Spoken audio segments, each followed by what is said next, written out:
Thank you for tuning in to Exeter TV. Exeter TV is the town's public and government access channels, available on Comcast Channels 6 and 22. Channel 6 is your channel. If you have an idea for a program, want to host your own talk show, or submit a film, we're here to get your content on television. On Channel 22, we bring you live and replay coverage of government meetings and other town updates. A third channel, Blue Hawk Media, is operated by SAU 16 and can be found on Channel 8, with all your school sports, events, and meetings. You can watch Exeter TV online at exeternh.tv, Apple TV, and on Roku. Find us on social media for extra content. Subscribe to our YouTube channel and hit the bell to get notified about live streams and new content. Tune in to our platforms every other Friday to watch the Exeter Bi-Weekly Report, with recaps of recent events, updates from town departments, and messages from nonprofits in your area. If you head to our website, exeternh.tv, we invite you to sign up to our newsletter to receive monthly updates about new content, upcoming meetings, and more. We'd like to thank you for taking the time to watch Exeter TV and hope that you tune in to our other content as well.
Welcome to the October 18th, 2024 meeting of the Town of Exeter Budget Recommendations Committee. We'll begin with introductions of those who are present, and more will be coming in. This is an all-day meeting, so people will be feathering in. I'm Bob Kelly, the chair of the committee and chair of the Water and Sewer and DPW General Subcommittees. Franny? I'm Fran Hall. Prentice Way. I'm Laura Zagopoulos, the town accountant. Morning, everyone. Corey Stevens, Finance Director. Andrew Elliott, Washington Street, DPW General Committee, Subcommittee. Don Cloutier, Prentice Way, and I'm the Fire and Police Subcommittee. Hi, good morning. Anthony Swan, 7 Marlborough Street, Water and Sewer Subcommittee. Judy Rowan, Prentice Way, Police Fire Subcommittee Chair.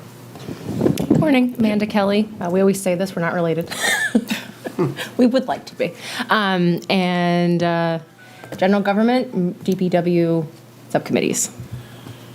I'm Anna Grazier, and I live on Warren Avenue, and I am the chair of the General Government Subcommittee.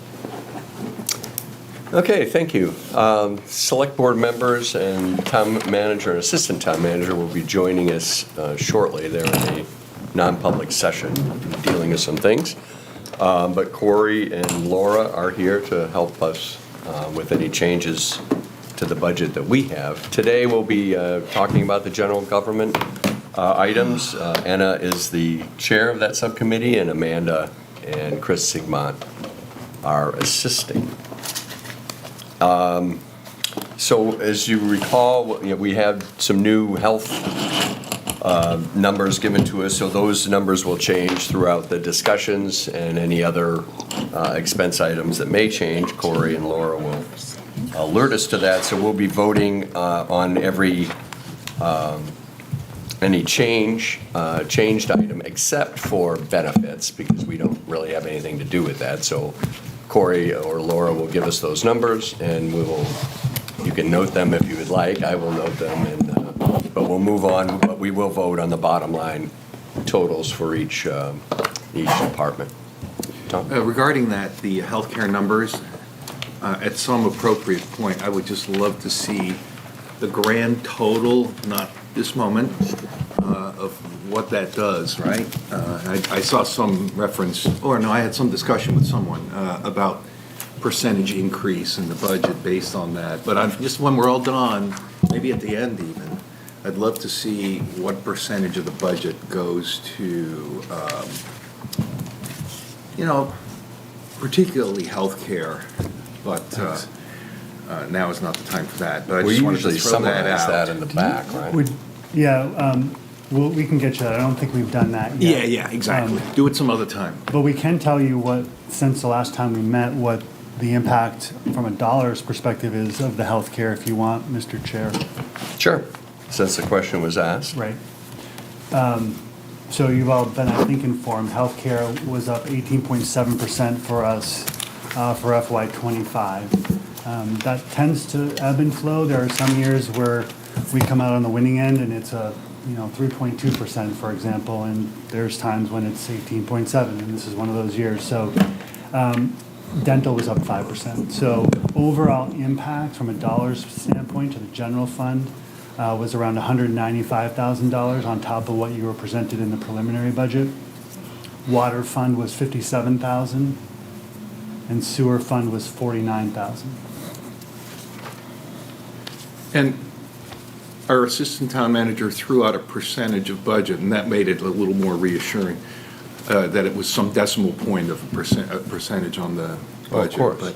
Sure. But that, Hold on one second. which But made it a anything that little more goes up palatable. 20% is Yeah. sort of breathtaking. It is. That's my point. Yeah, and yet the number she threw out yesterday was relatively more reassuring. Anyway, we'll save that for some other time. Yeah, so the increase to date, which includes not just, there's been other changes. We had an IT change that we'll talk about, and some adjustment to wages. We went from 4.49 in the prelim to 5.46, which is a 0.93% increase. 4.49 to 5.46. Ooh, that sounds a little bit worse than what I heard yesterday. That's interesting. Thank you for that. Yeah. Okay. So, Yes. some more administrative stuff. Do you want to go up and tell her? I just texted her. Okay. Why don't you take it away, give your opening remarks, and then we don't really need Nico or Russ, as part of their discussions unless you feel we do. Well, we can start with Corey, with finance first. That's what Corey and I Okay, discussed. that's fine. So, thank you. I was just texting to request a printed agenda for us, because we You do want one, actually or have is it a. coming?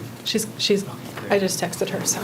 So there's an We will have a additional, printed agenda, yes. like you did last Sorry. year. It was awesome last year. And it has page numbers, I think. Maybe they're correct. That'd be great. So thank you. Thank you to the community for inviting us to participate on our budget committee.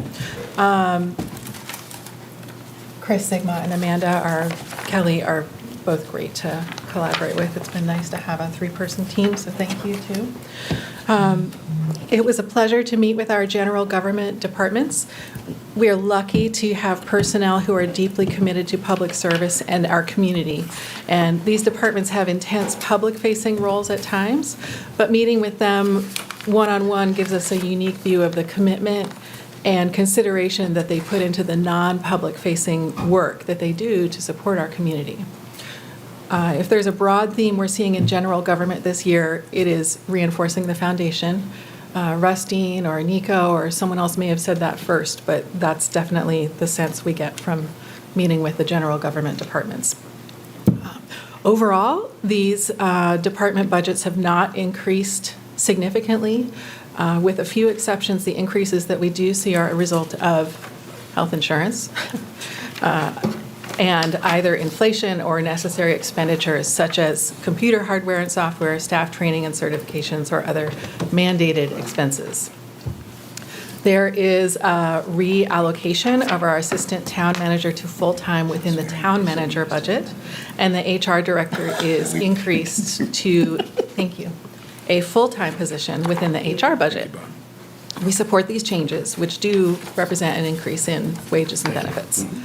The general government CIP items include the styrofoam recycling unit, the electric vehicle charging station, and ADA improvements funding, all of which we support. In our departmental meetings, we spent some time reviewing big picture stuff, including master plan and related subjects, as well as the recommendations within the Keegan Management Report.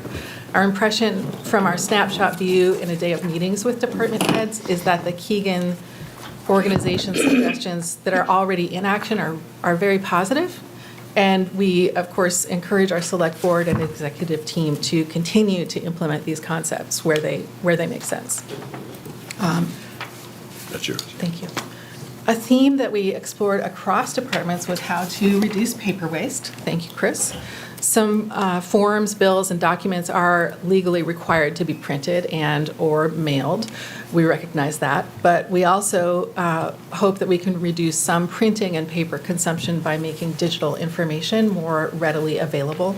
The end result of this may not reduce expenditure by much, but it will reduce waste, help foster healthier habits around consumption, and meet growing demand for digital information resources.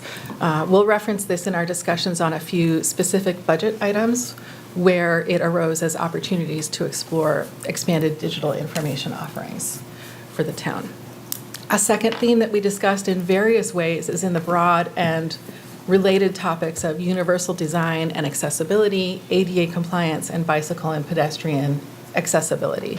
We'll share a bit of our impressions on these subjects while we are discussing the CIP items within the planning department, but we don't intend to explore these topics in depth in the context of the BRC.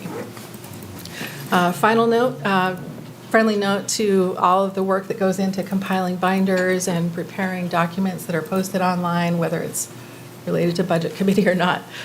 We just would love to see more consistent use of terminology for departments and offices like An example, Select Board, Board of Selectmen, Human Services, Social Services, Welfare. Just consistent terminology will help volunteers like ourselves navigate these, but also citizens. And when we do have these online digital resources, they'll be easier to navigate with keyword searching, for instance.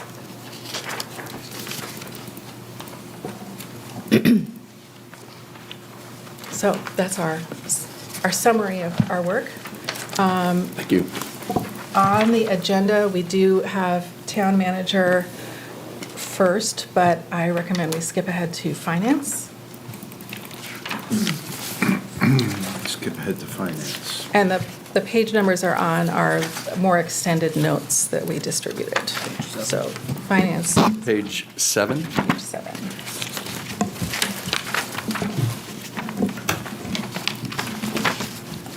Section 2. And I started talking, but Amanda, you're welcome to. No, you're doing beautiful. When I lose my voice, Amanda will be taking over.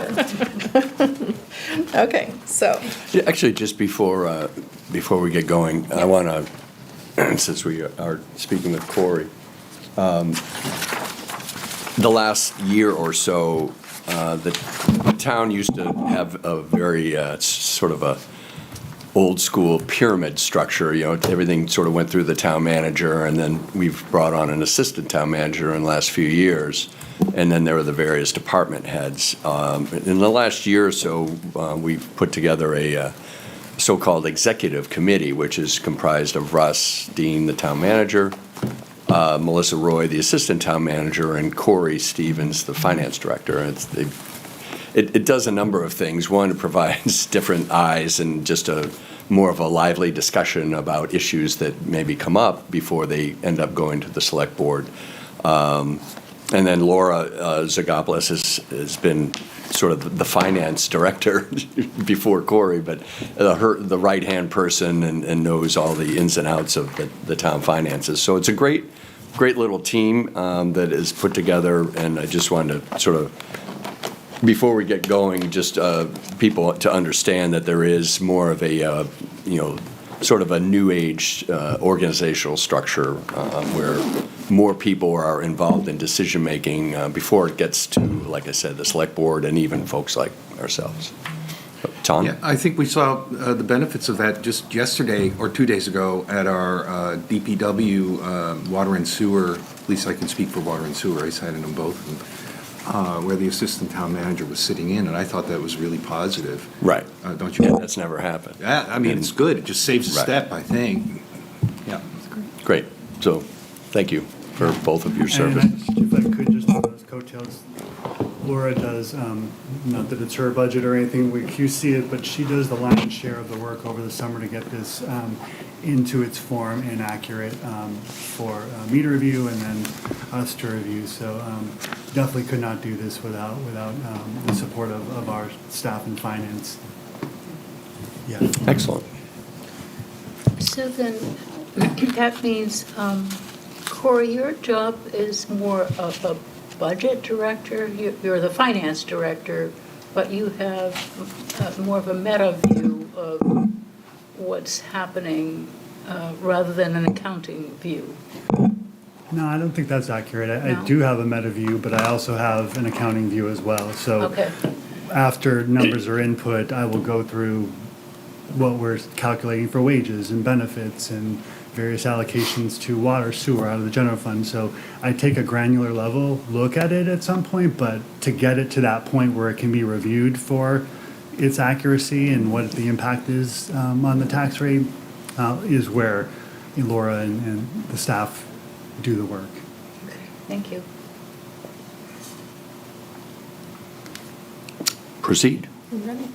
All right, so thank you. As Bob and others just mentioned, we also were witness to this collaboration that seems to be functioning really beautifully with our meetings with finance and executive team, other executive team members, as well as the other departments. I would like to just go down the lines. We can start with salary and wages and benefits, please. sorry. We have new health insurance rates, and I'll start with, So the health insurance, 52, $59,539. yeah, And the dental is $3,840. 50. And there's no change. no other changes? So the new benefits total? Line is 126, 163. Thank you.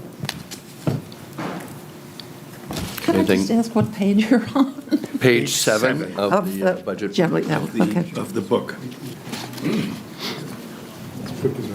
So I appreciate that even before we got these health insurance rates, the budget was looked at very carefully and culled down. We're looking at mainly a level-funded budget. And what we see in the finance department's budget reflects that. Most of these are just exactly what we have to spend. They're necessary expenses. The one thing we discussed at further length was the bond rating with Corey, which we will find helpful when we go through next stages of funding larger projects and financing. Would you like any background on it? Yeah. So, in short, the bond rating we previously had expired with the last bond that it was attached to. You have a couple of options, as I understand it, when you're rating an organization. One, you can rate a bond specific, or you can rate the town generally. In the past, we've rated bonds specifically. That's an expensive endeavor in the tens of thousands versus what we're proposing here, which is $4,500. The reason we can get away with a general rating for the town is because the bulk of the borrowing that we do is through the bond bank in New Hampshire. And the bond bank doesn't need us as an individual town to have a rating because they group our borrowing with a number of other municipalities who also need borrowing. So we don't need to rate specifically for a bond. If we were a Portsmouth or a town that went out and did its own financing independent of a bond bank, we would need to rate bonds specifically. So it is nice to have. We do work with independent banks, not necessarily for a lot of financing. We do a lot of lease purchasing through private banks. So having something out there as a bellwether is beneficial, and we propose to probably do this every 5 years to keep it somewhat current. Judy? For those not up on all of this, what is a bond bank versus a private bank?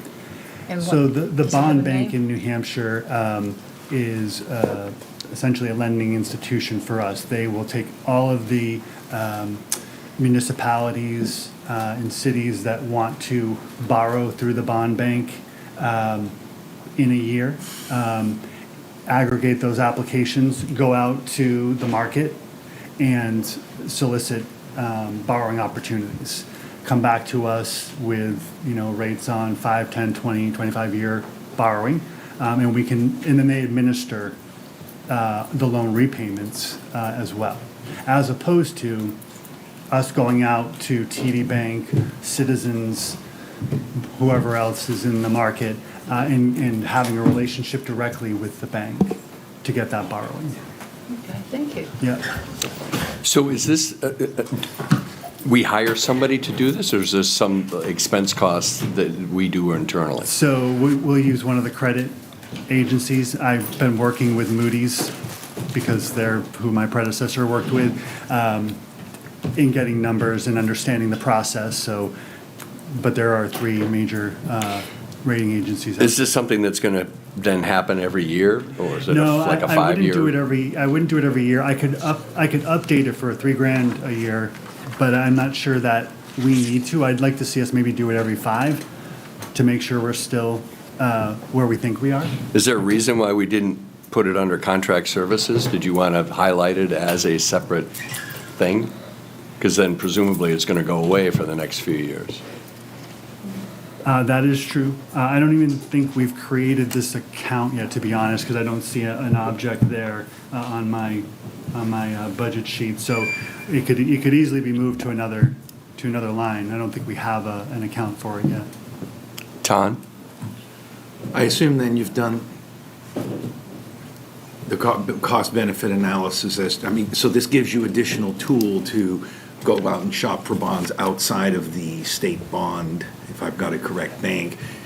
No? No, not necessarily. Oh, not necessarily. If we were going to go out and actually float a bond to Yeah. the market, we Yeah. would have to get This. a bond rated. No, Right. we'd have to we wouldn't have a general rating like this is proposing. We'd have a bond-specific rating, Yeah. which would then get into that would be a cost of the borrowing. We don't have that. We don't need that because we don't go out and float bonds on our own. So what does this buy you?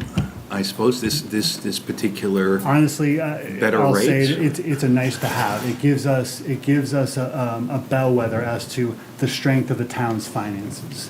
Okay. So that when we go and borrow $750,000 to say do a bunch of lease purchasing, the bank knows, essentially where we stand from a strength standpoint. But it doesn't. It's not necessary for the bonding we do. okay. It's not. It is not.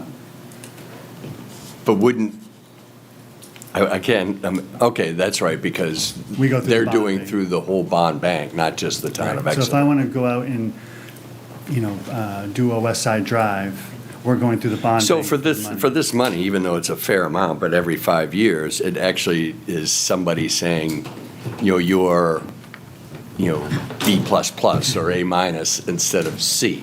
Correct. It's more nice Right. to see where we are Right. and what kind of job that has been done in the past 10 years as Right. well as what you're And doing. when I go to TD or Citizens or Bank of America Right, you and can ask say for this. $500,000 Right. to lease purchase vehicles, say, Oh, they okay. can at least. Not look at that and necessarily say- bank, not necessarily bonds for big Correct. projects, but smaller things. Yeah, sorry. Got it. Okay, so it does buy you It something. does. I was just You- kind of you go trying to through- figure out what the $4,500 really buys you, other than, reassurance that, okay, we're in good shape The financially. latter. Yeah. So- It's a blend of both. It's that, I won't yeah. As kid you. I an- mean, it gives us a pulse on where we stand. It's Right. nice Yeah. to have, but it also is something the bank can look at and say, okay, the town of Exeter is good to do business with. But it doesn't buy you a better rate from the bond bank and the Does state. not.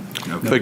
But it might get you a better rate from the banks that we lease. This isn't necessarily a bond issue, it's Right. more the For vehicle leases, vehicles, truck leases. Other things. Got it. Shows that we have strong financial Yeah. backing. For someone without a finance background, could you sort of liken it to a credit score versus a more complete loan application?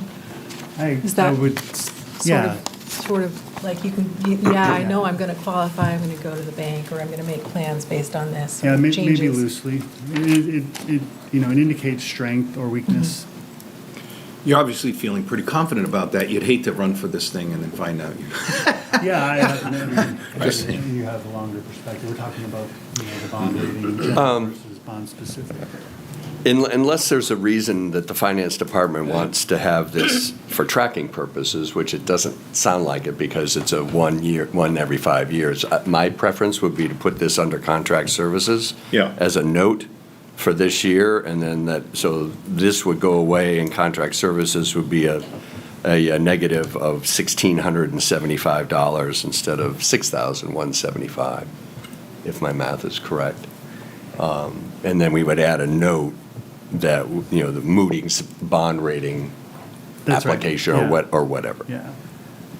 You will see that contracted services line elevate next year because we will be in a year where we need to do our GASB That's fine. 74, 75. So- That's fine. But you're right. In all the public works functions, we have contract services and consulting as a line item for exactly this sort of thing. So, just for continuity, my preference would be that. Any more questions on this line item or contract services? Actually, contract services, Corey, if you wouldn't mind refreshing my memory about why the contract services is down? Does that have to do with our revaluations? No, so for us in finance, every other year, we're required to do evaluation on our other post-employment benefits for the annual audit. And this happens to be an off year where we just need to update the footnote. We don't need to actually go through the full Thank you. evaluation. Actually, my numbers are wrong. So the new budget for contract services would be 425 plus 4,500, right? Correct. Yes. Okay, so 4925. I'm sorry. Yes. Okay, so, all right. Moving down the Well, line. wait, I just Sorry. want to vote on that. So we would be removing that bond rating since it actually hasn't, there's no number associated with it yet, but revising the budget for contract services, 55058, I would move to make that 4925 as opposed to the 425 that's currently shown, to put the Moody's in there. So moved. Second. Any further discussion? All those in favor signify by saying aye. Aye. Opposed? Thank you. That's interesting. Proceed, Anna, sorry. So moving down, I love this. education and training, and also conference room meals above, you'll see these are at zero. And in my sense, that reflects the level of training we have in our finance department and expertise. So just pointing that out. I appreciate that. Postage, we're going to see in all the departments is going to go up. Not all of the departments, but some of them, it will go up simply because postage rates have gone up. So that's the case here. It's just a small percentage.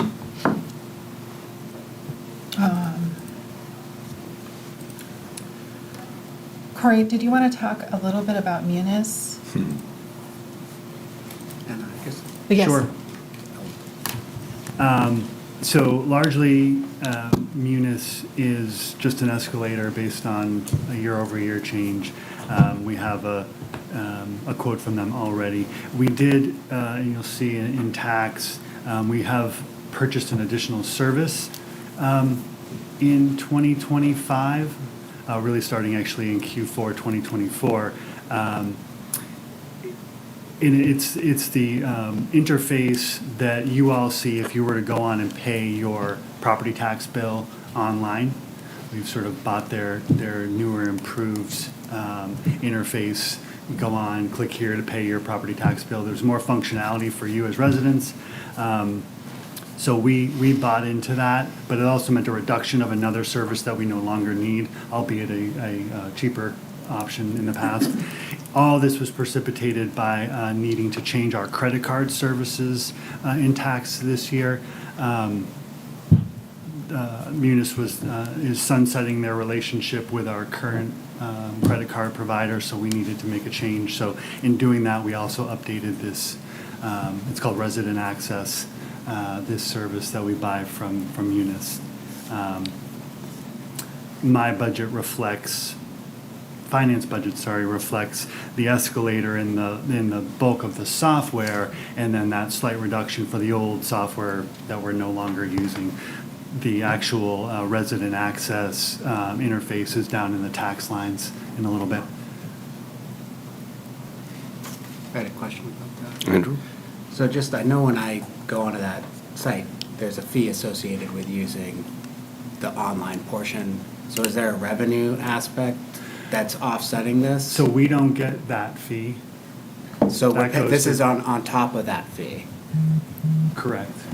Okay, Yeah, there's a credit card fee that the processor charges. right, That we don't get, but yeah, this is our cost of providing the software. okay. And just out of curiosity, like, to follow that up, is there a benefit to the town by providing this software? Because people can come in and pay their taxes to the town clerk, which we employ full-time. Yep. So the benefit is just their convenience. Is there any way we could pass this on to them so that we They pay the fee, we pay the software. right? So we're paying $30,000 a year, give or take, for software? So, right, so that we pay 30,000. This is our accounting package. Oh, that's the whole thing. Yeah, This is just sorry. one piece. Yeah. Okay, all right. All I was gonna. But yeah, Yeah. I was gonna be like $30,000 to put up a website. and That's like, the entire I'll fund hire somebody accounting for that. system. Yeah, I'm famous for giving you half the story. So yes, this is our entire accounting package here. Okay. And not the good half. Yeah, right. And this gets allocated, this is the general Touche. funds portion. Water, sewer also have a portion of munis in their budgets as well. Okay, So it's all more right. like a $50,000 purchase, to be honest. All right. For all of our accounting package. Payroll, general ledger, I'm missing tax. Okay, that story is a little bit better. Yeah. Okay. I just have one more question before I give the floor back. Sorry, Bob. Sure. We've got $6,000 in bank fees and then $800,000. I mean, like, the apartment's almost $1 million. Why do we have so much bank fees? Like, I have less money, a lot less money in the bank than that, and I don't get charged fees. So what's going on with that? So it is our fees. So it is our fees, and it's also, we'd like to move for security reasons to paying vendors less with checks and more through electronic funds transfers. Just anecdotally out there in the community, we're hearing about more fraud with checks. People literally going to boxes and pulling checks and then getting them cashed. So a lot of this reflects security services we're putting around our banking. But we pay $500 or $600, maybe not quite that much, monthly to have our banking environment. Might be time to start shopping. Well, and as you also know, the reason why you don't pay bank fees is because the town and commercial entities do pay them. That's generally the way it works. Like, I have a small business, I'm sure you can speak to this, Pay a lot of bank they fees. charge the heck out of a business account so that the resident, the personal accounts are relatively low. Didn't know that. That's the way it goes. The other Yeah. piece of that, is, just quickly, if I may, is we run a lot of transactions. So Yeah. it's, our balances are big and they should, be happy to have our money, but we also run a lot of transactions as Using Laura their can services a attest. lot more. We are, for sure. Right. But there's definitely a Per component. of this that transaction is fees, and then there's percentage-based fees. Okay. and- Yeah, it's not overdraft fees or anything like that, it's just, Well, as two business owners, do these numbers look reasonable, I guess? Yes. Yeah. they're not reasonable, it's highway robbery. It's highway robbery, It's but the everyone cost, does it's the it. cost of doing business. Okay, all right. Before I ask my question, yes, also as a business owner, I will tell you that all those services cost a lot more. The software, et cetera, costs more than it does for you to have QuickBooks at home or something like that. I understand. Yeah. Munis, I'm probably 2 or 3 years behind the times with this question, but I know it's been a hot topic in years past. Are we, at this point, fully implemented in Munis, or do you anticipate yet any more hurdles? And as soon as we get done with that, are we anticipating how much use we're going to get out of this thing? So we're fully married to Munis at this point. We like it for the general ledger capability, that is debits and credits, moving things around between these lines. We like it a lot for that. We use it extensively in HR. Melissa has become a quasi-expert in the HR module, as has her support staff. We use it in tax to bring in the tax activity into the general ledger. There are components of it that people don't like. In fact, our water sewer has another software that they use. It's tough to train into and get your arms around, but once you're there, it's a good software. In fact, our new DPW director came from a community that uses Munis, and he loves it, was very happy to see we're implemented with it. So I'd say on the whole, we're good. I mean, So you're not buying any more, you're fully implemented to the extent that the town needs it at this point? Because I remember at one point, Yeah. we weren't yet using all the modules, et yeah, cetera. we're using all the modules that we feel like we'd like to. Okay. Here we're adding resident access Yeah. for client That's a facing. small We thing. could see the fire department come on for credit card services at some point. So there's more integration we could do, but wholesale implementation of modules, I don't see anymore at the moment. Okay. No, we've implemented a good portion of all of the HR functions. I think we have maybe, we could do a little bit more with the forms, but right now, it's what we were hoping. It's like Google for municipal management. Yeah. It's quite the software, which is great. I also, like, the DPW director came from Massachusetts, so almost all of the Massachusetts communities use the Munis. So it's a great program. It's not for the faint of heart, but it is a good program.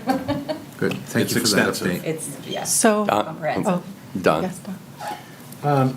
Is there any number on the percent of payments that come via credit card versus nowadays every bank seems to have bill pay, which I assume if we do through bill pay, there is no cost to the town. There is no 3% or 4%. So I don't have those numbers off the top, but we can get you a sense of that for sure. Because I think we did that analysis in order to move to the new vendor for credit card. We do have an option, you would have an option to pay with an e-check versus credit card on our site. But I don't have those percentages. As a response, it wouldn't save the town any money, it would save the taxpayer money. Right. Because the credit The card charge charge comes goes to to the us, customer. Yeah, just, But an incentive. Doing away with credit cards is really not an option. No. Yeah. No. COVID basically threw cash out the window. yeah. The town clerk is open full-time, but people still complain about the town clerk not being open when they want to come in. And being able to get caught up on all my bills In the electronically with one credit card, and then I can track all my finances on the credit card. So agree. It's. So I want to move things along, but I will also add that having credit card payment features does make the operations at the town end more efficient. So it allows staff to dedicate time to other work that's also necessary. So are there questions about any of these lines, or can we move on to the water and sewer funds? Yeah, let's Just finish have it up. one clarification. On the notes, it says -5% annual increase over 2024. I think that's meant to be a dash, right? Like it's a 5% increase. It's not a -5. On the first line, 51110 for wages. Is that a -5% or is that It's a hyphen. It's a hyphen just between lines? Yes. Oh, very tough. Separator. It's a Yeah, hyphen. just it's a dash. Okay, Yeah. just one, To be so you're different. not giving yourself a 5% reduction in pay? Not this year. All right. They would have Well, I had mean, to- 20% increase. There in would have been a healthcare, comma I after don't know. accountant if Thanks, that was the Lori. case. Thank you, Andrew, for reading the fine print. All right. Are we done? Do we need to discuss water and sewer? No. No. So, should I be talking to Laura about the new number? The Okay. new So, total is $400,708, 400,708. I would entertain and this includes the changes in benefits. I would entertain a motion for this number for the finance So department. moved. Second? Any further discussion? All those in favor signify by saying aye. Aye. Opposed? Thank you. Could What's we the get a percentage? bottom line number on the preliminary versus increase and then the percentage? So Okay, if we do that. what would, yeah, if you'd like. Okay. So you want to update the percentage? Yeah. What would be the percentage change with the new health? The whole budget or just the department? The department. No. The department. So you want, oh, the So it was 6.3. 8.3. Thank you. Yeah, there you go. Okay, before we move on, just for the record, we've had some additions to the meeting. David Kovar, BRC member, has joined us, as well as Russ Dean, the town manager, Melissa Roy, the assistant town manager, and off Mike, Julie Gilman, and Nancy Belanger, representatives from the select board, and I think the chair, Nico Papakasandis, has been in and out, but they have joined us, and thank you for that. Some notes about the agenda, the printed agenda. The CIP succession fund, that's not a CIP item, so strike that.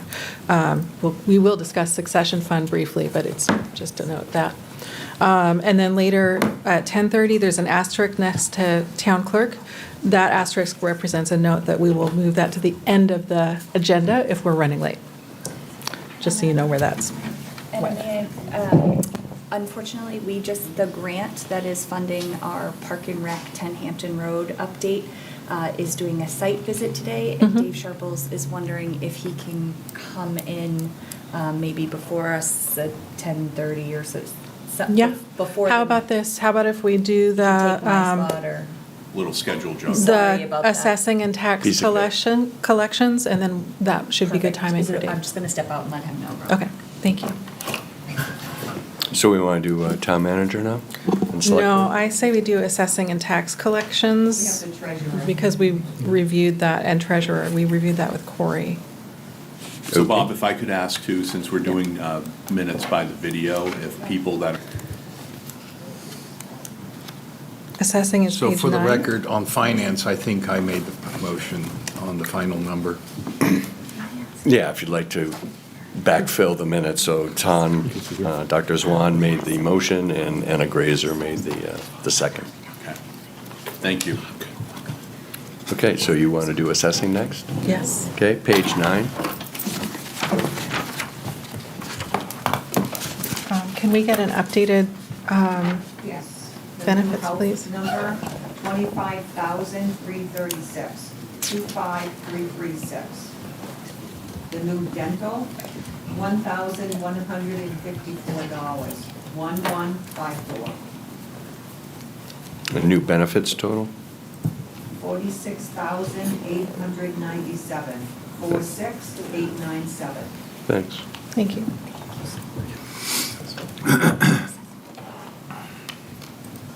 The assessing department, a lot of these departments are by nature necessary expenses. So there's nothing that seemed extraordinary to us in our meetings. So I would like to open it up for questions about line items here. Or comments. Do you have anything, Amanda? No. Any questions? What would be the new assessing total, Laura? That is $272,030, 272,030, a 0.5% increase. Dr. Zwan moves. Second, Judy Rowan. Any further discussion? All those in favor signify by saying aye. Aye. Opposed? Thank you. Tax collections is just above that in the book on page 8.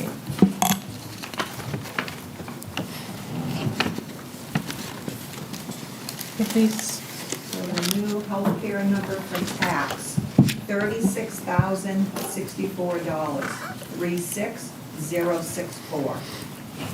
The new dental, $1,751, 1751.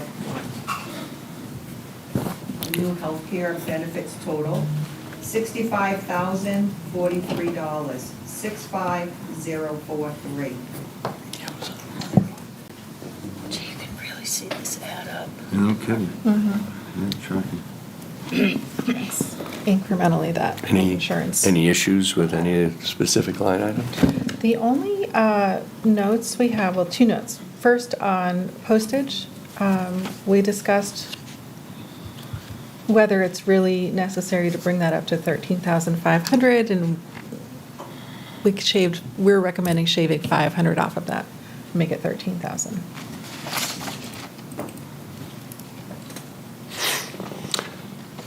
I will entertain that as a motion by Anna. A second? Second. Amanda Kelly. Amanda Kelly makes a second. All those in favor of a revised budget of 55224 postage to $13,000 signify by saying aye. Aye. Opposed? Thank you. And my next comment is just to note that the change on the tax billing services, that's offset by a change to credit card processing change, which is related to Munis in our billing system. Yeah, this is where you're seeing that new software. Right. Any other questions on tax collection? Revised tax collection total, Laura? $133,460, 133,460, a 10.7% increase. Oh, baby. I can see a trend here. An increase in tax collection, that's a irony, right? I'll entertain a motion for that number. So moved. Second, Judy Rowan. Anna moves and Judy seconds. All those in favor signify by saying aye. Aye. Opposed? It's a vote. Let's do treasurer. We'll push the clock till Dave gets here. There's no change in treasurer. Okay. No change to benefits? Correct. No. Okay. It's a part-time. Yeah, there's Right. Okay. no help. Oh, right, got it. I can grab Dave if you're ready. He said Okay. he's ready Sure. whenever. I'll entertain a motion to move the treasurer number of $9,545. I'll So second. moved. Oh, sorry. We'll say Anna's moved it. Anna moved and Swan I second. moved it. Anna moved and Ton seconded. All in favor signify by saying aye. Aye. Opposed? Aye. Okay, I think that's it for finance. Making progress here. okay. So why don't we, while we're waiting for Dave, let's do, Do we do it- elections Do on we need page to bother 6? with the total finance number or not? We don't usually do that, right? We don't usually do that? Well, we could get it. We don't have to vote on it since we voted on the Right. component parts, but sure, for, Total finance number, $815,743, 815,743, a Thank you. 5.8% increase. Thank you for that. oh, Dave is here, excellent.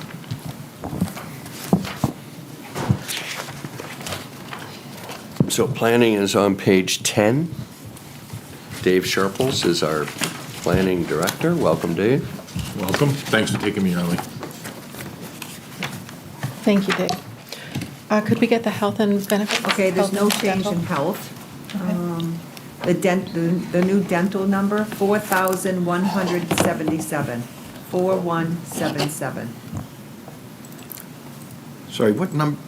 Is that the new health number? Dental. There's no health. There's no health number. There's no employees in Okay, that so department. dental has gone up from 192? 4,177 is dental. Okay. 10. And then the new benefits number? That would be $49,502, 49502. Thank you. Any discussion, Anna?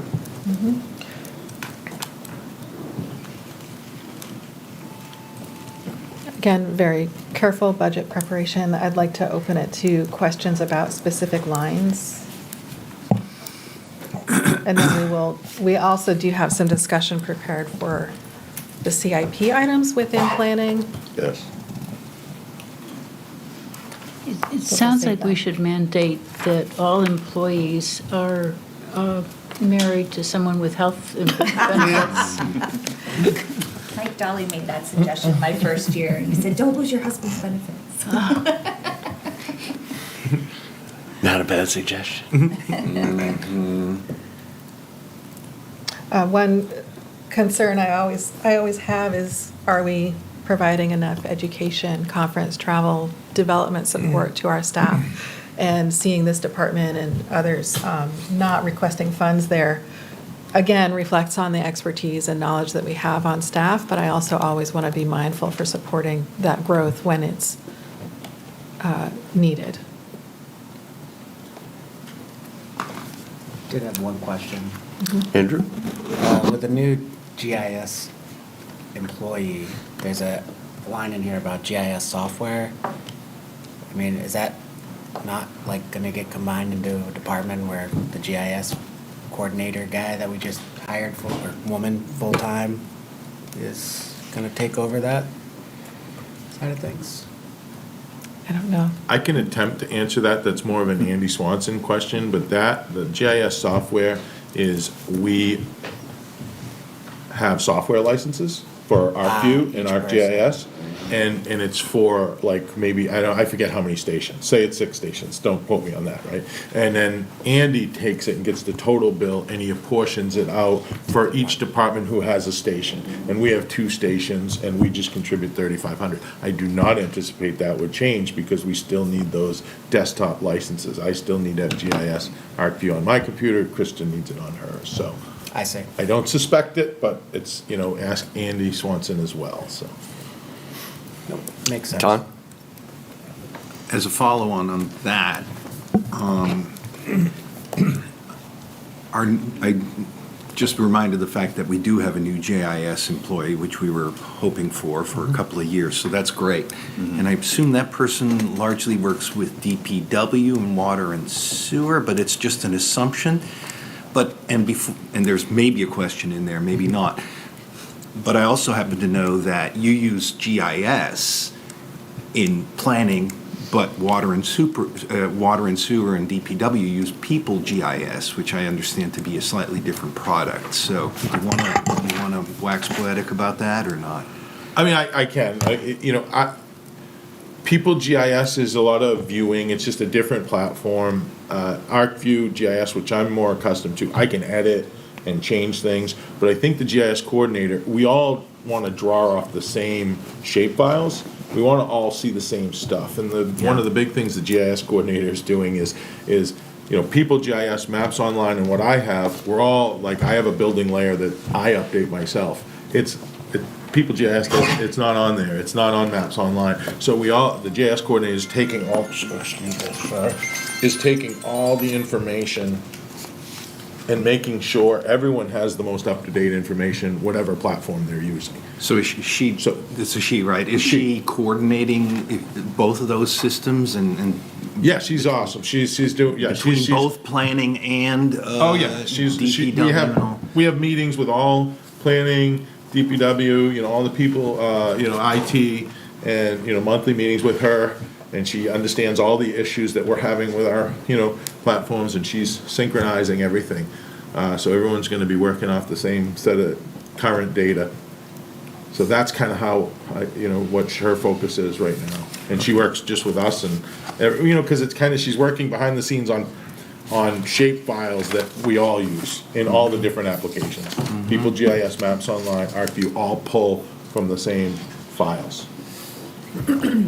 But Ton, you're right, she does function out of DPW, but she is doing a great job working with all the other departments, which was our hope. And you never know when you put out a joint position like that, but I think we're pretty lucky in who we got to fill the position. Fantastic. Yep. Thank you. We can also look at marrying systems as we go forward now that we have the position in place. I think that was going to be my follow-on question. Yeah, as we examine the different platforms that we have, now we have a central position, so we can definitely look at, like I said, marrying those programs together to make them all work together. So we're encouraged by that. I would hope opportunity. It's also possible that other GIS packages are less expensive than ArcGIS. ArcGIS is the preeminent GIS package out there, and they charge for that. I don't know for a fact or even supposition, but it may be the People GIS for that particular use case is less expensive than an equivalent ArcGIS license. Good point, David. But I was worried about the exact opposite, which was that we kind of went out on we went out on a small limb relative to the People GIS product when it was first proposed as a budget item. That was my sense of the discussion about it. So I don't know where DPW and water and sewer stands on that. And so it'll be interesting it's great that someone's going to be integrating these things and hopefully making some intelligent decisions about what works. So we might have. Did you have a question? It's not on this subject. Dave, are we done with GIS? Or any things between there and the bottom? I'll resume on DPW night. On studies, 55289, do we, and I know it says in the note, may be used, do we have anything more in the, as an explanation or as a possibility than No, that's a just? shifting thing, because like the year before, I used on master plan agenda items. This 5,000, I'm actually talking to a consultant Monday to work on us with the downtown recommendations, parking, Okay. traffic and So pedestrian. it's basically a placeholder. Yeah, more- I could say it's probably gonna continue more for the parking, traffic, and pedestrian study. But if for some reason I can get everything I get done with this year's study money, then I'll That's have fine. that for another. There's no Our- lack of things to do. Our but- standard placeholder is generally $5,000, and it doesn't go to waste. And a consultant can eat that up pretty quickly. if Oh, we absolutely. decide. I'm just Absolutely. more a question as to Okay. what you might have planned for it. Yeah, I think And I think probably even the- if it's not planned, things are going to pop up in that Absolutely. particular arena Yeah, because there's so much going on. Yeah. So the question is this, I'll have to look back in the pad, is this a relatively new, no, it's not a new line. Is there a reason, again, why that is not part of contract services, or are we just trying to track specific studies? This has been like this line item since I've been here, so Okay. I'm not sure I know the. So Okay. I basically haven't been Rationale. paying attention in the past. Yeah, it's historically. You've brought up this issue of contract services versus consulting as line items.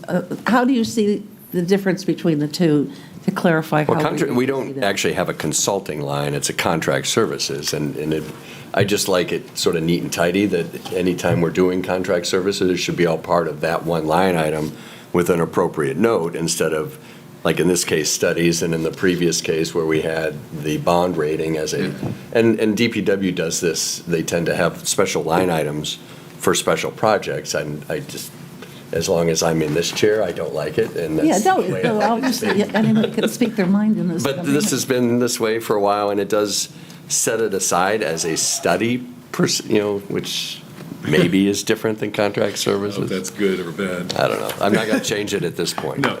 I wonder, Bob, if in the past, there's been matching funds against it, and it helps us identify, if you're going Yeah. to match Oh, that's a good 5,000 against 5,000. Right. You can easily identify. And there obviously was a reason back in the day to make it Yeah, separate, so that's fine. Bob, part of the history was with contracted services back in the day, it was actually to go against things like inspectional services.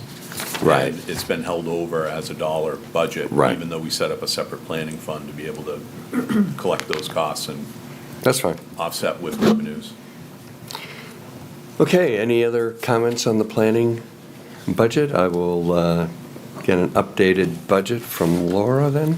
Yes, 318,493. 318,493. Represents a 5.8% increase. I'll entertain a motion for that number. So moved.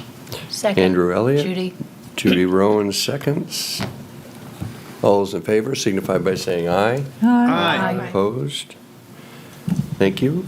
There's And also a you want- really nice narrative in here about the planning. Yeah, I'm Yeah. sorry. I meant Totally to missed that, but- to start our department review with this, which is to update. We look at this budget with all these kind of black and white nuts and bolts elements, but actually what's driving Dave and the planning department is a master plan, and that's determining in large part how our executive team and our select board are also operating over forever, an infinite period of time. So to update from our 2018 master plan, which outlined 67 goals, and even though everything seemed to shut down for a couple years in the middle between 2018 and now, we've commenced work on 66 of these goals. 23 are completed, and 43 are in process in various stages. Some are near completion, or some are just in action.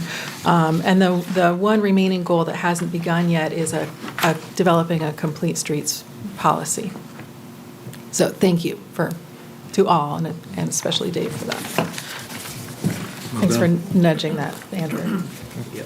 So as that door is open, do we have are the 43 being worked on? Do you see that being completed in the next year, or is that a multi-year process? It's a multi-year process, but of them, I have the math in my office. A lot of them they can never be completed. Continue to work with the schools to provide, continue to work with the Christmas parade. Sure. So it's not, you will never say, check, we've done it, because the Christmas parade's gonna happen next year.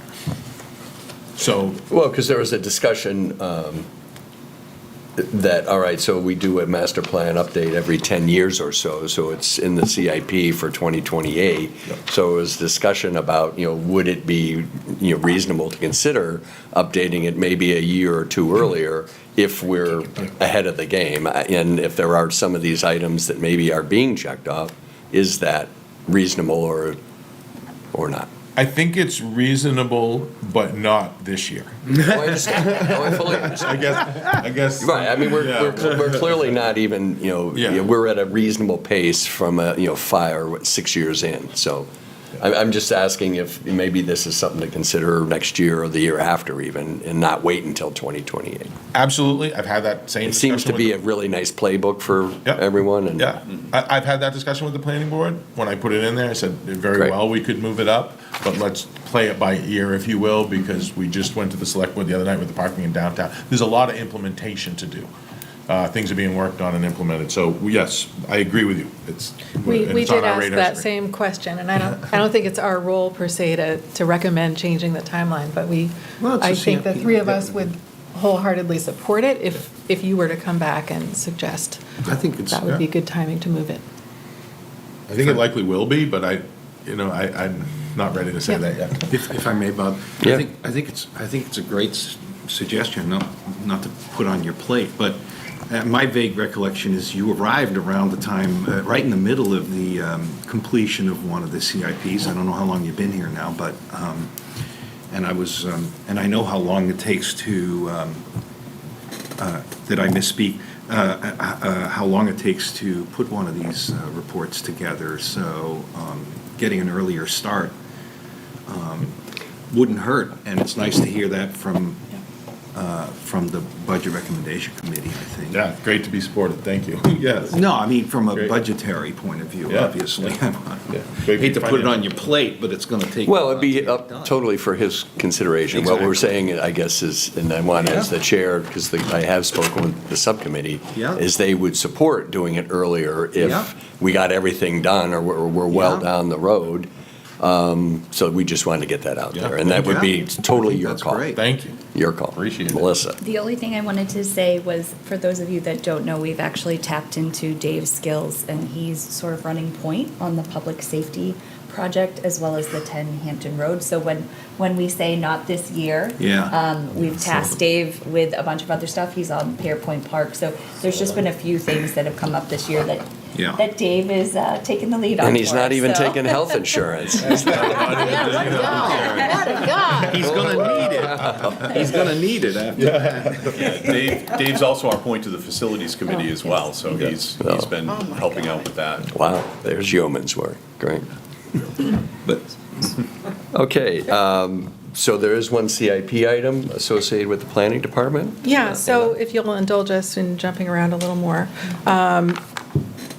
the ADA Improvements Fund is in the planning department. Often when we bring it up, we're said, talk to our compliance officer, who is Doug Eastman, and we've had extensive and informative discussions with both Doug and Dave about this. And we support the CIP fund as proposed for next year's budget. And we're happy to discuss that further. The three of us, Chris and Amanda, and I also have a reflection, if you will, prepared that Bob asked me to summarize, and I don't know how. So I'd I like will to do just that. share it. Would you like me to do it, or do you want to No. just take a stab at it? And I'm then gonna take a stab at it. I'll give you the slice if Yeah. you're running too Yeah. long. Go for it. So This is important.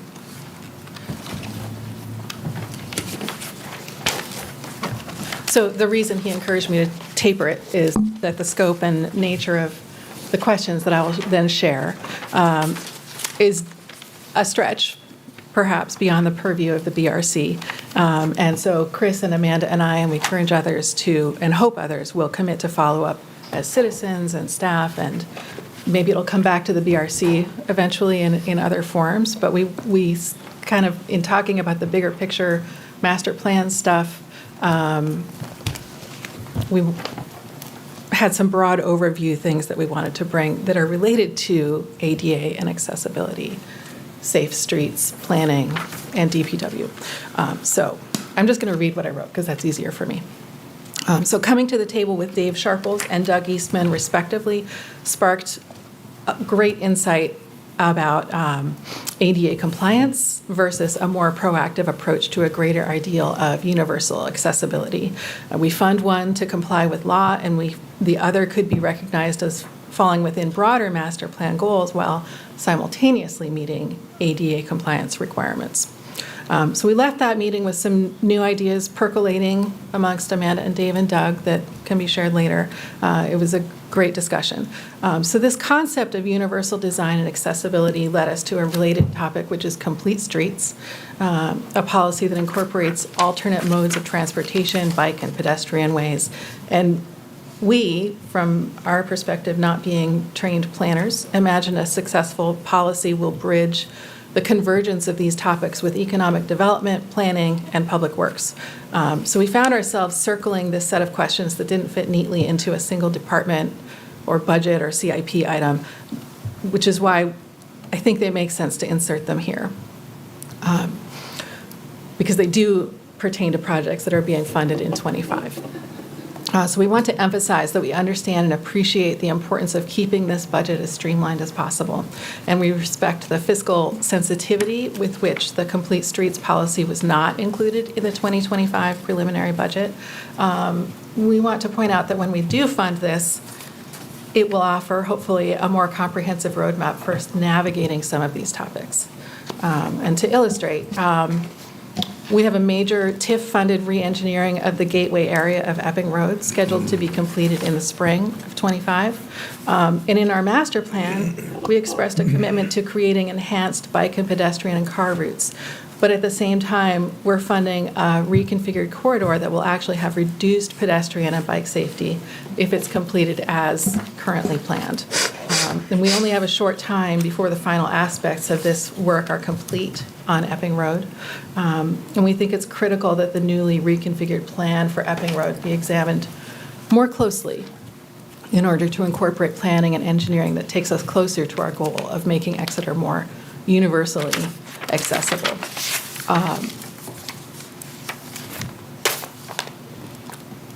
So like I said, the nature of these questions, you can read more, is such that we'll continue these discussions outside of the BRC as citizens, but it does also impact our budgetary process and funding, especially with the TIF and engineering works for next spring.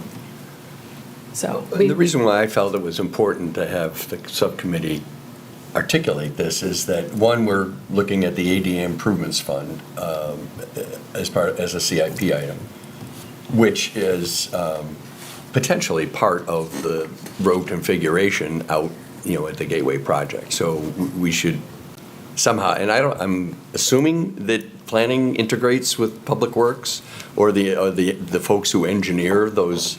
That project, I don't know how exactly on a staff level you guys work together. And I think what the subcommittee is recommending is that maybe we start to sort of be aware of each other's situation. Or looking at perhaps a siloed approach that is ultimately, I think, addressed in large part in the new management organization. But that siloed approach means that we're not addressing these fundamental needs and goals that we set for ourselves by just letting one department run without as much input. Perhaps it would have more input and public insight if it were a private project. So there's just a lot of bigger picture questions about how this kind of interdepartmental work is done. And because Complete Streets is that one remaining item that hasn't begun on the master plan, we'd just like to, the subcommittee wanted to get it out there I don't know that this is if Complete important Streets going is forward. the answer. And we're not going to recommend that you put it back in the budget because, again, we're not the ones doing the work. You're the ones making all of these plans and making them actually happen. Yeah, one of the things we've done through the new management report that we've had is we've formed a leadership team that meets every other Tuesday at 2:30 in this room. And that's composed of police, fire, public works, representatives, IT, and the executive team with Corey and Melissa and myself. And yeah, DPW and planning is part of that as well. And so that is that's a think tank and a strategic thinking group that is tackling some of the more complex issues that we have as a community, including Complete Streets. So that's just to put that out there, that there is a work group that is specific to those topics. So we're certainly receptive to hearing more from, the BRC and others about topics that we should be tackling. If I can add to that, one of the things that we do in that meeting actually speaks to exactly what you just said, was this concept of silos, and every department sort of functioning in its own bubble, because Russ has done a great job, but giving the opportunity. So we have standing agenda items that say, do you have anything happening that involves another department? Do you have any roadblocks? And so we're consistently changing our communication between all the different departments, especially in this group. And so Complete Streets is a fantastic point of that. Amanda got to sit on DPW, which I happen to be there, and general government, and see how it's all connected. But I think we're making a very big effort to break down some of that silos with this management report. That's all we ask, is that there's that cross-pollination, if you will. Dave? So completes the disconnect between the departments, sort of the commercial interest versus the public interest, sort of gets reflected in the public dialogue outside of the town. There's, at least myself and some people I've talked to, feel like that Epping Road is commercial interest sort of driving policy and decisions without taking into account what the public would normally accept as ways that they can have an input on what's going on over there. Most recent discussion was about we need more bike lanes, and people were looking at Epping Road saying, this is a primary road north of town. How do we safely navigate that on a bike? The disconnect also goes to something I noticed a couple of years ago when the church got approved for condos without approving parking for it.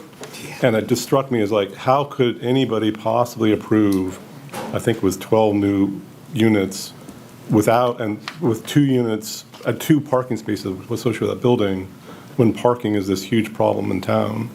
So whatever we can do to not have silos, to make sure there's flowing information and an understanding of, if we make this decision in this group, that it's going to have these sort of knock-on impacts on other groups, I think ends up with better governance, better public interactions, and better perceptions of the public about what we're doing, and just more efficient government. So we just, and again, to follow up sort of the leadership concept, but we just actually had a staff meeting the other day with all of our departments represented to talk about the downtown parking pedestrian traffic study.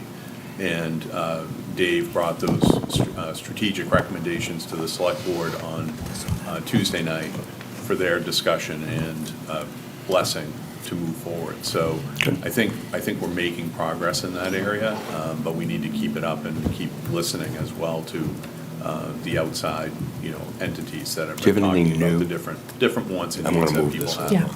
Because this is not a budget discussion, it was more of a... Well, I want to make some budgetary comments, I think. Make it quick.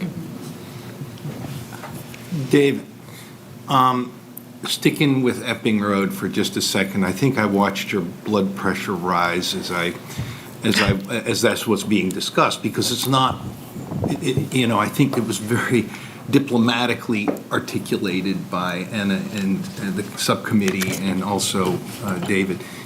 But it's still frustrating to me because, and maybe to you as well, because Epping Road has been discussed in one form or another for the last 10 years in terms of its pedestrian and bicycle accessibility and design. And yet here we are, and it looks like the ship has sailed on the design on that thing. I may be wrong on that, but it looks like that, or it sounds like that. And what I would be concerned about relative to the budgetary aspect of this is that, yes, we're talking about a $25,000 CIP item. Do I have that correct? For accessibility. For accessibility. ADA Well, that ain't compliance. gonna do a whole hell of a lot for Epping Road, so I would, I hope ADA accessibility and bike lanes secondarily are an active part of the planning process and the design, the engineering design process. I assume they are, but I hope so for all of us going forward. I don't know if there's a question in there, but I just. There's not, and. But. If I could summarize. Just close the loop by saying there's a lot of energy here, and we felt a lot of energy in our discussions. And there's a lot of compassion and interest in making things better for our town. So I just encourage us all to continue these conversations, again, outside of the budget committee, but individually with these departments. Chris and Amanda and I plan to do that as well for specifically our concerns about Epping Road, as well as some ADA and more universal accessibility-related issues. Yeah, Bob, I'm sorry, we didn't mean to interrupt.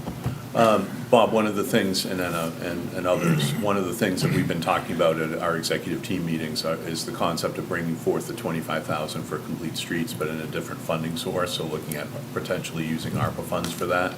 That would need to be approved by the select board, obviously, and there are a little over $60,000 left in ARPA funds that we have to commit by the end of this year. So we're looking at ideas to commit those funds, and we'll be bringing that forward shortly. Excellent. So, Thank you. That's good news. Yeah. So Dave, do you have time? I'm sorry, if you have more feedback, but I just wanted to clarify one thing. I think this CIP item for ADA improvements was born out of several years ago, back in, 2017. When I first got here, I realized we didn't have a transition plan, which we're required to by federal law. Granted, there's not a lot of ADA enforcement out there, but for the good of the community, we should do this. So we got some money to do this evaluation and transition plan to meet the federal requirements. And someday it might affect your grant, ability, your ability to secure a grant. So we did that with the funding, and that identified a host of existing ADA issues that are, things like, this slopes there, this opening, Sure. And a lot of them are to become accessible because the building's so old that a lot of it's, vested, grandfather, you don't have to change it until you spend a certain amount of money. But we wanted to identify all these things and pick them off slowly. So it's a little different than an Epping Road public project. I don't envision these funds going there because that will be designed ADA compliant. I don't think we're talking about ADA accessibility on Epping Road. We're talking about the desirability for complete streets. We're not. And This bike was lanes sort and of so forth. So I just wanted to make sure. This is a small window to go through to start the discussion. I just wanted to make sure everyone was clear on the. We are. Okay. This is more an Purpose of CIP accessibility from a alternate forms of transportation, not, a disabled accessibility. Correct. And the last thing I'll add is that we had this kind of broad picture discussion or related with Darren in the topic of economic development and how that interfaces with our street planning and other elements of planning. Okay, well, thank you to the subcommittee for bringing this to our attention. We will be discussing the CIP item in more detail. I had my hand up. You're looking the other way. What do you need, Fran? I just want to say that it's never cheaper than now. And if we don't move on some of these things and start to move even now, it's just going to cost us down the road. And we will do those things down the road if we don't do them now. So I support the notion of putting up the money and starting the study. Yeah, just off the top of my head, what I'm hearing, I think there's a lot of avenues and a couple of things that come to mind. We have DPW specs and standard specs for public road projects. And I think that's probably where we start. We look at those and see if we can revise those, because then, then we follow those when we implement them, given certain circumstances. Because there's all sorts of different factors that come in. Your width of your right-of-way is a huge one. Do you have the width of the right-of-way to put two vehicles, in each direction, a bike lane and a sidewalk? Sometimes the answer is no. There's more room down So there you than have a to lot of figure places, out- though. There's more room down there than a lot of places. Correct. It kind of comes and goes on Epping Road. It's kind of funky, but, I agree with you. I think we have to look at our specs, and that would be a place to start, and we'll start that conversation internally. Excellent. Thank you. Excellent. Yeah. Let's move on. So Dave, I'm mindful of the time. Do you have time to review Heritage and Historic Yeah, District with I us? do, Okay, yeah. thank you. Thank you. So page 13. The Historic District Commission. Do we don't have insurance, do we? Health insurance? No. Nope. Okay. Funded as proposed. Any questions what we on the recommend. Historic District Commission? I'll entertain a motion for the budget of $1,557. So moved, Andrew Elliott. Second, Anna Grazer. All those in favor signify by saying aye. Aye. Opposed? Aye. Thank you. Heritage? Heritage Commission, again, no health insurance, correct? Okay. And if there's anything you want to, say about either of these, feel free. If there's any, a comment or some observation of what you're doing is more than fine. It's level funded, except the only difference is both were level funded, but the Historic District Commission went down because the salaries, part-time salaries and wages went down, and then vice versa on the Heritage. We needed more, and that went up. But everything else, besides salary and wages, was level funded. Just a question. Judy? Does the Heritage Commission meet more frequently than the HDC? Looking at the salary wages, they're higher, they have more meetings, Yes, the meetings go longer? they do. We're being told back there, yes, that is Yes. correct. We do forecasting based upon, and comes out of finance, working with the departments, but we do forecasting about how many meetings we will have and what the recording secretaries are paid, so we do projections on that, and that's what we end up using for the number that goes in there, so. But the short answer is yes. Is there something the Heritage Commission is working on now that? Well, they have a demolition committee. I am so sorry. I could turn it off. The new chair is very active to fulfill the roles of the Heritage Commission, so she has been very active. They actually have a Pine Street grant going on now that they're actively involved in, so they are meeting more, but the Heritage Commission doesn't really deal with applications. Yeah. But HTC does, so a lot of times if it's slow and the HTC doesn't have applications, they don't meet. So the Heritage has been consistently meeting once a month, plus they just went through a demolition review and they met an extra 3 or 4 times in the last few months. So whether that continues, I don't know, but they have been much more actively meeting than the other commissions. So the HCC is a land use board, and Heritage takes on townwide projects, or maybe as much as townwide. Yes. Thank you. Okay, seeing no more discussion, I'll entertain a motion for the budget of $1,496 for the Heritage Commission. So moved. Anna? Second, Judy? All those in favor signify by saying aye. Aye. Opposed? Thank you. Thank you, Dave. Do we Appreciate need your Dave time. for any other? Just one thing to add, excuse me. Yes. Should we do should we discuss the zoning? Yeah, zoning board, Department yeah. and renewable energy while you're here? Oh, renewable energy, yeah. Do you have anything on that? It's in your section. Yeah, zoning board of We didn't adjustment. think you had enough to do, so we're throwing stuff on as we go, Dave. Zoning board adjustment was decreased by a total of $114 due to a decrease in wages for the part-time recording secretary and associated benefits. Everything else was level funded. Questions?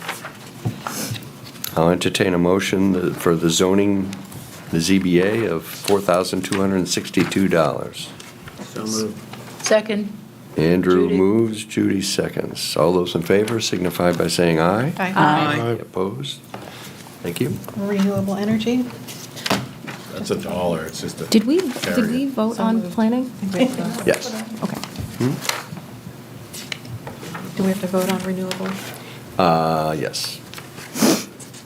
Someone want to Oh, I take a love leap making of faith motions here? for a and- dollar. Dr. Zwan will make a motion for a dollar for conservation. I'll second that. For Judy renewable will energy, second. sorry, for renewable energy. All those in favor signify by saying aye. Aye.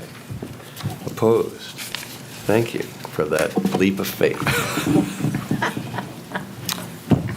And so Kristen will do Concom and. Yep, do you Doug- need, do you want to right now? or- I just want to make sure that, that you're all set I am. if you're going out in the field. Yeah, I gotta head out, but if she's, do you want to? No, No. It's your call, how you want to go. I just want to make sure We're we in the were, subject that of when Dave planning. left, Is it we weren't going to okay get if it we back. Get Kristen in and do that next. Let's Okay, Let me thanks go again, research. Dave. continue to jump around. And then perhaps after meeting with Kristen, we can take a short break. Sure. bathroom break.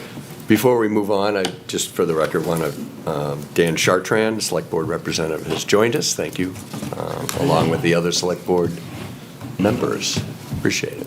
I already introduced you, Nico, even though you weren't here. My drink was here. There we go. I saw that. Okay, so Town Manager, you think, or? Oh, she was going I to thought they're getting Kristen. Oh, Sorry. okay. Dave's anyway. Yeah, I think Oh, Dave was grabbing. yes, select board. Yes, Kristen's going to be a minute, so we're going to do select board. Is that okay? Sure. Okay. So, Starting page at the one. top. Page one. Here we go.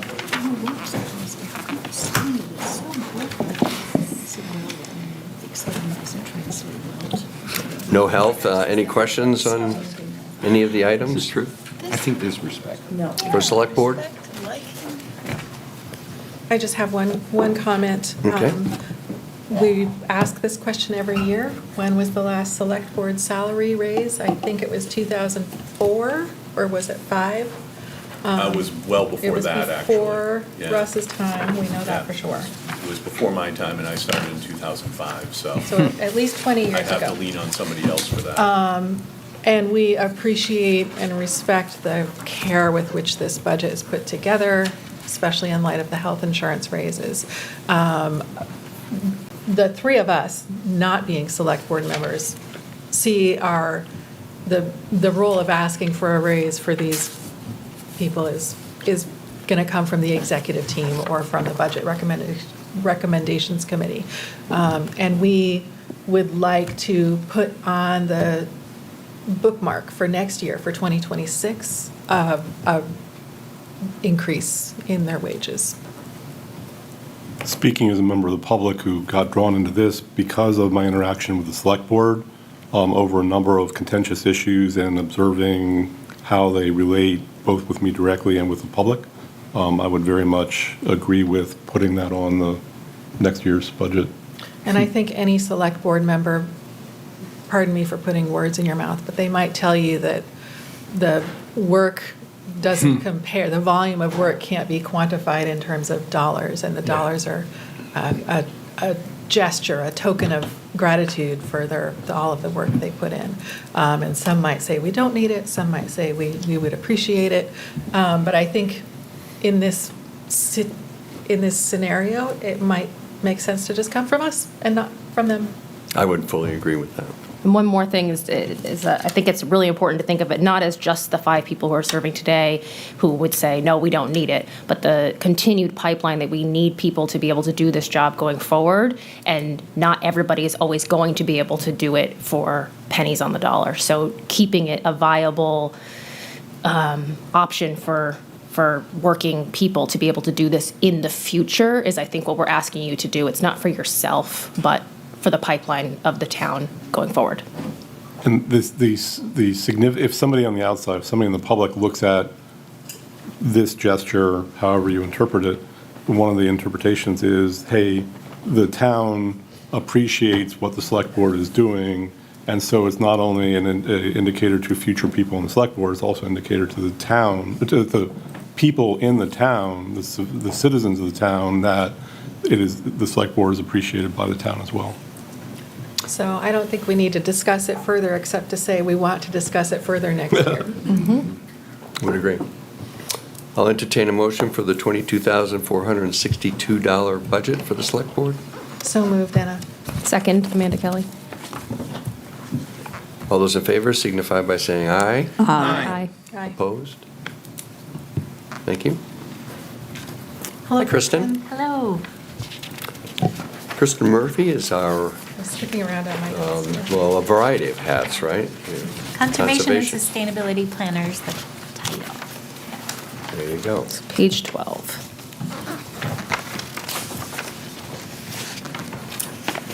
So, do you start with questions, or you want a brief overview? Or? Brief overview, Okay, reflections, perfect. anything that you would like to spend a brief few minutes telling us what you're all about. Great. So, my position was increased to full-time a few years ago. Under me, I provide staff support to the Conservation Commission, the Energy Committee, the Sustainability Advisory Committee, and various related subcommittees like the Tree Committee, Rainforest Stewardship Committee, et cetera. So I have proposed this year, with Concom's input and guidance, close to a level-funded request.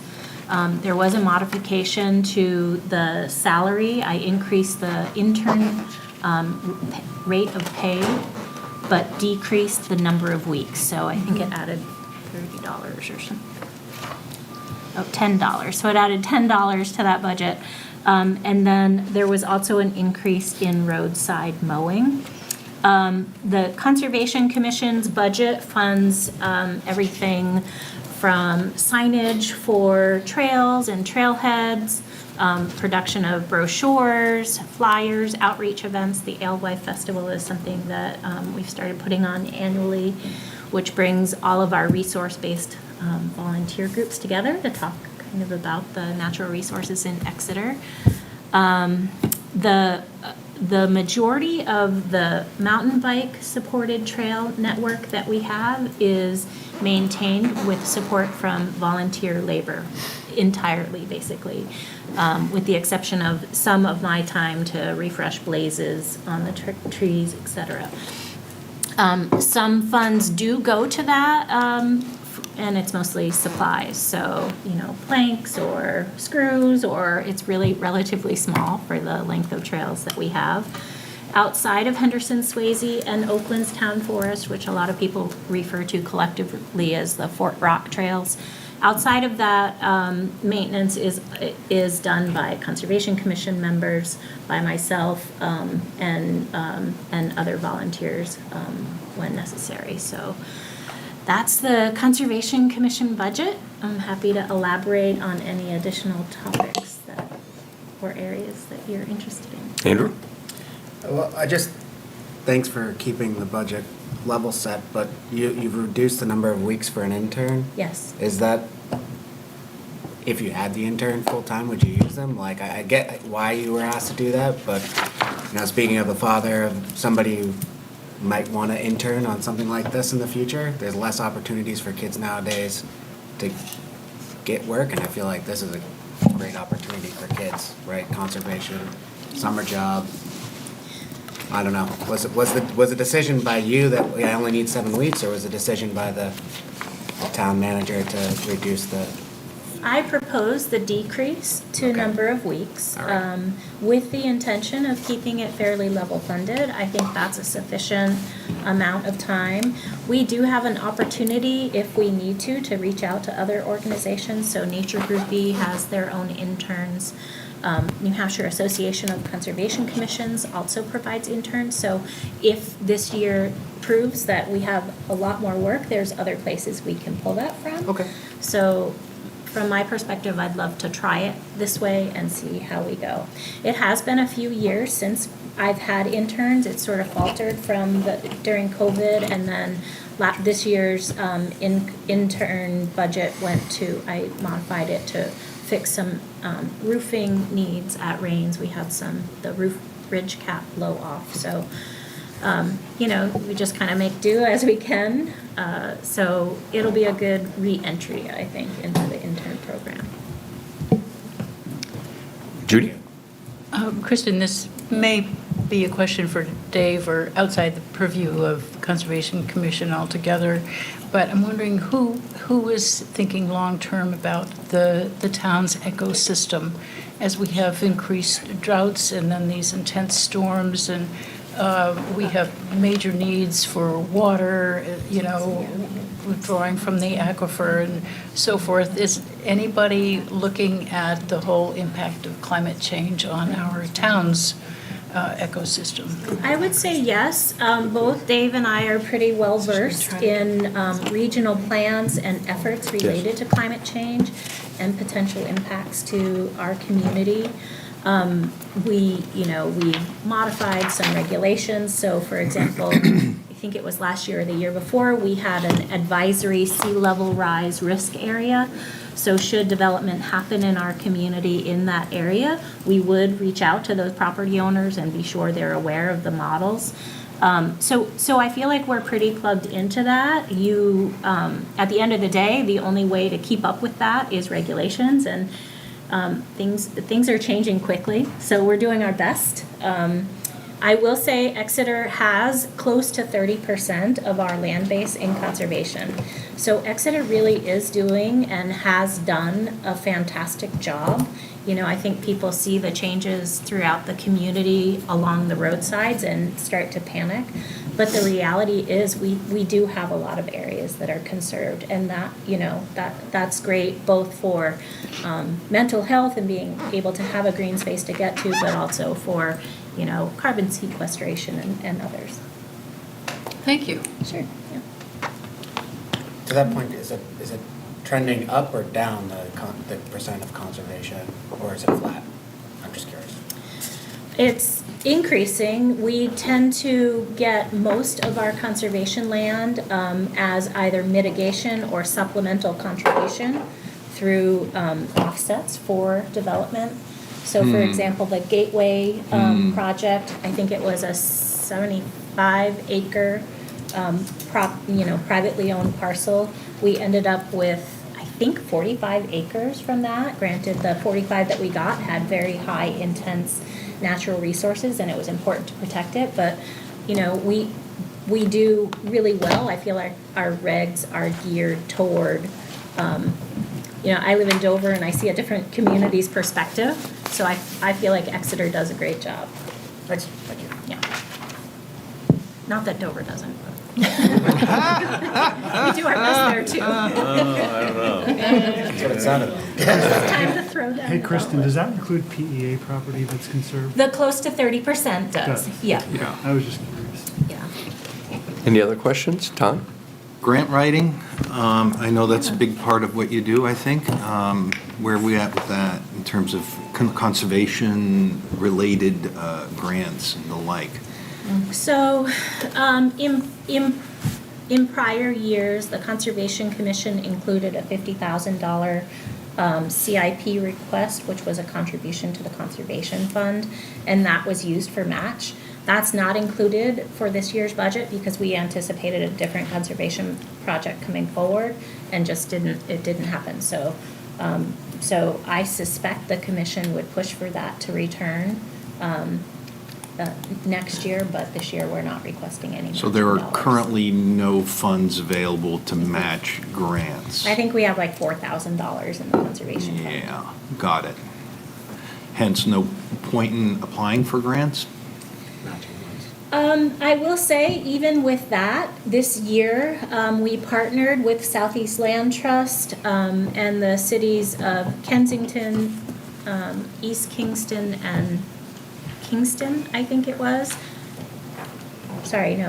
Kensington and East Kingston and anyway, 2 other communities for a tri-town, thank you, Kingston, for a tri-town conservation parcel that's off of Powder Mill Road. It includes quite a bit of land in the back. That's why our conservation fund is so low. There are other opportunities to grow conservation funds. Some communities use land use change tax. A portion of when something comes out of current use, there's a fee imposed, and a portion of that money goes toward it. As you get more developed, that's really not a viable funding resource, but I think that I'm always looking for funds, but, Thank you for that. sure. I want to extend that conversation a little bit when we get into your CIP items. Okay, yeah.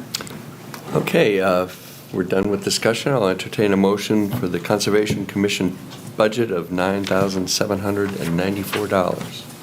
So moved. Anna Granger. Second, Amanda Kelly. Anna and Amanda, second. All those in favor signify by saying aye. Aye. Opposed? Thank you. There are a couple of CIP items, but also Kind of the two. observations. by Yeah, the sort of an committee. overarching question as well as the CIP items. Also, the overarching question, just to keep in mind, is what Kristen just alluded to, which is alternate or other sources of revenue for grant matching and land acquisition. So we looked at these CIP items, which are both revenue generating, and asked that question of these. But also we have the question about the land use change tax. So let's talk about the 2 CIP items, but just know that that question about funding for the larger conservation work is also part of our considerations. So shall we start with the styrofoam recycling east? Yeah, so what we basically do is do an overview of what it is. Committee, weighs in on what their current thinking is, but we've discussed it more in depth on CIP night. Okay. So you don't Great. need to go into a ton of detail, more just an overview of what it is. Okay. Yeah. Thanks. So, styrofoam recycling, I'm really excited about this project. I learned about this opportunity because it's implemented in the town of Guilford. The Public Works Director there is fabulous and wants to see this effort grow. Basically, it's a shipping container that contains this foam densifier, which is something that chews up styrofoam, heats it, and spits it out in these coils. The beauty of that is it gets styrofoam out of our containers, and so instead of light, fluffy, bulky material in our containers, we have hauling savings. And then in addition, as the styrofoam gets densified, it is a commodity that you can sell. And rate-wise, it's not as valuable as something like aluminum cans, but it's better than cardboard. It's about $750 a ton. Versus aluminum is $1,000 a ton, so it's up there. The goal, this is a project that the Sustainability Advisory Committee is really excited about. The goal is really broader than Exeter, to create these hubs regionally where neighboring communities can bring styrofoam in to be processed. And we would want to encourage that because we can turn around and sell it, but it also has the broader benefit of reducing, reusing styrofoam and reducing it from our landfills. That's a really broad overview. Are there limits on the type of styrofoam? Because I know one of the problems, are there limits? Yeah, there are, and I don't know if I put So the numbers. how much of an effort is it on the part of the people that want to bring styrofoam in to sort out that styrofoam? Because I know that recycling in general, I look at the plastics and it's like, I throw my hands up. Right. I have a similar problem with styrofoam. Is it easy for me to identify the styrofoam that is or is not acceptable? It's easy. It's basically, if we set the standard of packing materials, it's that hard, dense styrofoam that you get that. But not the styrofoam peanuts? It wouldn't be, for example, like your cup from a restaurant or food containers. So you don't have to worry about, is it dirty or is it clean, like you do for pizza boxes. I don't believe packing peanuts are a part of that, but I can double check. and discuss that in detail at the, Thank you. in-depth. So it's by donation now? I'd like to say I support this in theory, but I'm also conflicted because it is plastic. We are moving plastic around the planet. That said, we're not going to stop using styrofoam or needing a place to dispose of it in our own community. And the next best thing to landfill is to repurpose it in some way. So that's the root of my conflict, which is a larger planetary concern. So the reason why we have these preliminary discussions during the budget is if there are questions that the department head needs to go back and do some research, this gives them the opportunity. I guess my sort of homework for the CIP night would be to have a little bit, first of all, I guess as Public Works, obviously it'd be out at the transfer station, you know, how active a conversation has there been with the staffing and to Dave's point, because it does fall on the person managing the piece of equipment. You know, people will try to bring their cups in and things like that. So you don't have to answer now, but you know, just that information would be down the road helpful, and then a little bit more specificity on markets. You know, because heretofore styrofoam recycling has been the poor relations to plastic recycling in general. As Dave did allude as well, plastics recycling in general is in the hopper and not in a good way. So what makes polystyrene recycling now all of a sudden the golden child and have a market that can pay this off in 8 years? I would be skeptical at being in the business, but I'd love to hear what kind of information you might have.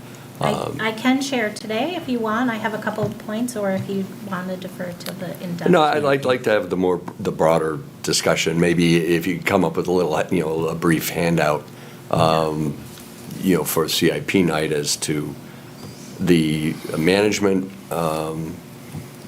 coordination required with Public Works, how we would manage other towns coming in, because that's usually outside of landscapers with yard waste. That usually doesn't happen. And then obviously, potential markets. And then I guess I also seen that this is modeled after one town in New Hampshire that is not necessarily the same kind of demographic as Exeter. It'd be nice to see if other folks, certainly in small towns of New England, have gone down the road on this. So that would be my question. Ton had his hand up. You've asked my question. Okay. Judy? Also for CIP night, I'd be interested in knowing what the types and sources of the styrofoam are, just for our edification. Okay. I will take this opportunity just to mention, because I realize I forgot it. So there is a potential funding offset for this project. There's a grant opportunity specific for styrofoam recycling, which is a $50,000 grant. And Guilford, I have from Guilford, she's done a ton of documentation and research. I have the communities that have reached out with interest in this in her region, how much she has made in the first 6 months, and I can bring all of that to the next. That'd be great. The other thing that might be helpful is to have some sort of metric of how our community is using our town's Mr. Fox composting service and our other recycling services, because that might offer some comparative data on how likely people are to use the styrofoam service. I know that's gone up every year. We just heard it. Okay, so that's that. Electric vehicle charging? Right. Oh, one other question. Sure. Where the styrofoam comes from, is it more individual households or is it businesses? That might be helpful to know something about.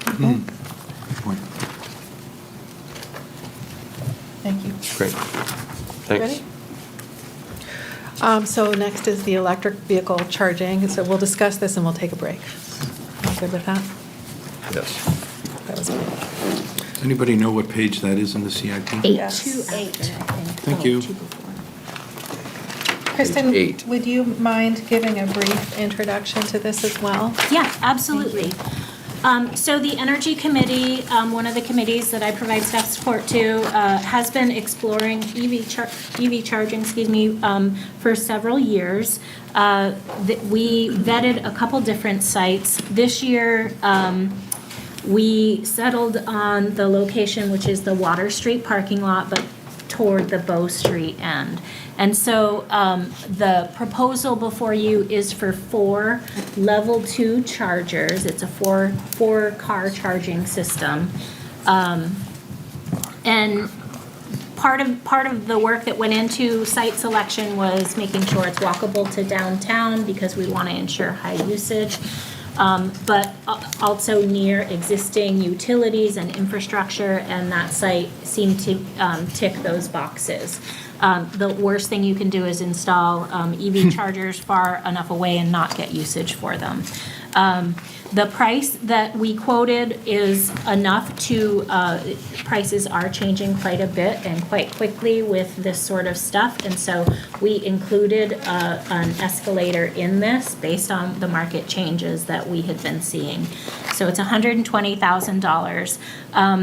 In terms of charging need, the Department of Energy identifies 3.4% of your registered EV registrations would dictate how many chargers you need in your community.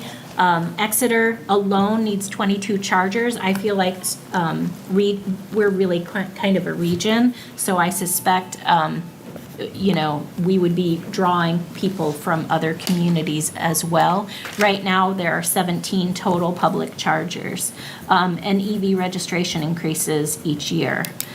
Let's see. The question of why would a municipality get into this business, I think is a fair question. One, there's dramatic benefit for our local businesses and a draw for others to come to our area if there is local EV charging. Our downtown businesses don't have an opportunity to put in their own chargers. They don't have private parking for their customers. And so that's why we feel this is a benefit. We also have the ability of controlling the incentives, so we can alter the pay structure. We're not proposing a free charging site. And the arrangement that we're proposing is one where we get feedback on a regular basis in terms of usage, and then can alter our our cost structure relative to that. So if we see that, we've set the cost too high and people aren't coming, we can make a change there. So it's sort of the best of both worlds in that we can make it, modify it to our need. We also can de-incentivize people camping out on the chargers by incurring a fee. So if you're sitting in an EV charging spot and your vehicle is full, then we can charge an hourly cost to the user to deter that kind of activity. And then but the subcommittee did ask about what about police enforcement? And so I reached out about non-EV parking in an EV charging spot. I reached out to neighboring communities that also have public EV chargers. They actually said signage is quite a bit of deterrent. I was a little bit surprised to hear that and relieved kind of. They said that it's sort of like, I don't know, people just, I guess, recognize that different. If it's an EV parking only, they tend to not park there. The benefit of the Water Street parking lot is we just have the downtown, and if you need me to cut this a little shorter, just signal, but since it's a new concept, I thought I would take a little bit more time with this. We do have the downtown parking study, so we have some utilization rates for that parking area and tried to choose something on the periphery of that, but still downtown, which is why the Bow Street end. There is an existing parking island there, which is 28 together with parallel parking spots. It's hard to see in the picture in the CIP, but there's 2 parallel parking spots adjacent to the island.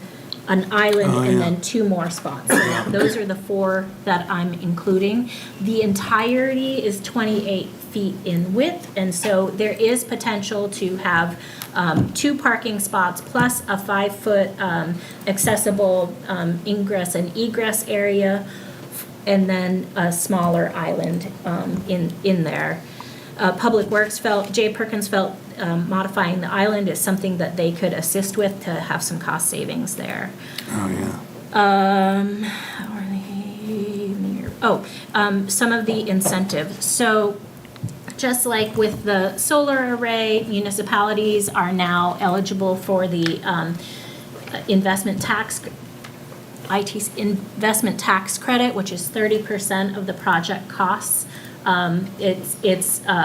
It's a tax relief, so you have to wait until you file taxes to claim it. So we would have to wait until the project is completely installed, show documentation that we met the requirements, and we would get 30% of the project costs. In addition to that, we were contacted by Clean Energy New Hampshire, which we're a member of, and Rockingham Planning Commission, because the state of New Hampshire was applying for a charging fueling infrastructure grant from the feds. So they were trying to bring money to our state in order to then disperse it to communities. So they contacted, our partners contacted us, and we said, do you have any sites? And we were like, yes, we were poised to submit this anyway. The beauty of that is the state has already vetted this proposal for qualifying for the CFI grant should the state get money. I will disclose up front, just because we submitted this proposal early in their application stage, it does not mean we're guaranteed or at the top of the list. We'd still have to apply just like anyone else, but we know that our project qualifies, which is a step ahead from others. The amazing part of the CFI grant is it's 80-20. They pay 80% of the project costs. We would be responsible for 20. And it's reimbursement, so it, again, is after the fact. A little bit of return on investment. Let's see, so the subcommittee mentioned that is very important to share, obviously. So much of how you calculate return of investment varies because it depends on the time of day someone's charging, it depends on your use rate, it depends on the cost of the utility, and so many other things. So we had the Revision Energy, who gave our quoted our costs to us, develop an ROI based on some assumptions. That was a 10% utilization rate, which is only 2.5 hours a day every day. I think with some residents nearby, we could have a higher utilization, but that's a standard. Only using the investment tax credit, our break-even point is 8 years. So that's a fair distance down the road. But by year 10, we're bringing in $28,800 for $28,800 for annual income. That's at the current fee structure? That's at the current fee structure. So we can change it, Right. we can modify it, et cetera. Does that also factor in the replacement and maintenance of that equipment? Yes, so our agreement is, company is responsible for maintaining these. If something breaks down, we have an agreement with them, and that's all included in this cost. Okay. And then the last part is I wanted to share, if we were qualified and received the CFI grant, the 80-20, we would break even in year 2. Part of that is just the delay for construction because it's a reimbursement type payment. And we're cash flow positive in year 3. So it's a really quick turnaround, and it dramatically, obviously, cuts our costs. I just have 2 comments. Yeah.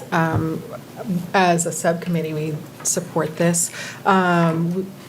One question we raised, and others have raised, is the question of equity. Are we providing a resource that only the people who can afford electric charging vehicles might use? But the more I think about it, the more I think that the people who have those vehicles also charge them at home, and they have the infrastructure in their homes to do that. And Kristen pointed out that a large quantity of our users will be visitors, people from other towns, whether they're customers at downtown businesses or here for other purposes. And that's purely revenue generating and not necessarily reflective of a fee or a tax use inequity. My second point is, along with our advocacy for accessibility, I would like to make sure that this design, location, positioning is all done with a not just minimum ADA compliance, but a universal accessibility, complete streets. How does it interact with the park there?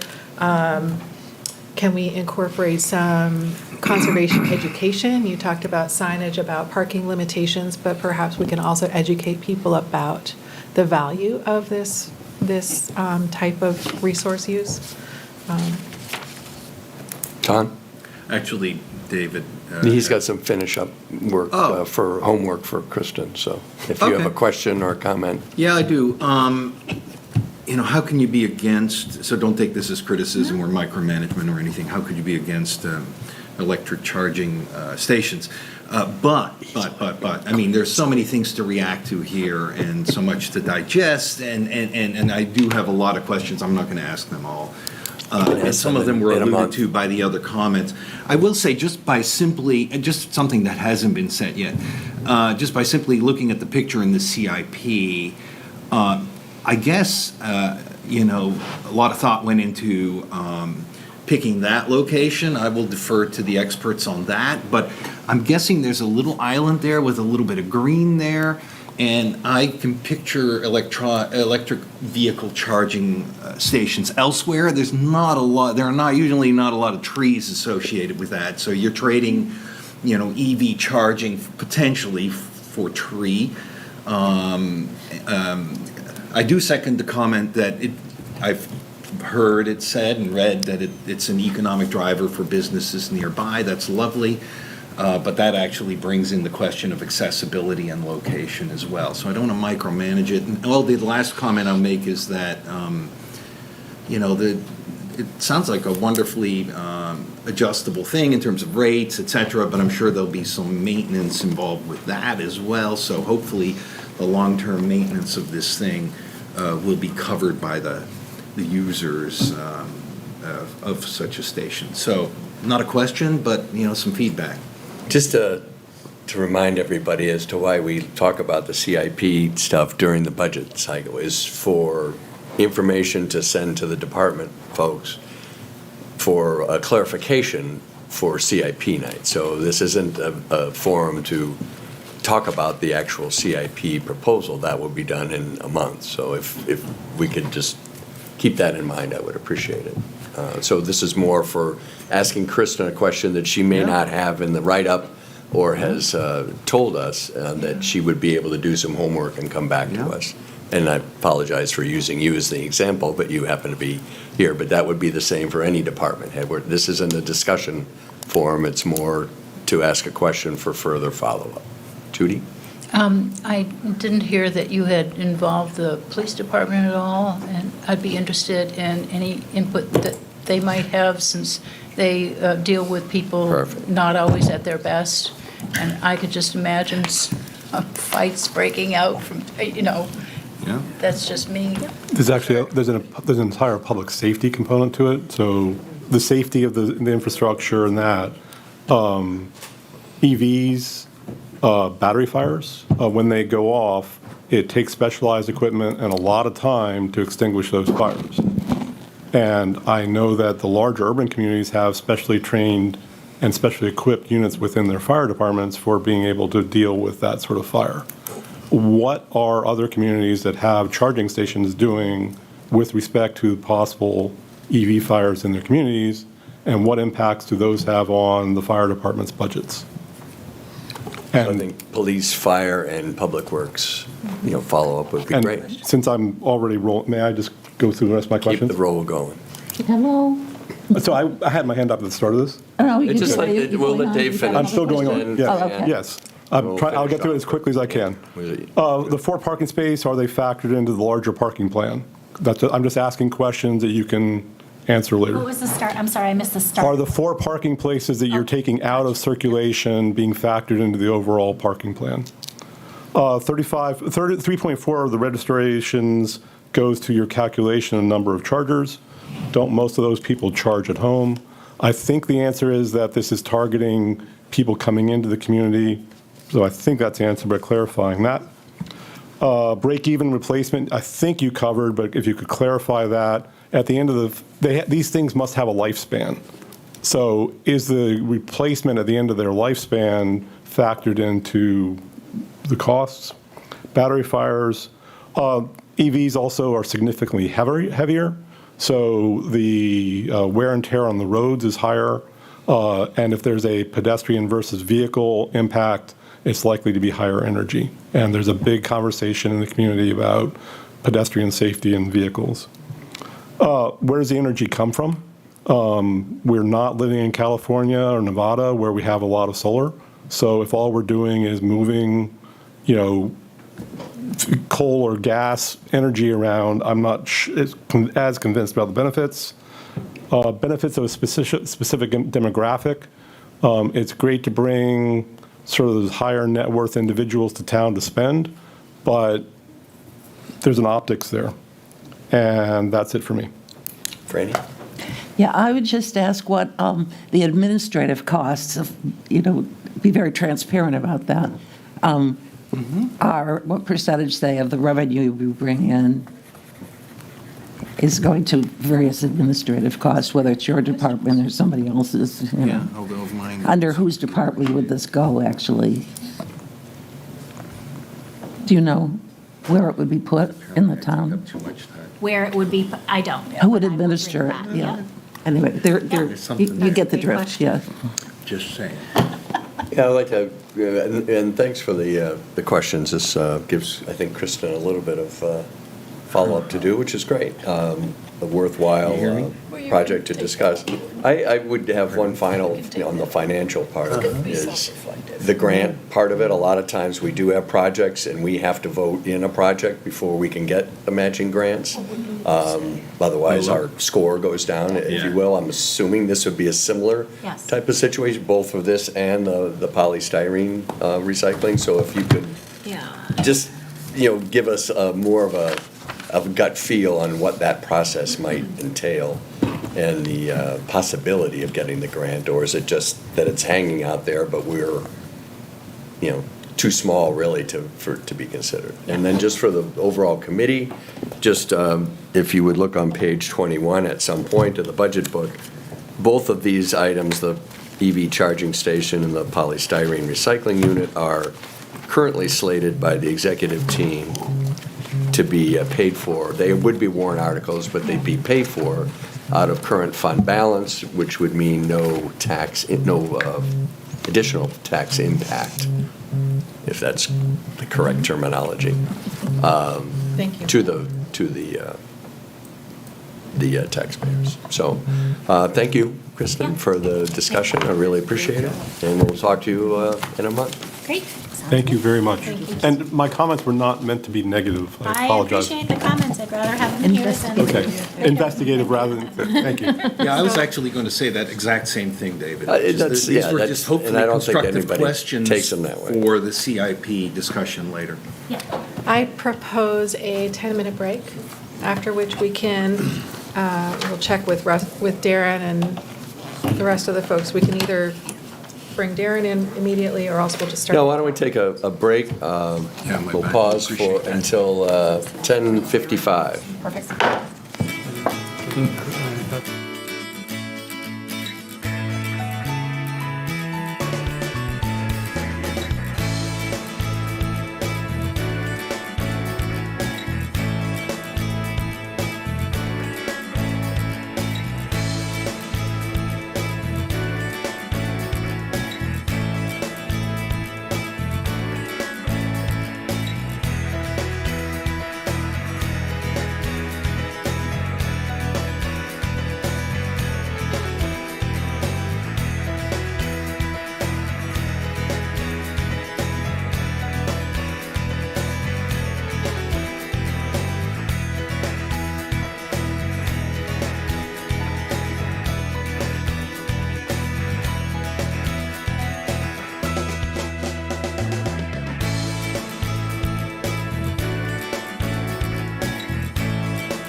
please.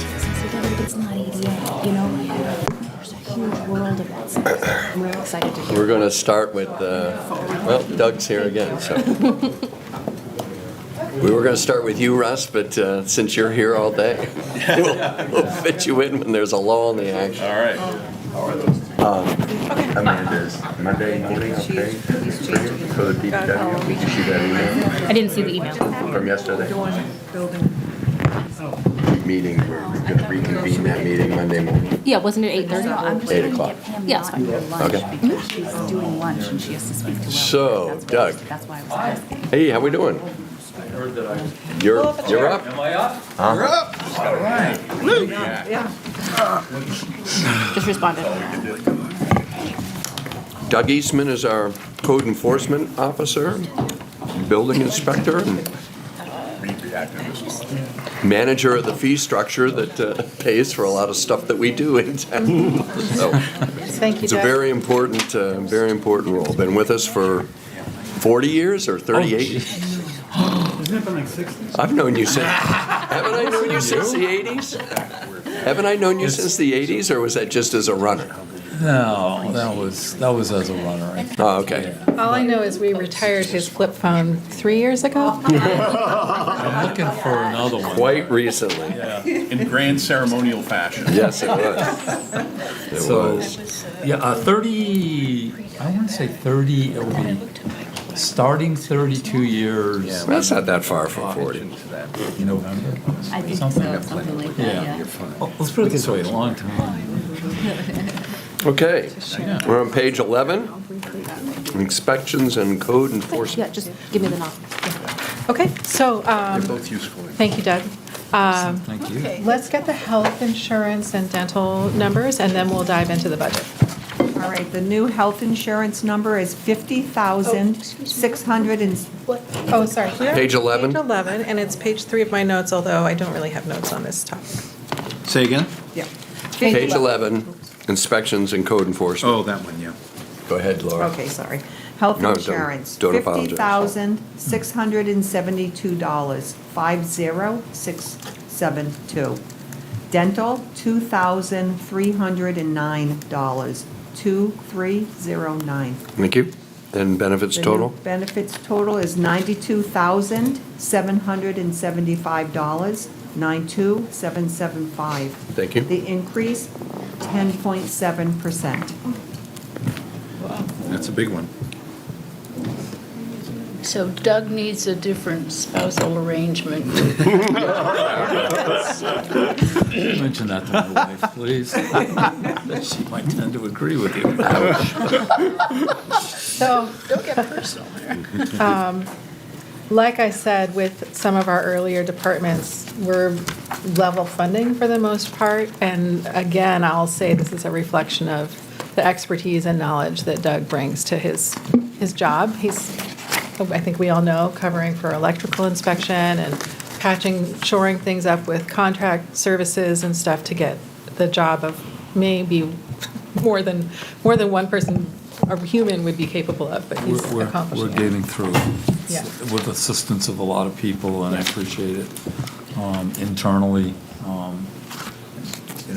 fellow employees and between everybody assisting me. We got a great staff here in my office, Barb, Kristen and Dave, and we all work together really well, and they're a huge help to me, and without them, I probably wouldn't be able to do this, but.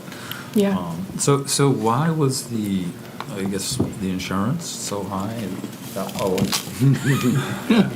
I do? You did it. Because the internet doesn't provide health insurance. That was just what we got assigned. Yeah, that's the rate. Right. Wow, okay. Doubled what we expected. So in this budget, we can just open it to questions, but first, I have a question about contracted services because I don't think I took accurate notes on that amount. I wrote keep in on my notes, but I don't remember what that means. Does that change the number or keep the number? Well, last year we put in $15,000 for an electrical inspector who had been with And we us. have 10,000, minus 10,000 in it. And so, Yes, obviously, the situation changed That's over the correct. year. Yes. So he wasn't either required or available as much as we had hoped? No one was available. Okay.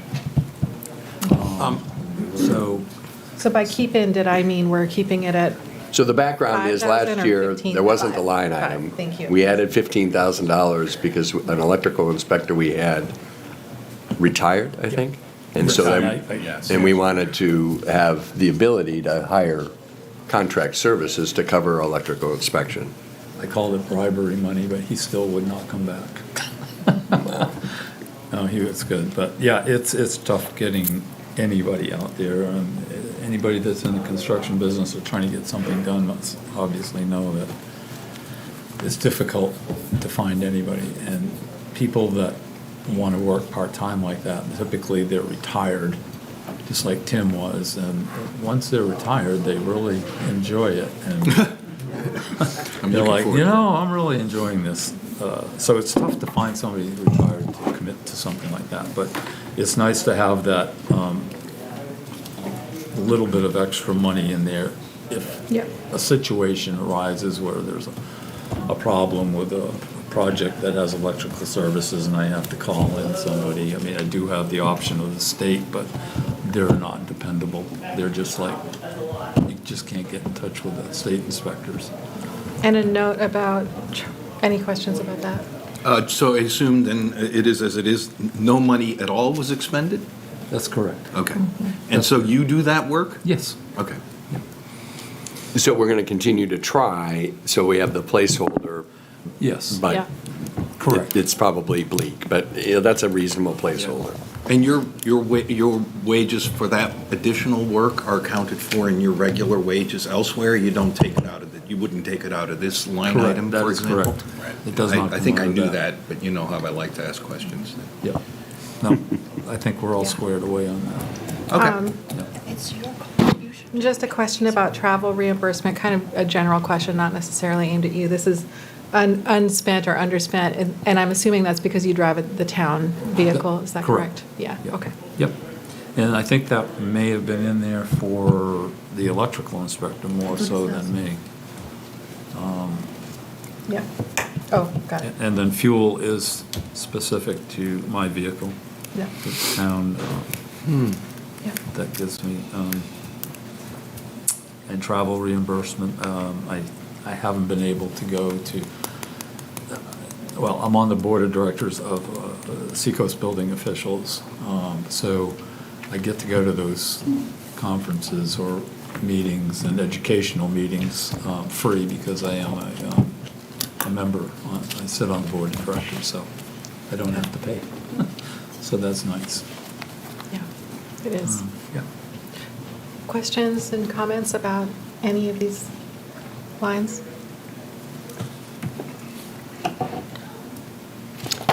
We're ready to vote on the bottom line, and then we. The new number for this item, Laura? Yep, 287,562. 287,562, increase of 2.8%. And Amanda does have a comment question. Just point of interest, one thing that we did, since Doug is the ADA coordinator and inspector for the town, when we were talking with Doug and we were talking with Dave, again, about this idea of beyond compliance, but just universal accessibility, Doug, Dave, and I have come up with a loose plan to get started on a once or twice a year community forum to just hear from the citizens other ideas that we could do to improve accessibility. For instance, one of the ones that we used to float this idea was like the holiday parade. Maybe the idea of having a sensory-friendly zone where somewhere up on Portsmouth Ave, the horns and sirens don't blare for people with autism or just sensory needs to have a space that's quieter. And as soon as we said that, about 12 people said, "Oh, that's great. We would want to go there." And it's just the types of ideas that aren't within ADA compliance specifically, but that we want to hear from the citizens of the town about and just be able to make little tweaks that don't cost anything, but are something else we can do within that role. Thank Yeah, you. and the other, now that we're on that topic, kudos to Amanda? Amanda. I know, I just saw you last night.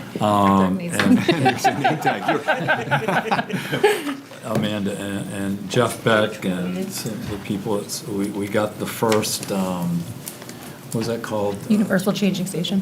Yes, changing table at the town hall on the first floor. And dedicated a space for that down there, and it took a while, but between us, it took us a few months to get it done, but we kind of Yeah. like the first in town to have one of those. Yeah. Is that correct? The first town in the whole state. Really, the whole state?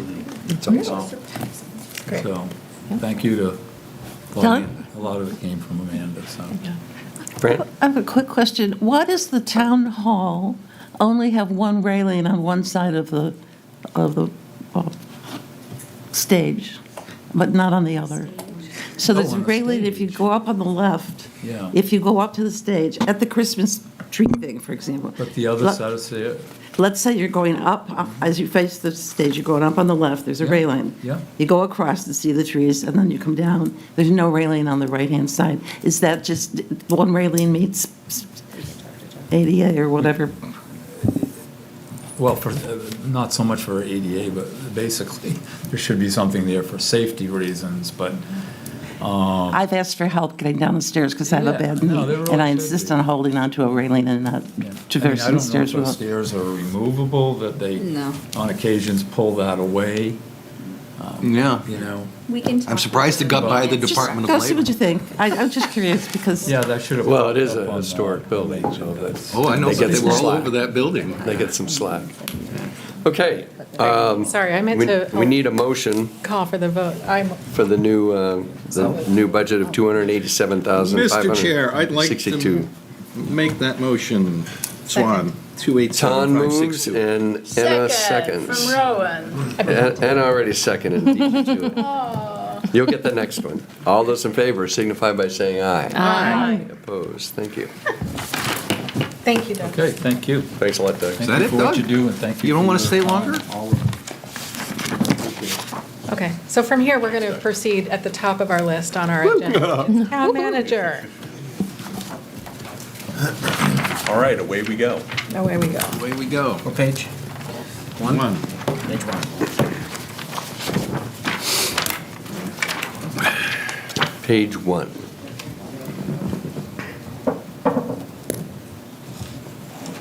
Starting at the top, the salary change reflects segue for our assistant town manager to full-time within the town manager budget.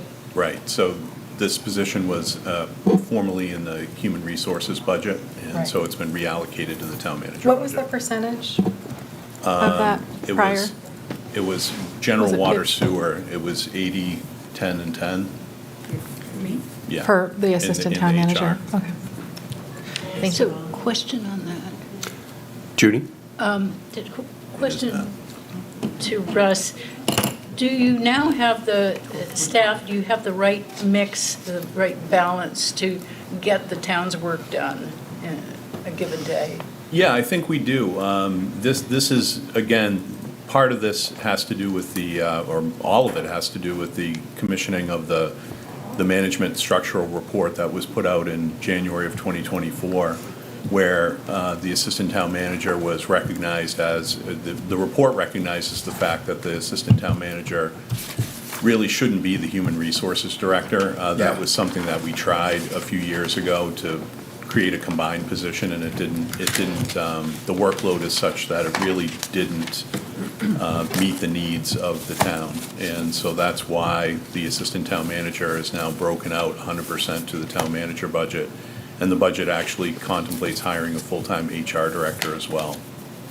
So, but the short answer, I think, to your question is yes. Thank you.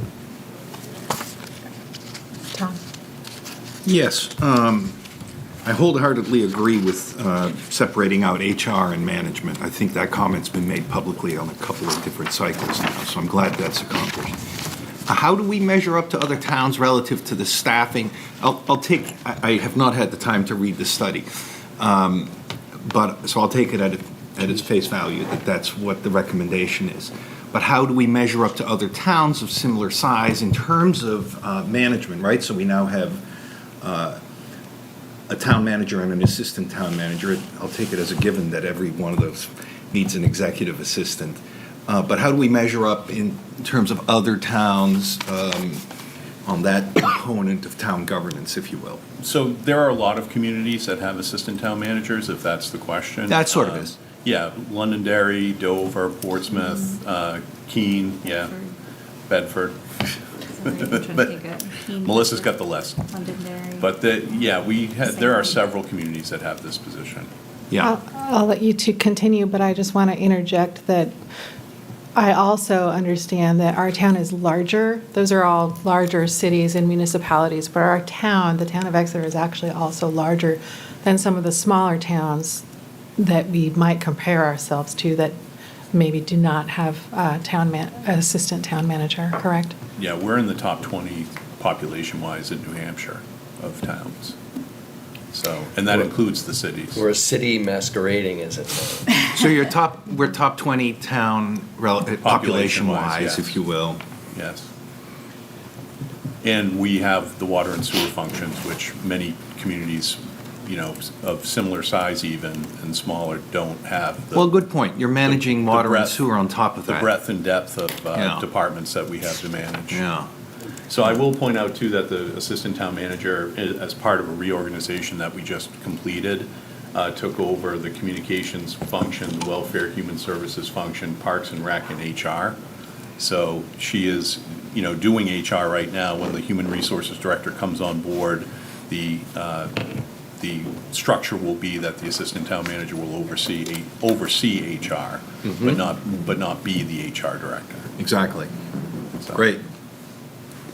So I asked this just because Melissa was kind enough to come to our Water and Sewer and Public Works Subcommittee meeting a few days ago. And you and I have worked closely together on those issues. And yet I see that under the town manager budget, of which the assistant town manager is not part of, that we're taking out a pretty significant chunk allocated to the water and sewer fund. So are we just doing away with that and everything is just under the town manager, assistant town manager, executive assistant? Or? No, it still allocates. It allocates whatever we put into the wage and benefit lines. It allocates a portion of that total out to water and sewer.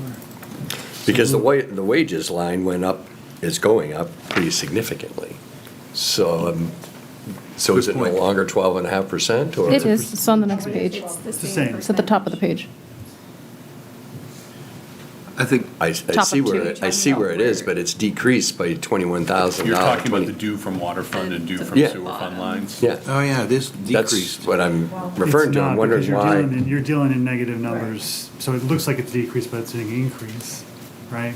Oh, It's a 50%. It's a draw. If you just look at the road numbers, 24 budget versus. So it is proposed coming out of budget, water and it's an sewer, that increase. amount. Yeah. 42.5 to 65.5. Oh, I see, okay. So It's it's just being yeah. paid for by those funds, so it's a negative for That's this. right. Got it, okay. Yep. My bad. Good catch, though. Well, it does bring up a After big 15 point, which years, is that I it's think I going to be a know how to do larger this draw stuff. on the water and sewer ratepayers by increasing the budget in the town manager Right. department. You're drawing more money from water and sewer. Right. I stating just the read it obvious, as wrong. I always do. I do actually have a question, and this is more for sort of continuity. Last year, the preliminary budget for this this item was a little less than $220,000, $219,866, and yet I see the actual 2024 budget that's shown here to be slightly more than that. Did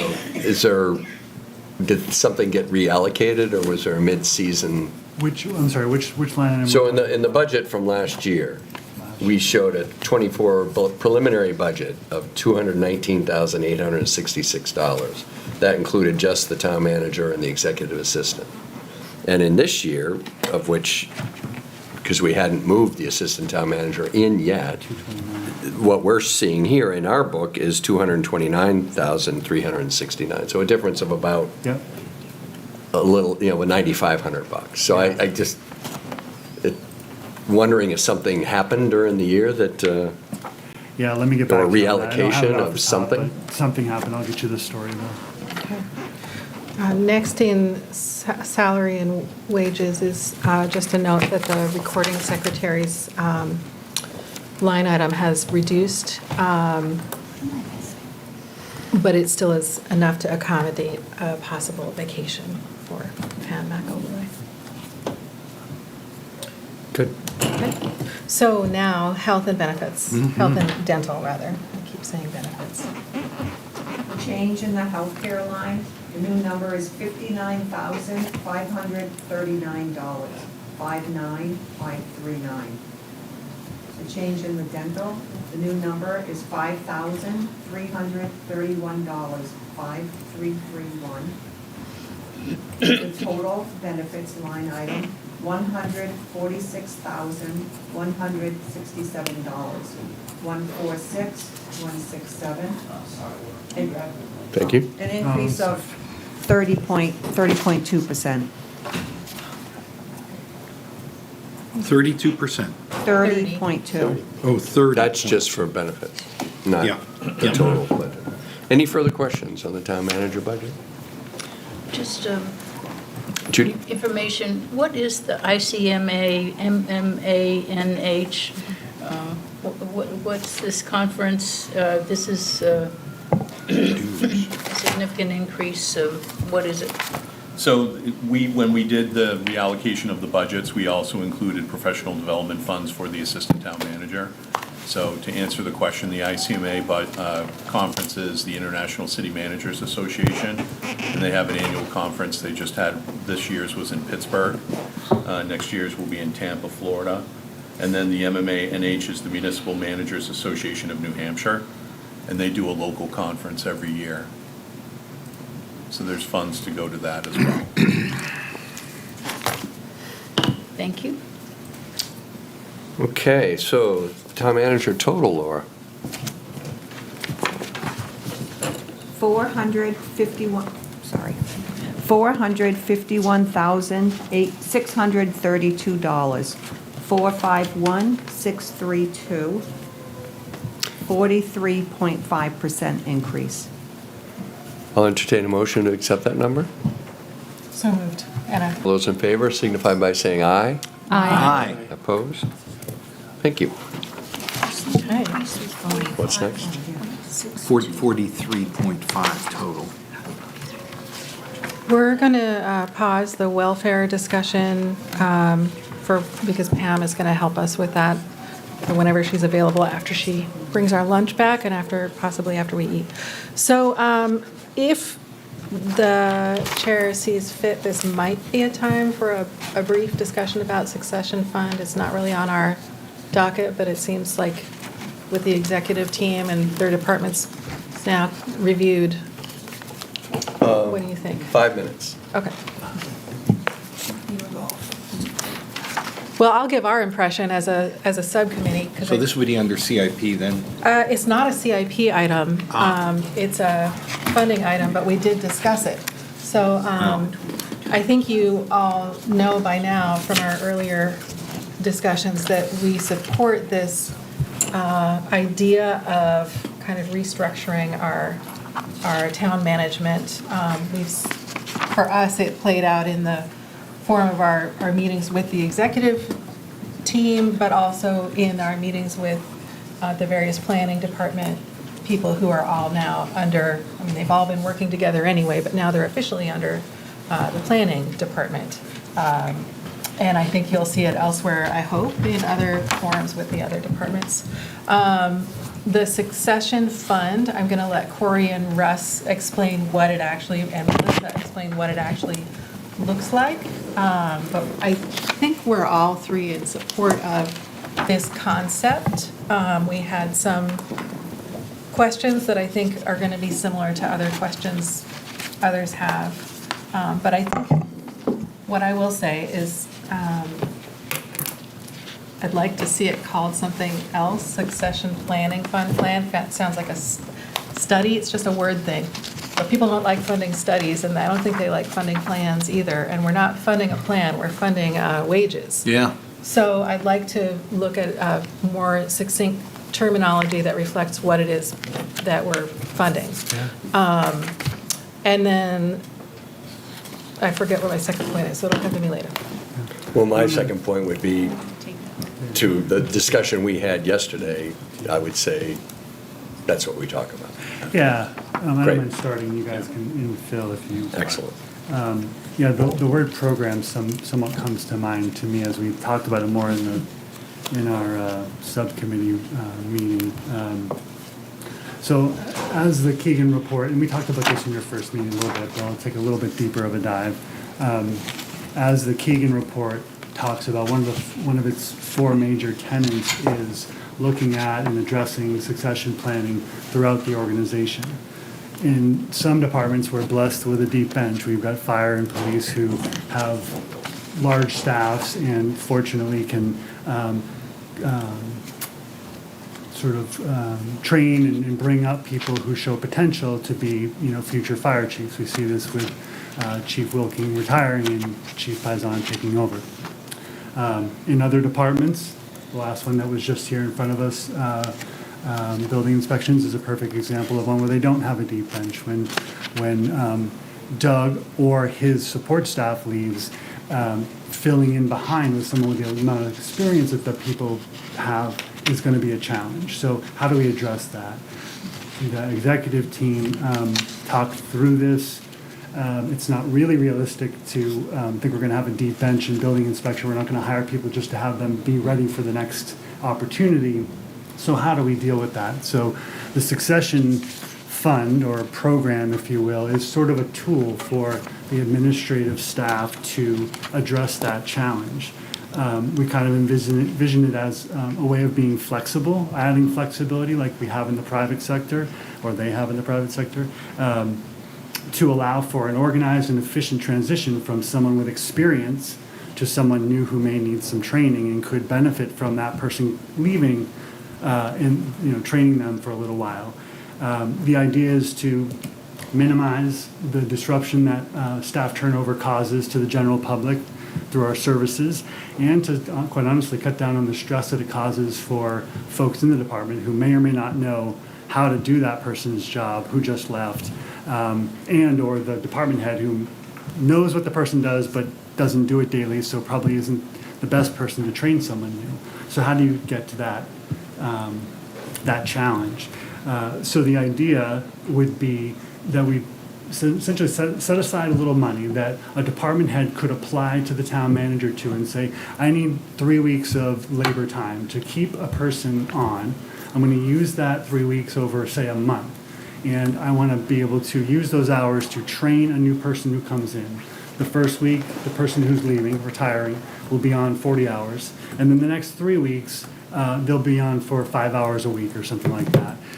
It's a finite period of time. It's a resource that allows us to keep a person on, transfer that knowledge, and then have a new person get off on the right foot.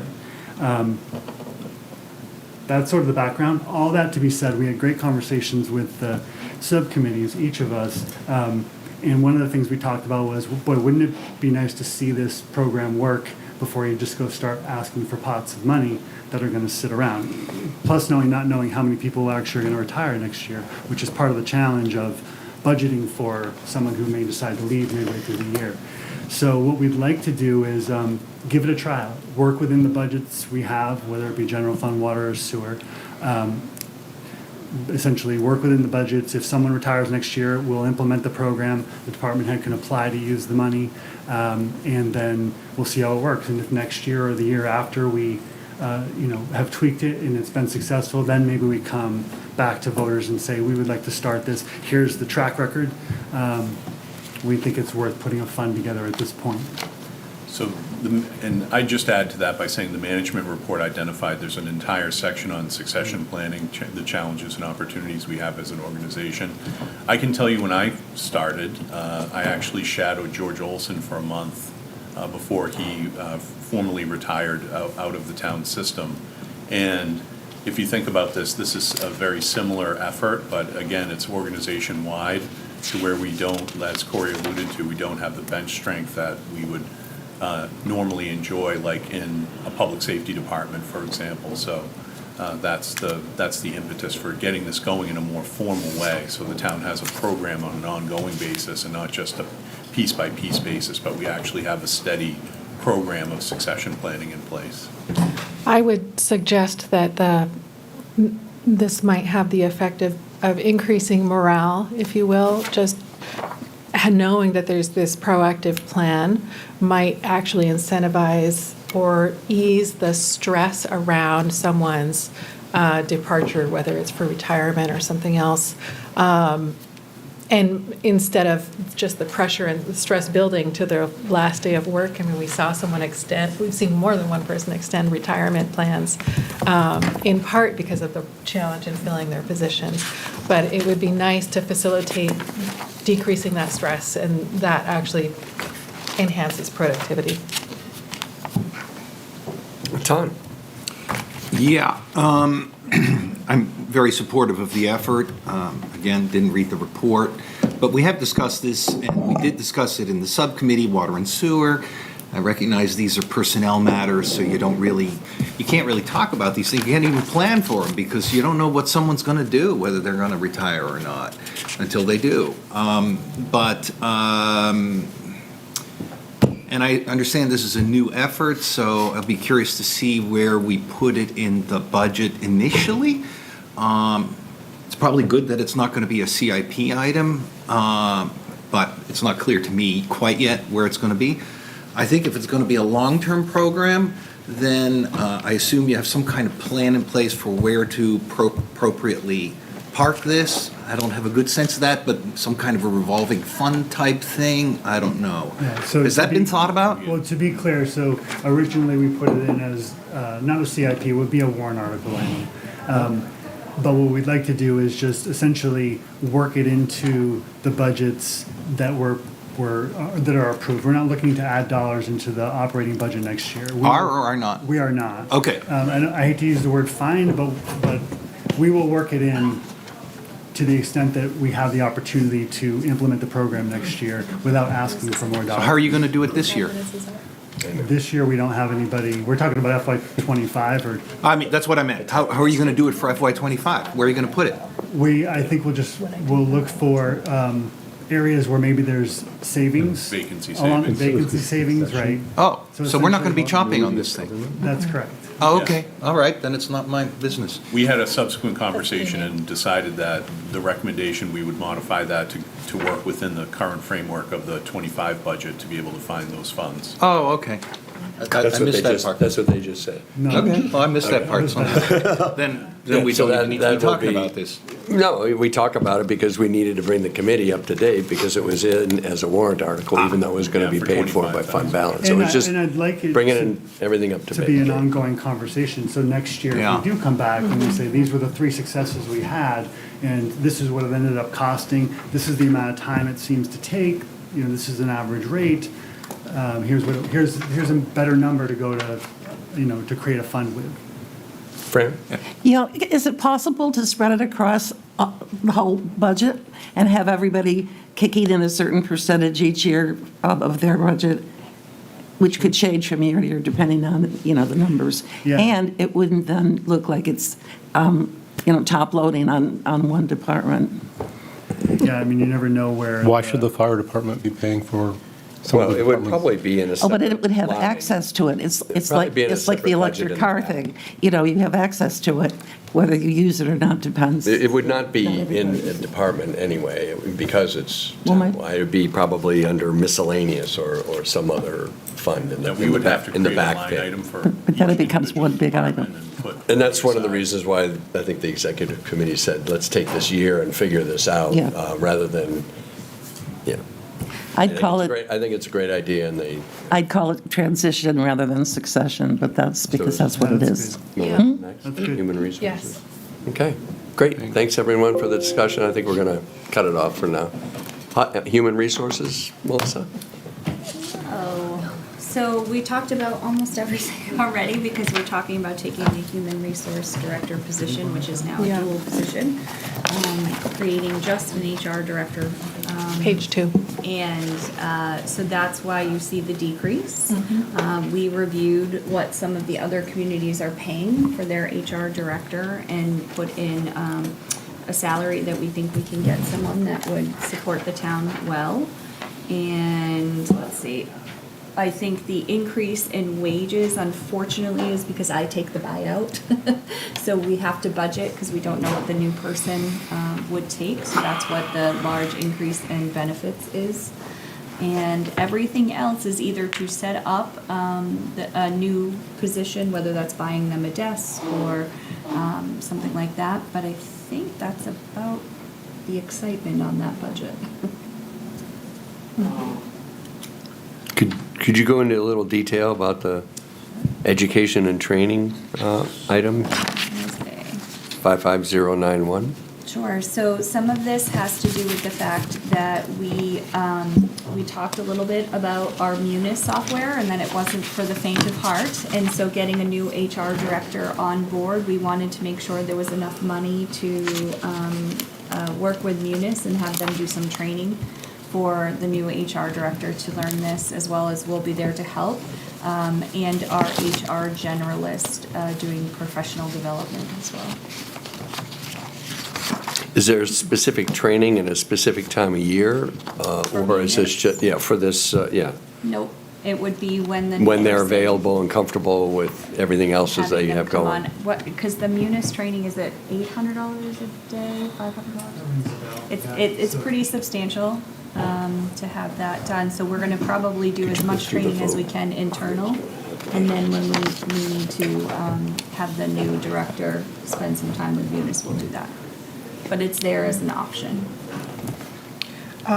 Another question about the employment, pre-employment screenings. Could you just summarize why that's looking the way it So is? the state of New Hampshire has been running behind on their background checks, and the police department has been helping with us with that, which means that it's not costing us any money, but it is not the best practice. The problem was it was taking up to 2 months to get a background check back, and as you guys know, with the employment market the way it is, to have someone wait 2 months to get a background check was very difficult to keep staff. So we are going to be switching back, hopefully as soon as the state gets their staffing levels back to a normal return time, and that's why that's there.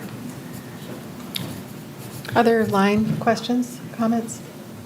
Considering the increase in our health expenses, and we wouldn't be anticipating those would go down, is the town considering instituting a wellness program for employees? And if it were to do that, would the administration or the literature training or something be located in the HR department? So we have an employees assistance program, so we do have that available to all of our employees. Are you asking us to add something additional to that?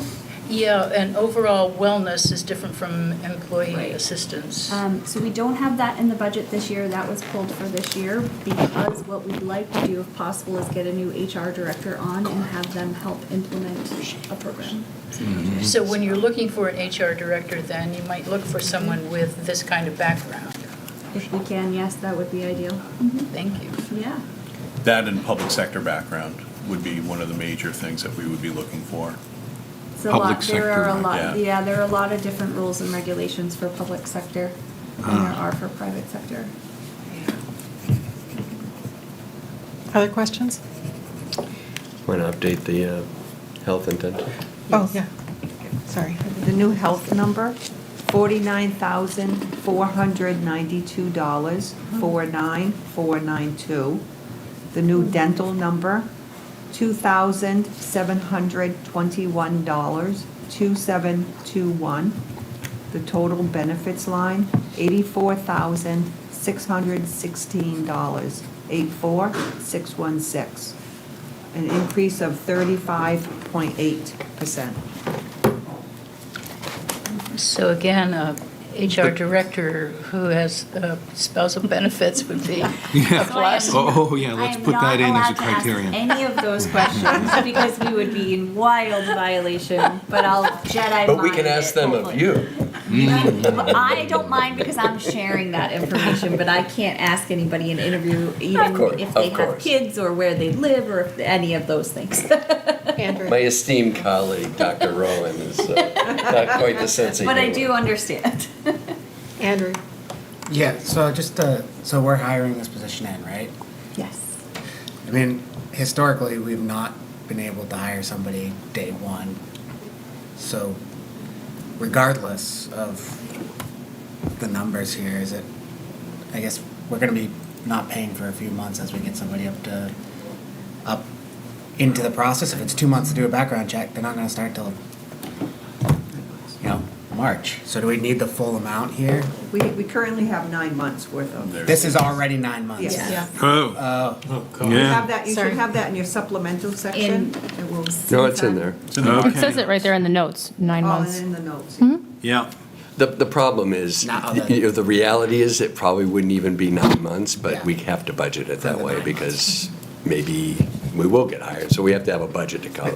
Yeah, but this gets approved in March, right? So the Then 9 it's months. 9 months. So the 9 months is, again, still saying day They can one. advertise for the job, I think, right? We can, No, we yes. can't without the Well, budget, once not the without budget the is funding. approved. Oh, geez, you can't even So 9 advertise months until is, the budget is approved? absolutely. I mean, the Well, chances are Because having the- 9 months is the slim, police chief but can get us the background you still check have to, quicker. you But still have to saying budget it eventually that we way. need to switch back. All right, so there's, yeah. So It's that's more 9 months. procedure at this point, and Yeah. it's not like the money gets wasted, but Well, you answered it's my not an question. ideal situation. Yeah, 6 months is probably more realistic. by So you time post the have it. job once the vote has been done? Yes, right. it Oh, will be that's all a ready word. to It's go. Right. Yeah, okay.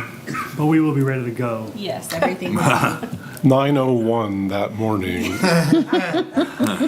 And then keep in mind, as it's already been said, to state the obvious, as we say, the healthcare is a, highest cost, scenario. We may get someone that needs a 2-person plan and that number drops, so unfortunately, we just have to appropriate for what it is we might. Judy, do you want the job? Health benefit. No, I have Medicare, I'm all set. Okay, any other line item discussions on HR? The new total, Laura? $206,880, 206,880, increase of 0.1%. Any further discussion? I'll entertain a motion for that number. So moved. Anna moves. Second, Swan. Tom seconds. All those in favor signify by saying aye. Aye. Aye. Thank you. Transportation? Transportation, I'll entertain a motion for $1. That's my job. Excellent. Mr. Chair, Swan moves $1. Nice. Second. You guys are all over that stuff. You eastern part of the table, folks. All those in favor signify by saying aye. Aye. Opposed? Thank you. Legal? Legal. So I asked Russ for some updated numbers, just given that there's a lot of buzz about current legal stuff, but I don't know if you even have a year-to-date number that's, Yes, we do, actually, yes. Year-to-date is a little over 86,000 spent. So we feel like we'll be fully spent for the year. Does this factor in the pending rug problem? This factors in everything, obviously we'll pay for representation on RUG going forward out of this budget. Okay. So it'll be part of the 14 that's left. Okay. Yeah, Oh, that will come out of this year's budget. right. Right, And got it. next year's as well. Yes, and maybe No the years doubt. after that, and, Yeah. yeah, okay. So Should be we- a slam dunk. yeah, I think we've spent, I don't have my notes, but it's between 80 some and 100,000 is what we've spent annually. The average, I think, was 92,000 a year for 4 or 5 years. Right. So I think it's prudent to just stay where we are with this Oh, yeah. proposed amount. Okay, any further discussion? I'll entertain a motion for a $100,000 legal budget. So moved. Second. Anna moves, Andrew seconds. All those in favor signify by saying aye. Aye. Opposed? Thank you. Bob, did you want to vote town manager, the town manager? I thought we budget? did. I mean, I have it that it was moved and It seconded. was all set?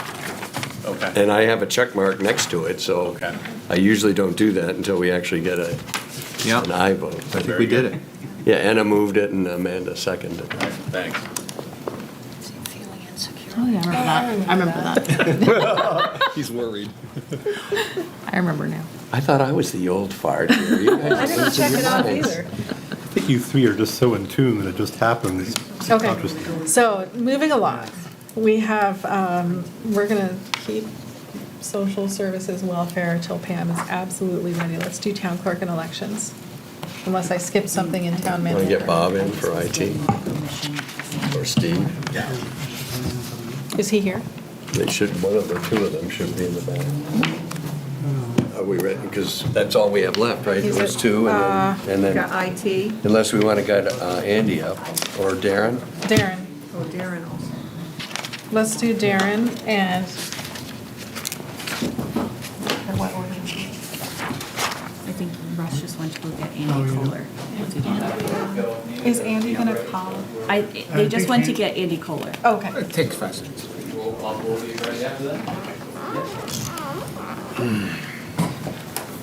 So town clerk and elections. I forgot he's actually watching the proceedings. You're on camera. Big brother is watching. Town clerk and elections is on pages 5 and 6 of our budget book.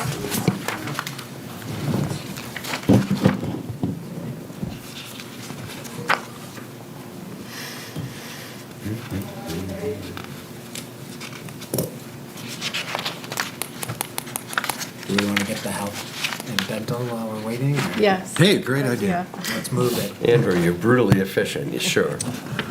Town clerk, health insurance number, $72,060, 72060.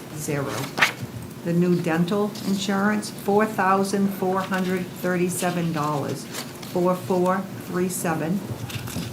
The total benefits line, $129,392, 129,392.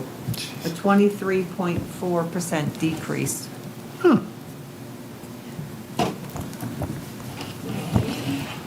Staff turnover. Hi, Andy. Sorry I'm late. Hi. Not a problem. You're not You're All late. about We're- elections nowadays. We're right on time. Andy Kohler is our town clerk for many, many years. Wow. I didn't put the third many in there, just.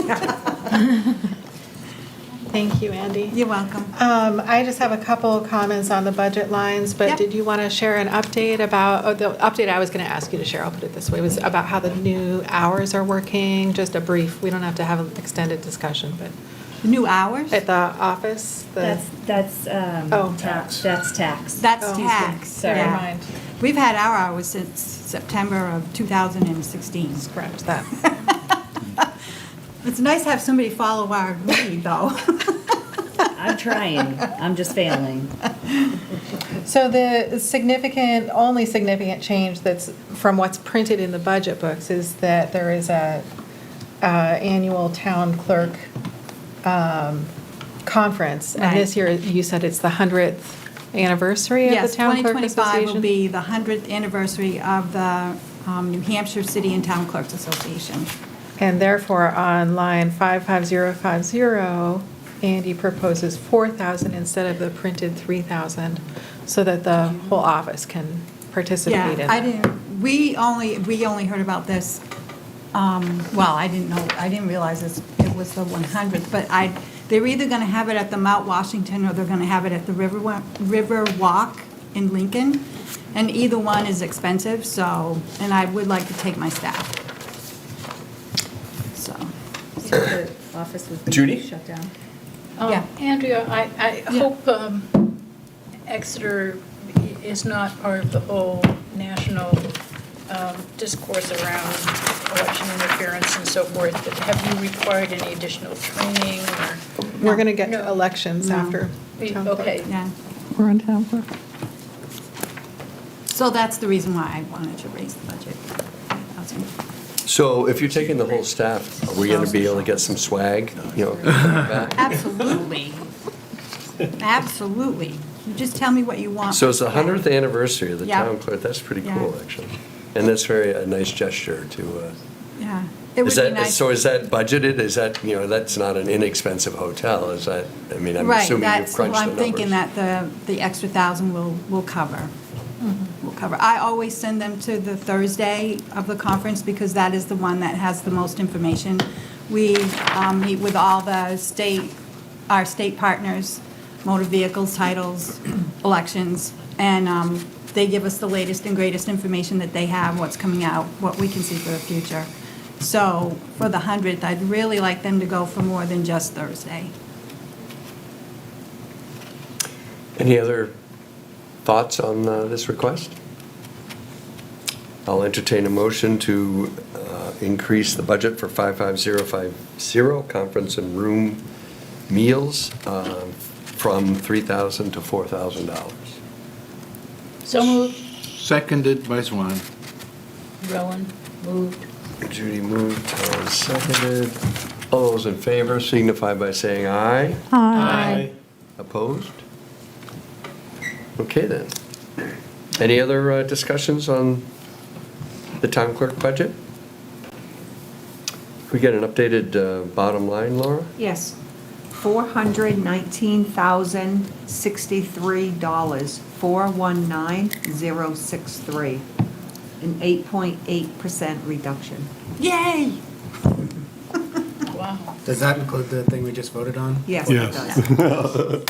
I should have asked this earlier. That's all right. Andrea, are we fully staffed at this point Yes, then in we your are fully office? staffed. Okay. Congratulations. Took a while, but we got there. How big is your staff? It's me plus 4 other people. I mean, 3 other people. Okay, so 4 people. Got Yeah. it. Thank you. Okay. Okay, I'll entertain a motion for the town clerk budget of $419,063. So moved. Andrew? Second. Second by Anna.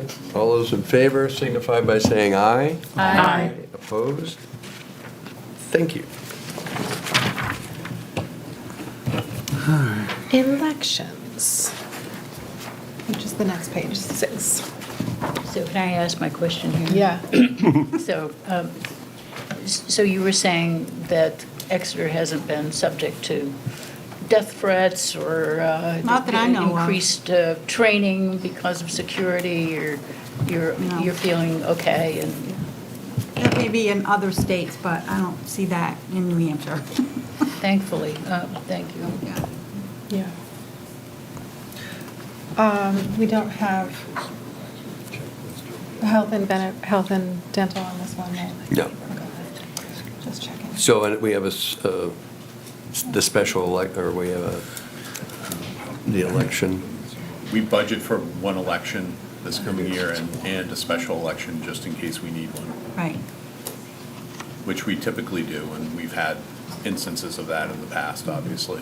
Wasn't it last year we just had one? The siphons, yeah. Yep. Yeah, the Last year we siphons. just had a Special meeting and election. What other ones have we had We've recently? had Gill Street, or is it Gilman Street? Gilman Gilman Street, Street. PEA, did the discontinuance of Gilman Street. That was a while ago, wasn't it? It was. We still have to budget for it, because we have to have an election, full board election, whether it's a special election or a regular election. You still have to order the ballots, you still have to man the polls. Well, I understand that it has to be paid for, but Yeah. that doesn't, We also had. if something happens once very infrequently, we don't necessarily have to budget for it, do we? We had one in 2011 as well for the Water Street culverts, the special election. We also had a special election for a Budget Recommendations Committee change to a Municipal Budget Committee, if you remember that. I do. Yep, I remember that. So there are different instances of special elections that have popped up over the years. One of the questions that Yeah, came up we a have couple times is what happens if the warrant article for the increased salaries for the 3 departments was rejected? I imagine a special election could be triggered by that getting rejected. Yeah, that could happen as well, depending on how the warrant articles are written, Exactly, yeah. right? Any comments about the adding in specific special elections? Oh. Never mind. That would be a no? No. Okay. Go ahead. I'm going to jump down to the equipment, the 4 new ballot tabulators, the counting machines. Actually, ARPA funds is being used to pay for 32, and then the state for 3, we're paying for 1. We're paying for 1. The Yes. state's going to pay for 3. Okay, I thought ARPA funds were used for some. We were going to use the ARPA funds for that. Actually, the ARPA funds were going to be funded for the ballot booths. We did that. And then ARPA funds for 4 new machines, but then the state said, oh, we're going to give you money for the 3 that you actually own. And I'm like, yes. Wow. So all we have to do is pay for 1. And ARPA will pay for that one. ARPA will So we pay for don't need that it one. in this budget.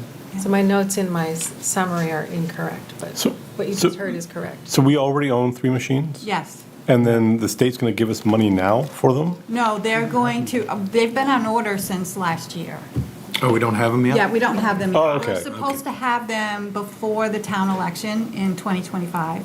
So they will be here But- before? Right, so they will, LHS, which is the company that does the machines, they are going to send the state the bill for the 3 machines, Oh, so the And money they're doesn't even gonna cut pay past, okay, I got you. and then they're just going to send us a bill for 1 machine. Okay. Yeah. Should this line item reflect that there's going to be that's in this year? Yeah. May I just say one thing? So, just like Andy said, the state's gonna get a bill and we're gonna get a bill. The select board has already approved paying for 4 voting machines, now it's just gonna be 1, right. using ARPA funds. So the operating budget, general fund, won't pay for any of those machines. So this 4,000 here, which reflects 1 machine, does not need to be in there, because the ARPA fund will pay for it. So, as you're the accountant, how does that get accounted for in next year's budget book in the back history of what happens with voting machines? Well, it won't be in the budget book because it won't be a budget item.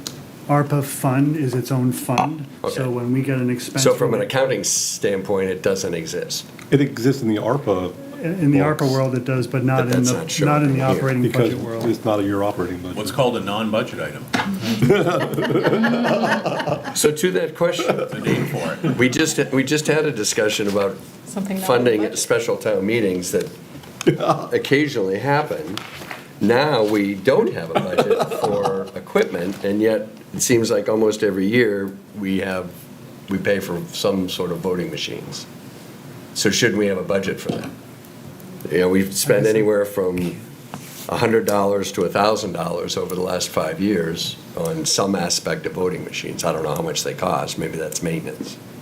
Maintenance, yeah. There's maintenance every year. I know when I went to the voting machines and I, Yeah, that switched the was way stuff in the before me. back, you gave me a couple of $100 off on this lot. But I mean, shouldn't we have a budget for that since we're spending money every year? Isn't there a voting? We have a line. And if we are, There's a maintenance There's line a item maintenance line. Yeah, there is a There is a maintenance maintenance line. for the polling pads. For the Above poll it. pads and the voting. 553. It's gotta come- Yeah, okay. 100. No, it's. So equipment is in there just to alert us that we're doing this ARPA transaction, even though it has a number associated with it. I'm just looking for some continuity here, that's all. I think the continuity is there. There's a maintenance line for 3,900. Got that. Capital outlay gets hit when they have a need, but the need that was recognized or contemplated before we decided to use ARPA funds may be the reason for the explanation that's in the budget. And it just didn't get Yeah. pulled. But we are Yeah. fully funded for what we need for capital equipment in elections next year Yeah, that's- using ARPA. Because that equipment, We've already eaten. the capital outlay is a relatively new line. Right. That's like last year. And it would have probably been for the fact that we were planning on these voting machines until the select board agreed to fund it through ARPA. Okay. Bob or Corey, Tom? or for that matter, Andrea, really nitpicky, but should that have a dollar in it if we're going to keep it as a line item? I don't know. I mean, I'm the I dollar, would- I I'm would just think saying, so. I'm the dollar guy, I so. would think so, but I think that's a good suggestion. as long as they Thank you for understand that. I what's appreciate going on. that, Russ. That's a good Uh, suggestion. Bob, I'd like to make a motion. Go for it. You're gonna blow Andy's budget out of the water. On line item 57006, I make a motion to put in $1. And Anna seconds. Trustee Sidekick. All those in favor signify by saying aye. Aye. Okay, sorry, So that's if going my to change the math is line item. correct, let me see if I can figure this out.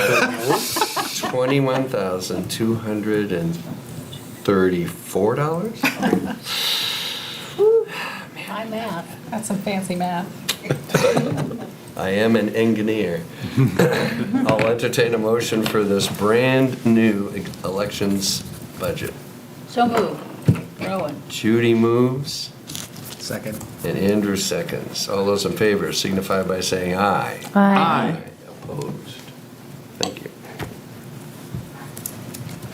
Okay, Let's see. I think that's it. Yay! It's not. The moderator. Oh, yeah, the Well, that's moderator. under And the bopper. Andy's purview. Page 4. Page 4, yeah, bottom of the page. Pretty much straightforward. Yep. And that's less because we have one less election this year?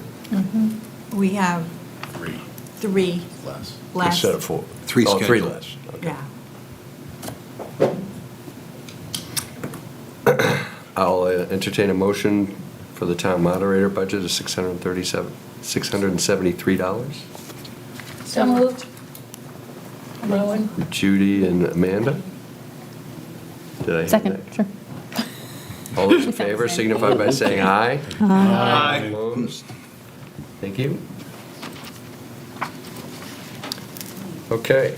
Can I just interject one point that came up during our meetings? And I referenced it earlier in our notes.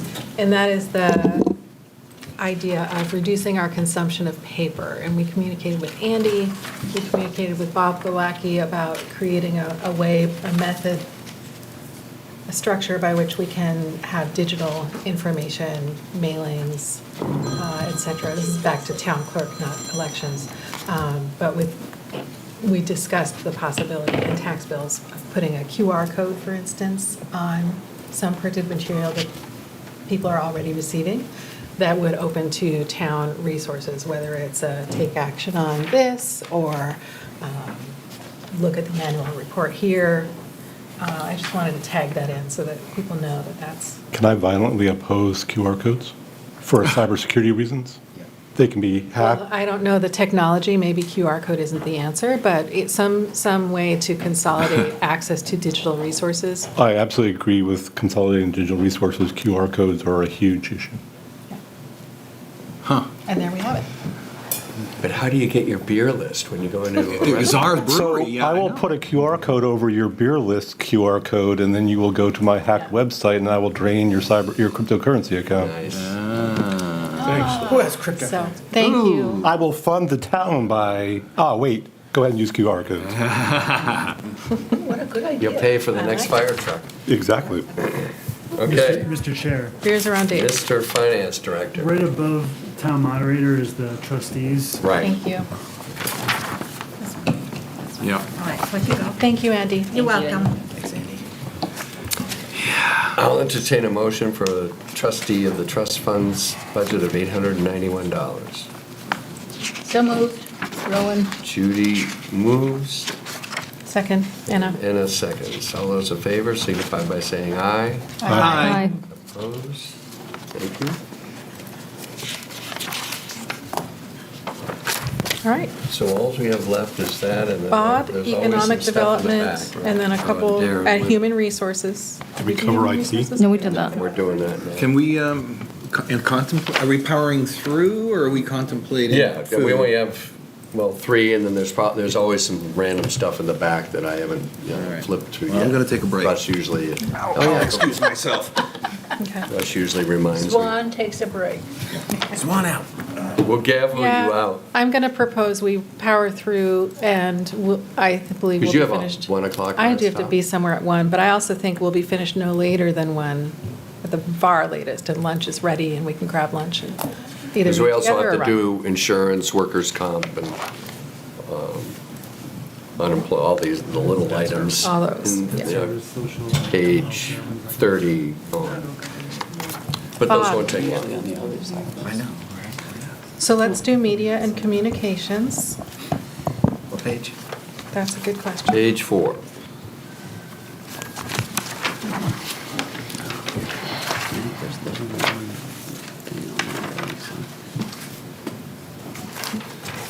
Okay, new health numbers, Laura? Yes, $17,102. The dental number is $577. Total benefits? $26,107, 12.9% increase. Would you repeat that? 29%? 12.9% increase. Thank you. Any questions for Bob, or do you have any brief comments about initiatives or things you've been doing? Really, we're kind of just continuing to forge on with our email newsletter. We're looking at, increasing our consistency on social media and doing stuff that's low cost but like high reach out there. A lot of like free tools that are out there. The one new thing you'll see on there is podcast equipment we were looking to purchase for next year as just another way to reach out to different audiences, the same audiences in a different way, kind of. Russ has some ideas of, interviewing different town staff and maybe getting into the more nuanced things that you can talk about in like a podcast that you maybe can't cover in the really short videos we do, or like a website post. So, hopefully that will be good. And with that, there's also, that's like hardware that we're going to buy for that. And there is some online subscription cost that allows us to upload those to a site which hosts it and then distributes it on Apple Podcast, Amazon, all the different platforms like Spotify. So we'll be able to meet residences wherever they get their information. Yeah, and we'll be able to take ideas too on podcasts for what we should be doing them on. It's a great way to outreach to people for not a lot of money, and they can access the information from the town. Right now, we just don't have that tool in our toolbox, so to have that available, I think will be very good. We could do something on Complete Streets as an example we heard earlier today. We could do a podcast on that. We could do a podcast on any number of things, from So how we you would collect trash manage to that? potholes. And Yeah, working with the town manager's office, we'd, kind of help coordinate and do all the technical stuff with that and, help So with who's content hosting the ideas. podcast? Would it be different guest hosts? I think we or- might have different guest hosts, or maybe Russ, or we haven't really figured out exactly that yet, but we definitely want to kind of continue and just talk about a lot of different town topics and stuff, so. We could get celebrity hosts Yeah, into town. maybe. Andrew. So I see we're contemplating adding a line for the subscription for Podbean, which I'm assuming is the hosting platform. Yeah, that's what that is, yeah. Why wouldn't that just be covered under computer software? Isn't that, all of our software that the town uses is covered under that line. Why a different line item here? I think in this budget and the TV budget that we also prepare, it's kind of, I separate stuff that gets installed on your computer versus like stuff we're Cloud services. subscribing to that's going to be yearly stuff that nothing like gets downloaded to do that. It's, it's like a hosting fee, just like we approach it the same way you pay Netflix and all that kind of stuff. You subscribe to it and then you're paying your fee. Well, we'd probably do an annual account that's cheaper per, over 12 months, so. So I guess this is more of a general But, question yeah. to follow up is, a lot of software is going subscription model now, so. I can understand both points of view. To Andrew's point, there's already an online software line and online services. They're all software as a service in a cloud environment. And I can see consolidating all of that under one line instead of splitting that out. It can be argued either way. I'm going to suggest we hold that for when we meet with IT. Okay. It's a good question. So was it IT's idea, or? your I think this idea came from Russ. We had talked about podcasts with my staff for a while. We tried to do one in the past with our equipment, but we don't have like the right stuff for like the video stuff doesn't necessarily translate for recording really crisp audio. And then Russ and I were speaking this year, and it was something that we're thinking next year is the year to start it. So since Russ was the original, so is there a reason to separate it out versus having it as part of all the other No, not subscriptions? Not particularly. I mean, I think to David's point, I think it could go either way in terms of where you park it. Well, I would say, much like the consultant's argument, I would like to have them all under one line and then articulate them or separate them. On in this the, one, I would argue for them being consolidated. They're both, Right. from a technical point of view, they're both cloud services. I I'd would just agree. like to hear from Steve before we. Yeah, no, I can share that from an accounting standpoint, there's new standards that require us to disclose our subscription-based softwares and amortize where it's appropriate. So for us who have to go through all the lines and figure out what's subscription versus on-prem owned, it's somewhat easier to be able to say there's a line with a subscription in it. Can I find it otherwise? Yes. But if Okay. we start, to I may be Dave's- being to redundant, Dave's but point, on line 55050, it says online software. So that's not being downloaded. So all I was proposing is take the Podbean yearly subscription and put it on, right, and put that in the line with online software, which goes to Isn't your it a point. different budget? Because we don't see that. What budget? 5505. He meant it's 048, not 0. 048. Oh, mine says computer software. Does yours say something else? No. Yeah, but if you look in the notes, It says online software in the. If you look in the application. notes, it says online and then all the different items, it's, including, et cetera. Yeah, I guess my point is, to the extent that that computer software line includes non-subscription-based software, then it muddies my Okay, I was just going by the delineation note of which said online software. Yeah, So no, why I don't we see do it. this? I To see Anna's it. point, let's listen to Steve. I think I've heard enough. If everybody says it could go either way, and our financial people say they'd like to split it out, then that's the way I'm going to go. But let's listen to Steve. Let's get the bottom line media communications number. Well, there were two lines that don't have any numbers. Should we? Oh, no. Are we gonna do a swan here and add some I put the thing right there for dollars you. to those? I plugged yours, no, I plugged I yours in, I see had two. the It was Conference. stuck right there. conference and office Because supplies I handed both. you back your thing. Are those meant to be zero? It is. 55200 and Thanks for, Did I switch the boards? 55050. right. Am I in the wrong place? Oh, no, I was just looking at what we're. Anthony. I'm looking to Corey and Laura for.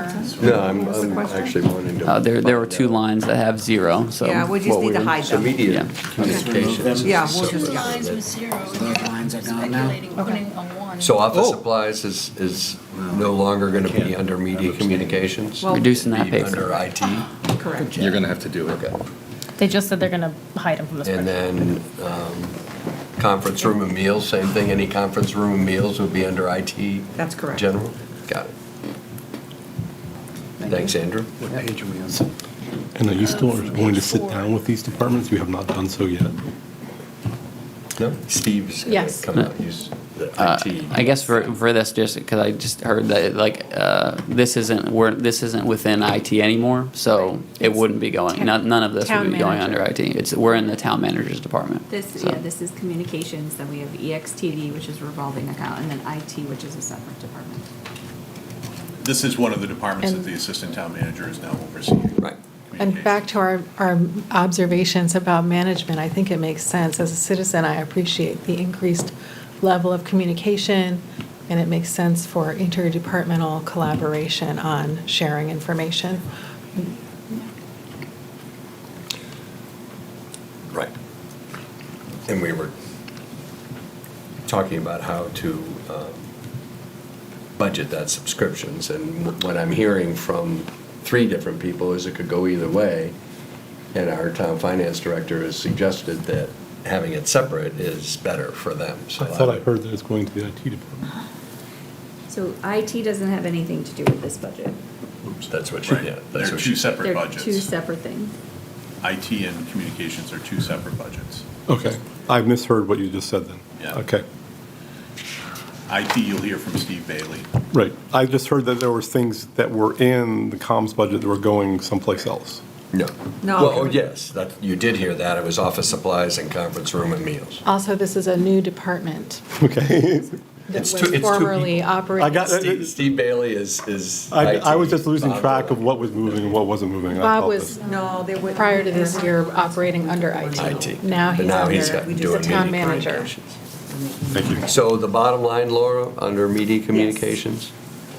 including- $72,137, 9.8% increase.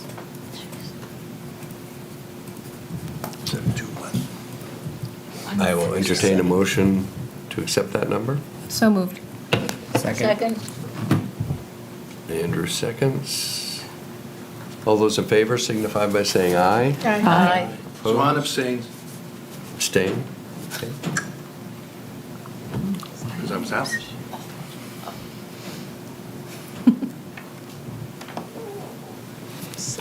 I'm back, though. Okay. Thank you very Mark. much. If you could just Thank you. send Thank Steve you. out, that'd be great. So we have Steve, Darren, and A bunch of stuff in the HR. back. We did it. We did HR. Sorry, I There's do have a a- check there's there. three or four I did items. check that off. But Exeter TV covered? welfare. There'll be a bunch- Exeter there's a bunch of little TV is things. not a budget we supervise. I intended to make the same comment we made last year, but that's okay. Hi. Thank you. IT is on page 3. Page 3. Hey, how you doing? Good, Bob. Steve? Dream team. Okay. So IT is always a big overwhelming budget for me to wrap my head around because I'm not an IT person. So I'll appreciate your insights and helping us understand the numbers. But let's start with health and dental, please. Yes.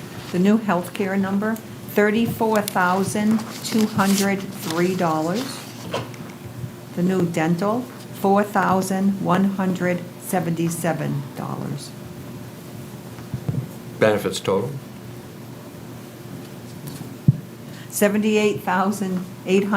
$78,827, 32.3% increase. Corey? I was just going to say, we should probably update the other lines that are changing for Yeah. the contract proposal before you guys start to talk about them. Good. Do you have those, Steve, or do you want us to send, I'll just read them off? Okay, I don't know. Okay. You're talking about contract services? There are some Well, I'm updates gonna go, too. I'll just go right down them and tell you what they are. So, yeah, so the first one is contract services, 55058. It is now $59,039, 59,039. The next one is network supplies, is now $17,515, 17515.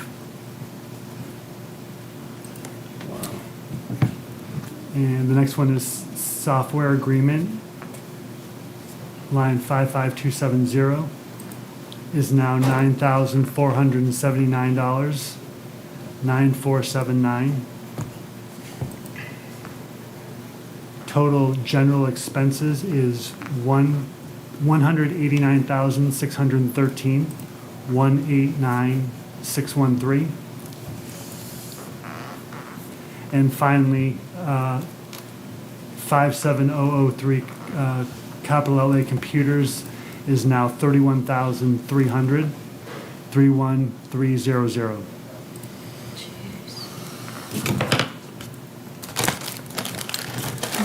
No change So every for- year I say you should spend more money to make your job easier, so I guess this year you took us to heart. All right, so I guess we're gonna need, even though it's in the narrative, if you could give us a quick summary as to what you What's need going and on what's here? going on in the IT world. Yeah, so the big change here and the reason these numbers updated, starting in April 1st of next year, we're redoing our managed service provider contract. And in order to, I guess, redo the contract, we have to like come up to par security-wise, equipment-wise, in order to meet the new vendor specifications to bring them on board. And that's the big reason for the uptick in that. And the reason the contract services has gone up so much is now, instead of police and fire and emergency management paying for that contract going forward, IT is going to pay for that, the new managed service provider contract going forward. And so we're going to manage the contract, and we're going to be able to manage the vendor a little bit better. Who's the vendor? Yeah, TBD. Oh, okay. Second question, do they also provide cybersecurity for everything, or are you responsible for some aspects of cybersecurity? So there's two schools of thought there. Right now, I am doing cybersecurity for the town, and the managed service provider is doing cybersecurity for just public safety. Does that create any gaps? Right now, it is creating gaps, yes. What are your, does the new contract with the new vendor address those gaps? We haven't signed a contract with a new vendor yet. But one of your goals for the new contract will be to address those gaps in The cybersecurity. reason for the whole change and all of that is to eliminate all the gaps and streamline cybersecurity as for the whole town, rather than one for public safety. one My for- background's like 20 years of cybersecurity, that's all I was asking. So as Yeah. long as you're trying to streamline and make sure it's cohesive and you're eliminating those gaps. Exactly. Okay. That's my long-term goal. Thank We you. just did a request for proposal, and we got 3 proposals for these kinds of services, so that's what we're working from. National firms or local firms? I believe Block 5 is a local firm, and Yeah, that's there's, our preferred alternative at this point. Just being able to put hands on people in person for this sort of thing can be very important. Yeah. Okay. So that 59,039, is that the highest proposal you got? Or is that a contract we're working on? Is that, it's not contracted, right? It is not It's in contracted process. right now, but it's the preferred contract. Just to clarify, yeah. Yeah.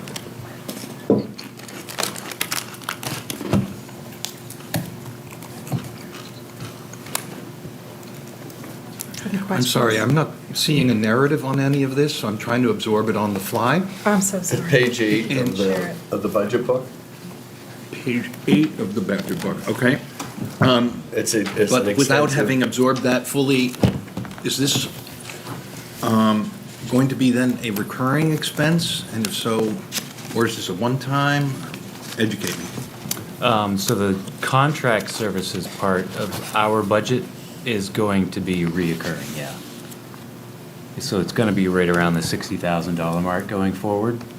Per year? Per year, yes. And this is basically to close gaps that we've got in our current security, because technology is changing, and Yeah. what we keep online is more important typically. Exactly. And this is all for public safety, so. The Yeah. question was asked, is this the high proposal? And it's very much in line, like 1 and 2 were very much in line in terms of being high. There was one that was, I would say, was artificially low, and we actually have an underperforming vendor right now that we're looking to move away from, and that's one of the considerations that we're dealing with in the department. Bob, Judy? for those of us who basically don't have a clue about this area, I've had people from Russia and Bulgaria trying to get into my networks, and I don't communicate anything important to anybody. So what kind of threats does the town have to deal with? All of those, the same the same as you deal with. We deal with email threats, phone calls, you know. So, if I may. Threats, so. So the state has I volunteer with the State Fusion Center, and they have a cybersecurity working group. And the threats to municipalities in the state of New Hampshire is one of the topics that comes up almost every single month, because there are ongoing either ransomware attacks, so sort of criminal gangs that are going after municipalities because it's a relatively easy target. And if you hold a municipality for ransom by locking down all their systems, it shuts down the government. And so there's an opportunity to sort of force a municipality to pay. There's also nation-state actors that are interested in at least getting into municipalities and maintaining a foothold in those municipalities in case they want to cause some form of chaos later. So all the sorts of things that you get in terms of you're a civilian and people are pinging your phone and your email, all of that goes on against municipal systems just as they would against corporate systems. But municipal systems also have the additional sort of threat of these criminal gangs and nation-state actors who might, from a national security perspective, essentially. One particular area that the state of New Hampshire is concerned about is municipal wastewater systems, because they're essentially what's called SCADA systems, and so they're supposed to be offline. They're not. Complicated story, but if you shut down a wastewater system and hold it for ransom, there's a huge amount of public pressure to pay whatever the cost is to get their water and their sewers flowing again. So that's why I was pinging them about, are you working to close those gaps, because it is a priority for the state of New Hampshire that municipalities take cybersecurity of the entire town ecosystem seriously. Thank you. Well, certainly relative to the cost of a ransom, 60,000 is small. Very. You're also, so the cybersecurity is a key aspect of it. So I've got a background in doing all this stuff, so I apologize. But the efficiencies that you gain by also getting sort of all the town departments on a similar system means that from a management of those people and a customer support and things like that, it makes things easier as well. You also don't end up with these gaps in terms of different parts of the system are aging out and you're not aware of it and things like that as well. So it just, there's an efficiency, there's a cost, and there's a security aspect to it all. I think I got them all. Yeah. Looks like you have a new subcommittee member over here. Yeah. There you go. I am on the monthly cybersecurity working group at the state level, and now that I know who to talk to, if there's things that come out of that, I'll bring it back down to you. Perfect, thank you. So, sorry, who was that? Is that you? Are you working with a consultant, or are you doing this all on your own? Well, we do have the IT municipal group that meets 3 times a year, and we talk about all of this stuff as a group. So we're not all alone. And the state has some new cybersecurity money that they're pumping into certain programs that we're taking a part of as well. So definitely not alone. And we're just taking taking part of the free services that the state and the federal agencies are giving us as a municipality. Do you work with the ATOM group? ATOM? I have, yeah. Okay. I have a question. Andrew's question from our previous meeting, he asked, it's a more operational finance related, we just wanted to get your input on dues versus what was it you asked? Subscriptions versus like Software. licenses for software, like do they need separate lines versus one line? They all go through IT, Yeah. each department has their own. Seems like. So should they be in the same line with, should we separate subscriptions for online cloud-based software from software that's downloaded? Yeah, like Or is contracted that how they're delineated in these budgets? The contracted services in IT, is that actually software? No, contracted services is us hiring a vendor. Okay. Or a contractor to come in. Yeah, that one's a tricky one. And I guess it's broken out into like 3 different lines. IT computer software, that's one of our lines. Computer software is basically just licenses that we buy, a one-time cost, either every year or every couple of years. Yeah, so that one's that. We have internet services, which are subscriptions. And that one is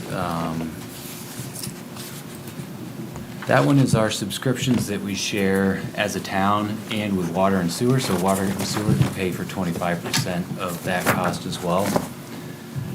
And we also have software agreements, which is sort of the same, but it's really only software that we use in the IT department that is a subscription-based software. It's all Okay. IT to me. Yeah, it really is, but it's just, Tom? how it gets paid for and. Yeah. Good. I don't doubt that the money is necessary, and I'm not commenting on the numbers at all. Have you scrubbed this to make sure that it's properly classified? Because what I'm hearing is maybe it needs to be just slightly more granular or classified, so you don't even have to answer it. But you can. What Steve just said. Yes, because I don't understand it. So, to give you some context, we were talking about Podcast. right, and we were talking about subscription-based services, and Yeah. as you know, in the last year or so, for disclosure purposes in our financials, we have more regulation around what we disclose for subscription-based. So we were talking about breaking those out. I think probably in Steve's budget, it may be all over the place. I think my comment was that we would benefit from an accounting standpoint if we had our subscription-based in one place and our computer-based software that wasn't subscription-based in another. I think what I'm hearing here is it's probably all over the place, subscription versus on-prem. Can I offer that, like Microsoft IT. 365 Yeah. runs on your, but We like that. I have Microsoft licenses that run, the software runs on my system, but it's a subscription-based license. So if the subscription turns off, the software that's installed on my system stops working. Adobe does the same thing. It's installed on my system, but it's a subscription. ArcGIS has aspects which run locally and are licensed locally, but it depends on software licenses that are running in the cloud. So I can understand from an accounting standpoint, but the nature of technology these days is the lines between on-prem and cloud get awfully blurry. There are a couple exceptions, like AWS. I mean, anything running in AWS is running in AWS. Microsoft is one of those companies that really blurs the lines between cloud services and on-prem. Very annoying. I guess the point Andrew, of what did you do? What's that? I said, Andrew, what did you do? I think the point of my questioning was to just, these are big enough numbers and hard for budget committee people to wrap their head around that maybe there's some room for a little bit more granularity, but that's just my own reaction, my gut reaction to it. Well, I think what we need, since all of this is new, Dave has shown a particular set of skills. Not to paraphrase a great movie. He's nominated. And I think, he will assist the general government subcommittee next year on, this specific item. But I would say, like many things, let's let them, suss this out. Everybody's sort of learning at the same time, and let Corey, and Laura figure out how to account for it. Yeah, And then we'll next year. reconvene next year. The money's not going to be wasted. No. And let's let them do their job and suss it out, and they'll learn some things. Yep.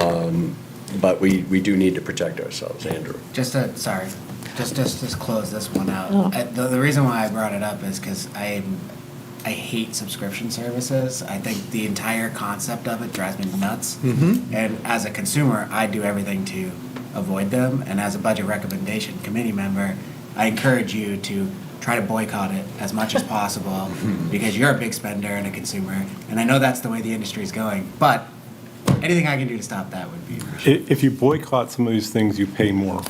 Yes. I'd rather pay more. I'd rather pay more for a one-time license that I get everything than pay a subscription fee that never ends and goes up But every from year. a budget perspective, I would prefer to pay the most economical number for the Today. For today, yeah.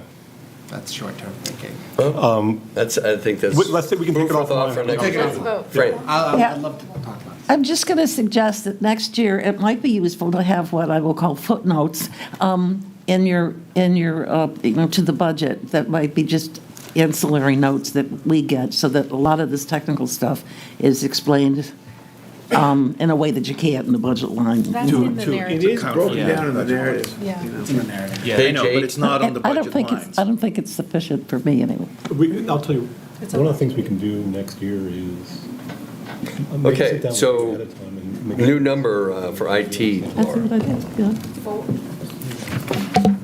with those changes and health Yes. benefits. $423,959, 423,959. And the percentage? 22.7% increase. Yeah. And just keep in mind that as you review Well, they the moved some police things from and- police and That's fire just gonna over to add their that. budget. Yeah, Don't we- remember. We were thankful of that. Yes. Remember, 17% came out of. Some of Yeah, it's that's just, right, okay. yeah. Go ahead, Corey. Corey? That's what I was Oh, going yeah. to say. Yeah. Thank you, Andy and Steve. Yeah. Motion to accept $423,959. So moved. Just some housekeeping. Second, Rowan. Did you move it, Amanda? Yes. And Judy second. All those in favor signify by saying aye. Aye. Opposed? Bob? No. We got Voting no or No, no, abstaining? Darren No, I voted aye. I on just, items. after this. He is said done. Bob. I said Bob, sorry. We didn't vote on any of the line items that changed. Do we have to? Because we're just doing them. Great point. Thank you. Ouch.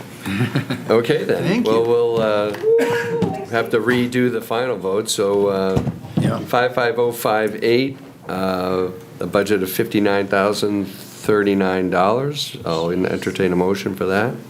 So moved. Second, Rowan. All those in favor signify by saying aye. Aye. Opposed? 55195, network supplies, $17,515. So Motion. moved. Second, Swan. All those in favor signify by saying aye. Aye. Opposed? 55270, software agreement, $9,479. Motion. So moved. Second. Amanda. Amanda second, and a moves. All those in favor signify by saying aye. Aye. Opposed? Thank you. General expenses subtotal and 57003, computers, $31,300. So moved. Second. All those in favor signify by saying aye. Aye. Opposed. And that was moved by Amanda and seconded by Anna. So will Amanda, could you just remove that number, just so that, since we've backfilled these other, you'll remove the final budget? Yes. And Anna, or Judy, you will second that again? And we will revote, since we've officially done the other ones. $423,959 for the IT budget. All those in favor signify by saying aye. Aye. Opposed? Thank you. Okay. Thank you, Andrea. Good So, catch, Andrew. sorry about that glitch. Thanks for reminding me. We want to get Darren? We need to get Darren and Pam, and then we can do the little bits, right? Well, we You're have welcome. some minor items. We probably have a half hour or so. Or should we do Darren? We can do a working lunch. We can defer lunch for a half an hour. Food's out. Working Let's do lunch. food. So working lunch? Or social lunch? Working lunch. Let's work through it. Let's go. I've got places, Yeah, I'm you've with got them, to I need to get going. I do have to leave. Okay. All right. we'll take 5 minutes to get our food, and we'll come back and we'll have a working lunch. Power through. And we will, How about 10 minutes? we will allow for microphone garbling if people are talking with their mouth full.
Economic Have to Development keep the Director. Connectivity for the internet because His there's no budget other shown on option. page 11.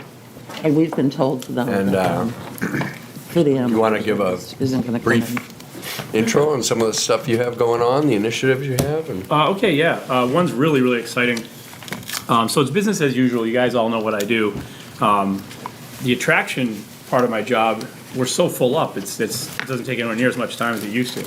Now it's more like All specific I sites. watch on television are usually the news. But anyway, the initiative I'm working on is what's called the Business Retention and Expansion Program.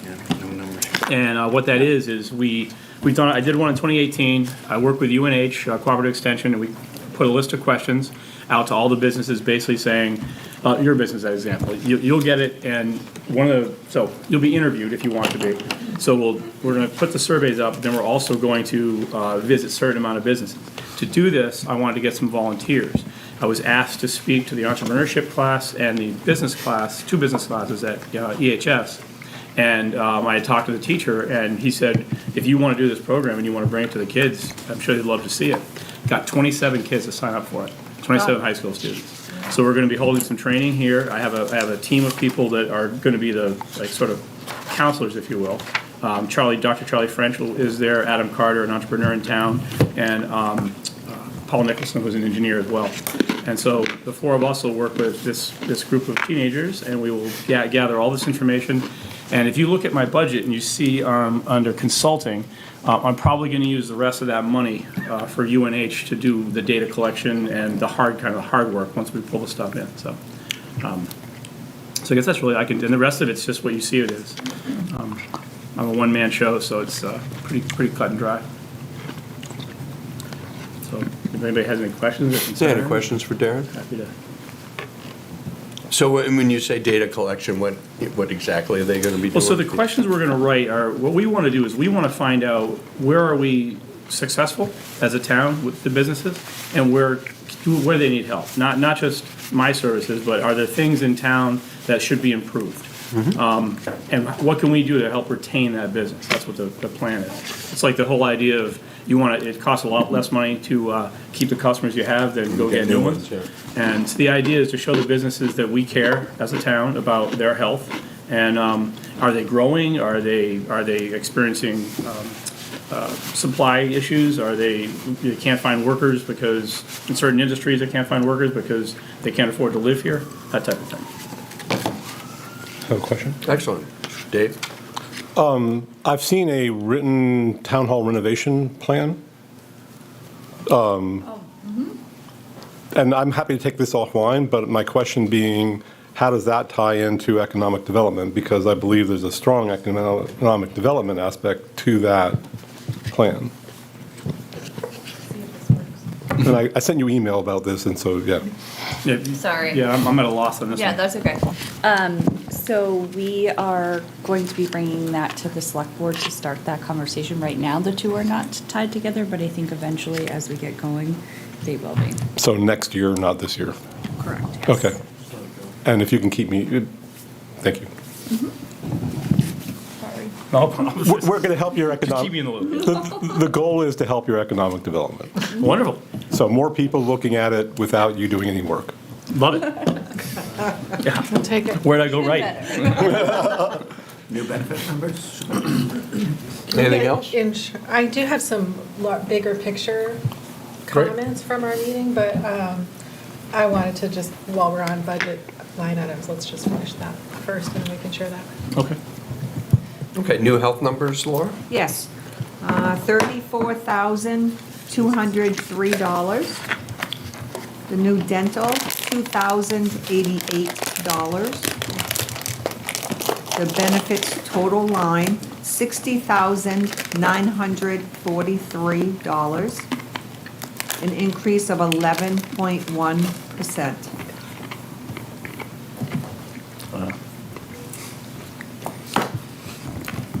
Any further discussion on any of the expense items? Final number then? $178,992, an increase of 6.6%. I'll entertain a motion for that budget. So moved. Second. Amanda and Judy. All those in favor signify by saying aye. Aye. Opposed? Thank you.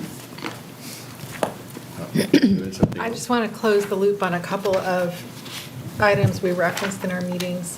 One question, no need for discussion or answer, I'm just putting it out there. How can we incentivize conservation in economic development? That's A.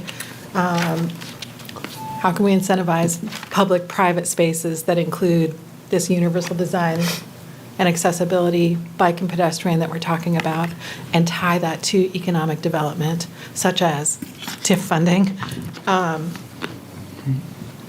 And then I also want to just draw your attention to, in the CIP book, the train station, which is not for 25, it's for 2026, but Darren has been, just letting folks know, Darren has been very active and proactive with gathering different stakeholders, small businesses, Chamber of Commerce, property owners, to discuss what a train station would look like. And again, we don't need to discuss that at length here, I just wanted to draw your attention to it. One with a bathroom. Yes. With a bathroom, with a universal changing station, we hope. Yep. And ADA compliant. Yes. Okay. That's it. I don't know if you heard about the conversation, I think maybe in your subcommittee, Amanda and Chris talked about ADA accessibility and alternative modes of transportation and access, and you've been intimately involved in the Gateway project since it was first formulated years ago. Do you, without knowing any, DPW or construction aspects, was that ever sort of discussed on, sort of how do you get there in non-vehicle modes of transportation? So the sidewalk going up, up there has been discussed, and I think is part of the plan, if I'm not mistaken. But in terms of widening and creating bike lanes, I don't think that's part of the plan to date. That doesn't mean it doesn't have to be. I'm just saying that I don't believe from the renderings that we paid for, Russ, like 4 years ago? The short-term, near-term, long-term, I don't recall seeing bike. The bicycle width is 24 inches, Yeah. which I wouldn't let my children ride on, or I would advise any of you not to on a bicycle. So it doesn't matter if you're a car driver or a bicyclist, it's not adequate. So I would say at this point, if that's something like we talked about, that would be, we'd have to talk to, because I should have the numbers, and Russ doesn't even know this, they talked to me yesterday, but I should have the numbers here in a few weeks. So now would be the time, I would think, if you wanted to engage with, DPW and say, can this be reconfigured, and what would it cost and stuff like that? Well, part of the reason why we're bringing it up, we brought this up with Dave Sharples as well, is that, obviously now it's almost too late to do anything up there without a significant change order, probably. But we want to just let you know, as the precursor even to planning, that these kind of things have become very important to, certainly the budget committee and supporting that with funding. So just to keep it in the back of your head when you're talking to developers in other parts of town and even infill projects, And that these alternative access points are becoming more important. Well, particularly that avenue, because you have so many trails out there. Right. And, yeah, you're right. I mean, I think it's important too. So we have to start thinking of that as we start our projects. I think and it goes back to that discussion about siloed work versus interdepartmental collaboration and referral to perhaps a yet-to-be completed part of our master plan, which is Complete Streets, which should inform these decisions. And I, as a citizen, I think Chris and Amanda and I question whether it's too late to stop that and reassess what that final plan will look like in March, but that's for a different meeting. Yeah, but I mean, like I say, I would say it's not too late. I haven't talked to Russ or Melissa or anybody about that. Just my personal opinion is, if it gets pushed a smidge for a better project, maybe that's the way to go. I don't know. I don't think that. Now, Tom would kill me for saying this, but I'm not sure that project has to happen on a certain timeline to affect that other project, which I think was the concern. So, the only thing I will say is that it may go up even more than we would otherwise think, the improvements, just because another year out would cost, the costs just go up, so. Yeah. That'd be the only concern, so. Tom? To follow up on that, and you did miss the earlier conversation with Dave, but I had a brief conversation with Dave over the mini lunch break offline, and he can share with you my sentiments on this. But you can I hope you can leverage your good relationship with some of these property owners and these developers, even to retroactively come to a better outcome than what I think we're reacting to right now. You mean getting a little more property to create the lane? Exactly, Yeah. right. A little bit of generosity from these developers, for whom it would be in their best interest, and for all the people using those properties, all those new residential units, all of that activity out there, they're going to want it. And it's going to enhance the value of their properties. And so I think you could be really key in that, given your relationship with these people, to convince them that this is a good idea. I don't think it'll take a lot of convincing it, but the issue is now the property's owned by one person. Whereas once that property becomes, HOA or whatever, the condo association, they're gonna want it for sure. And so even if we didn't get it in this iteration of it, and they came to us, there may be another project we could do. I guess your work is not done, is what I'm saying. Yeah. Keep working on it. Thanks. The argument I would make is something that Fran brought up earlier, is like, it's going to be probably less expensive to do it now, even if it's a year later, than it would be to wait 5 years and retroactively start patching the stuff in, and it'll be a more cohesive plan rather than, okay, the trail goes off this way at this one point because of whatever. So, yeah, thank you. And the select board probably have to weigh in on that. They're the ones that probably decide, because it'll go forward from the planning board, it'd be the TIF that we're coming out with. So, wherever you guys want to direct me, I'll go that route. Bob?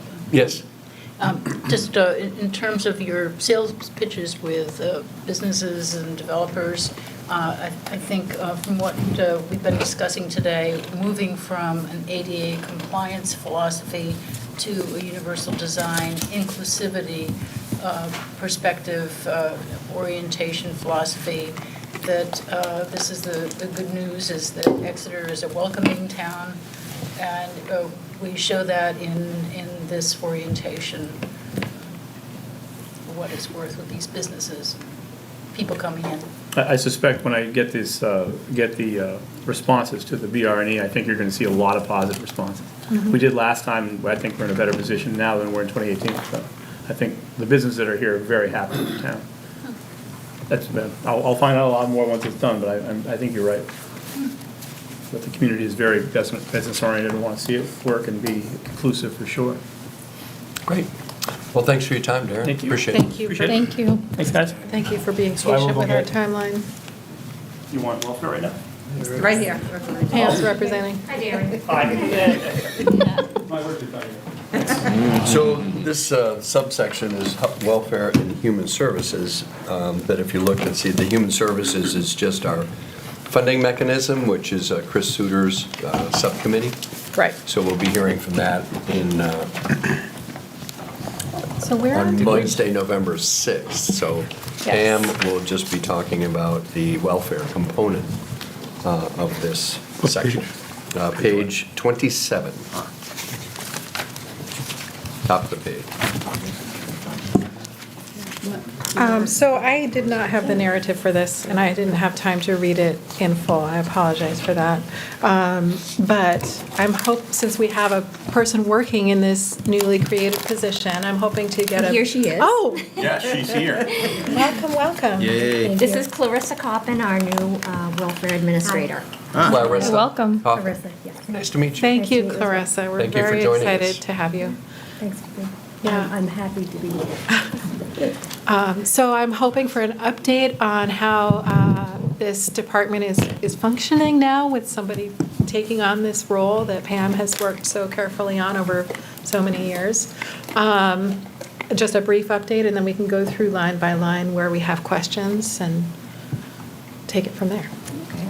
Clarissa started in June, and she has fit in perfectly.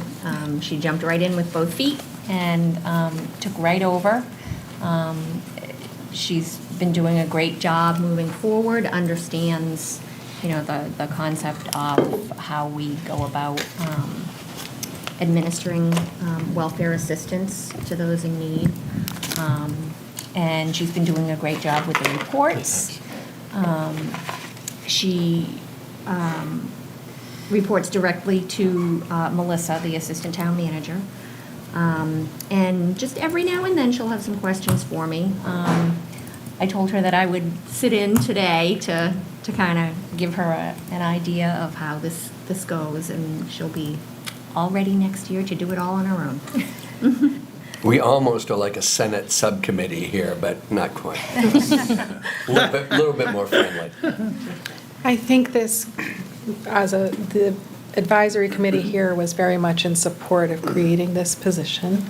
It's been really informative and educational to hear the data on who is coming through Pam's office and now your office for support.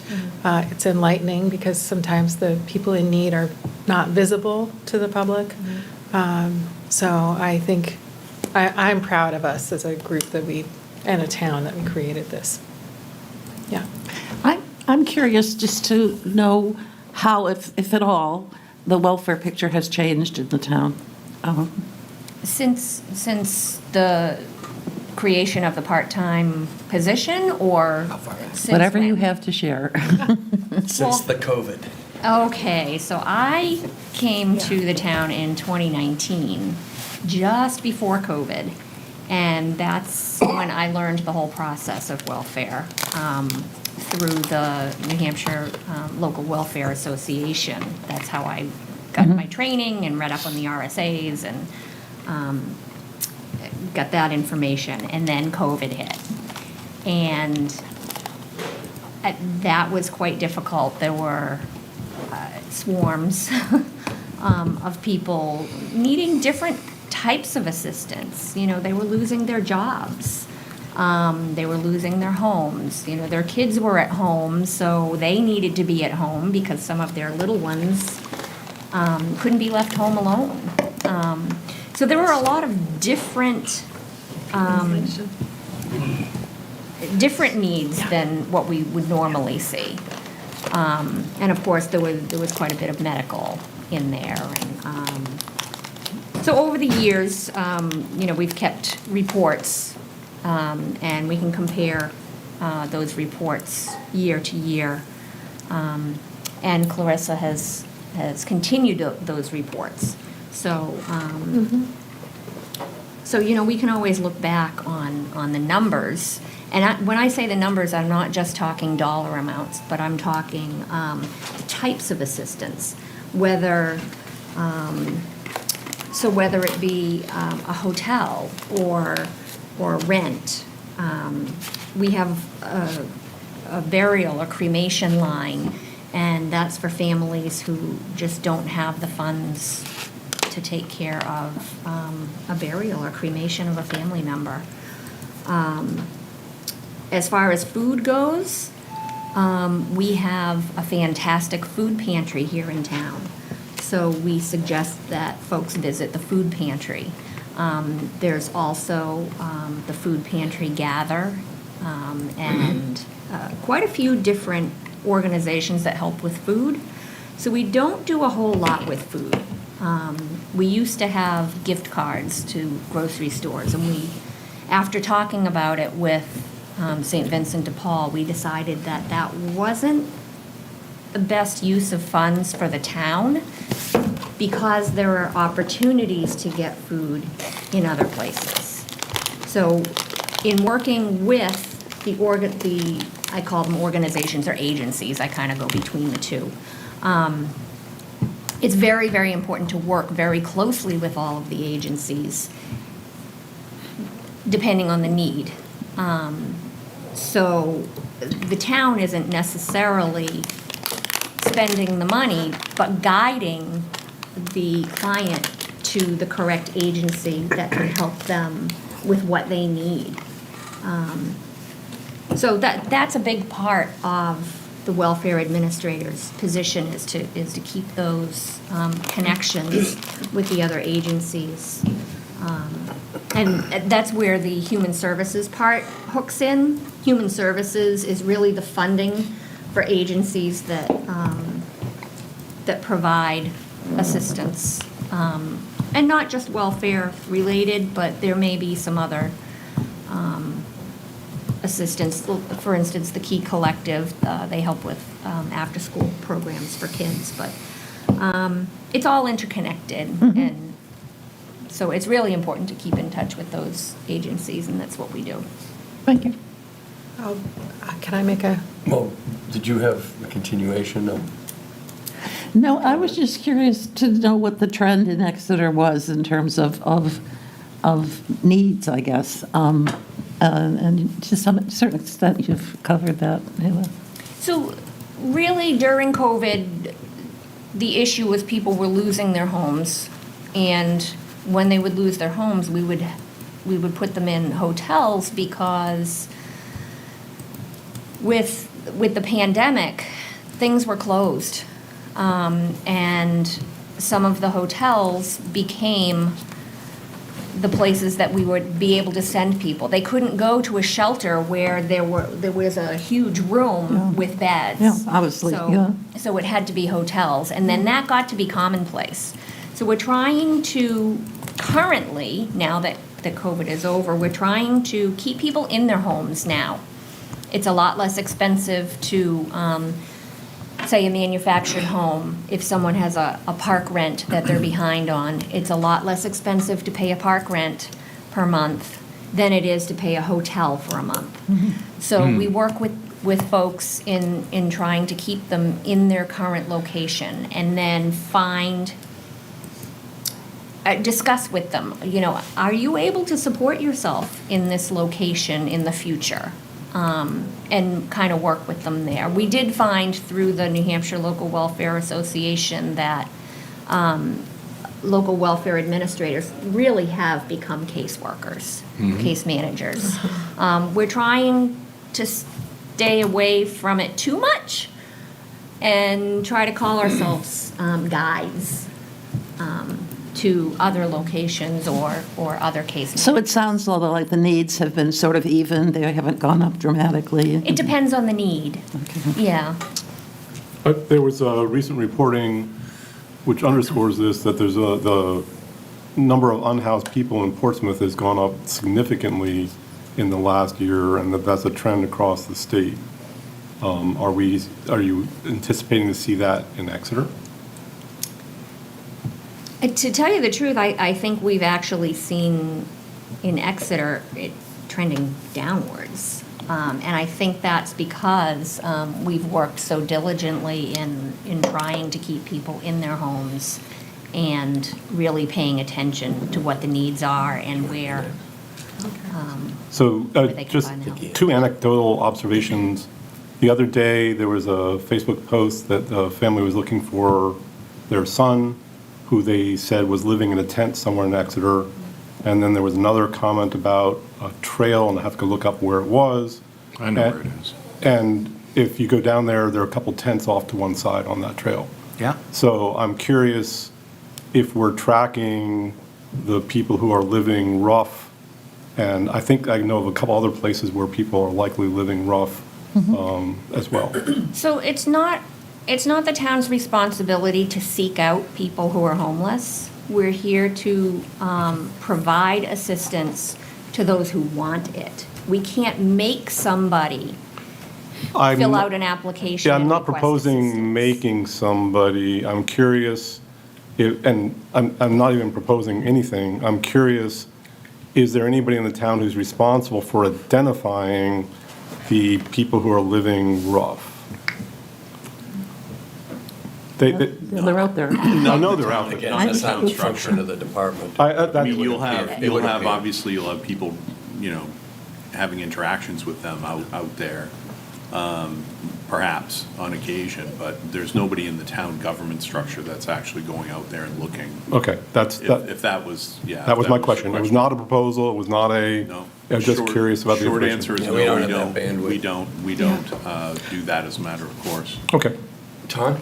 Yes, thanks. Going back to the numbers for just a second, and I'm not looking to cut this budget, but I'm also interested in, and it's probably a, rent versus, relief for rent versus relief for hotel. At the end of the day, the total is the total. But I'm curious about a year-to-date on hotels because of your earlier comment, which is, we needed hotels during COVID. Maybe we need them less now. Maybe we need more rent assistance. It doesn't much matter. I don't want to get nitpicky about it, but I am curious about a year-to-date on Hotel 55541, for example, and just wondering whether that needs to be level funded or not. Doesn't matter. Keep it the way it is. Use it for rent. I just Well, it does wanted to make that observation. Because they've increased rent, and we should balance it to the way they see the trends going. So it does matter. It's a valid question. Yeah, but I'm not pushing to cut the budget per se. I'm just asking the question. Information. And could I Same question on rents are going other up? items. Yeah. There's a rent Let's figure. one at a time here, please. So, No, so I'm looking for a year-to-date on 2024 for Direct Relief Hotel 55541. So year-to-date, right now, we're at 20,245 and some change. I've had nothing for September and nothing for October so far. And of course, I'm it's sorry, not the for end of the rent? year yet, and the weather's You said for hotel. and year-to-date on rent as well? Year-to-date on rent is approximately 59,287. So there's your 59. answer kind of there. So I think we probably want to take the numbers out of Munis as a gross, because those are the most comparable year over year. So last year on a combined rent and hotel, we spent $140,000. Ah. And this year, we've spent 97 so far, combined between the two. And the 140 was for the full year. Is that up And to we're- and September we're- 30th? Correct. Wow. Okay, hold So on. there you go. I mean, think so, if you take the combined budget that's being proposed for the Yeah. next year, Yeah. for those two, I think it's $97,000. It is, 97,000. So we're even. we're lean on- even, Stephen, so don't waste too much time on it. Now, neither of those line items is offset by any of the human services. This is purely coming out of the budget, isn't it? No. So, The 97 is. The 97, Right. Yeah. purely out of the I budget. mean, Part of that is offset by revenue from thank you. Other agencies. Wentworth Trust and Trust. others. Okay, there is a bit of that, yeah. Got it, Yeah, thank there's a you. revenue offset there. Yep, It's a pretty good revenue offset. yep, thank you. Anna? Another big picture question, it's my specialty. Sorry. Because we've talked about revaluations of properties, I'm just curious, I don't know if there's even a way to track it, but I'm curious, looking ahead, if it's going to be possible to track if the valuations on some of our properties are impacting a need for an increased number of requests for electricity support, for instance. And I don't know what the answer is, I'm more curious about tracking the data of the impact of. And if I can underscore that, and that was my question, is like, can we do some trend analysis in terms of, we have reporting out of Portsmouth and things like that, we have the assessments, can we, or are we already gathering the data that allows us to do some predictions about what it's going to look like in the future based on what we see going around us and what data we can collect locally? The assessments is a huge issue, and there's a lot of concern in that particular community that they might be out of their homes at some point. And I think the town and others have done a good job of sort of allaying most of those fears, but if we can gather that data. Yeah, we do have monthly reports that we keep regarding each type of assistance that's given. Do those tell you anything about where we're going? Well, in looking at the past, keep we can make some predictions, but it's been pretty tough considering we had COVID. And, we're not looking at having COVID again, but Anna's correct in saying with the revals, we may find that we have more people coming in requesting assistance for things that they wouldn't normally, so they can pay their taxes. We can't help with taxes, but we can help with an electric bill, so they may try to offset that way. Oh, they manage their spending to get the best help from you. Just a quick question, how do you qualify people for welfare support from the town? Yeah, so There's a checklist that I provide each client, of which they have to provide verification of documents for. Identification, proof of income, proof of SSI, SSDI, their injury, their incapacity, how long that's expected to last for, their bills, their income, their bank statements. And Exeter resident? I'm sorry? Do they have to be They Exeter do have to be an residents? Exeter resident. They have to be in the town for at least 30 days. There's a rumor out there that people from Massachusetts are coming up and trying to get welfare here. I don't know, that's why I asked the question. I mean, it's happened. People have come off the train from New York and Massachusetts, but they do really have to be here. And then there's an off chance that we could, we refer them back to the other agencies, and the other agencies can get them a train ticket right back to their origination. Got it. Yeah. Thank you. I would interested in other actuals, heat and medical and miscellaneous, just in terms of realistic budgeting. Where are we now on those items currently? Could I just make one note? To receive assistance from the welfare department in any town within the state of New Hampshire, you do not have to be a resident of that town. That is true. You do not have to be a resident. If you're looking for rent assistance, then you are a resident. If you're looking for assistance because, say your car broke down and you've been stuck here in town for 15 days, you are not a resident of the town, but the town may help you in getting back to where you belong. For instance, So that'd be hotel, I've had people come in. hotel, food and gas, positive. Yeah, transportation back to their town of origin. The New Hampshire Local Welfare Association, all the towns work together. And we've actually had a change in the RSA,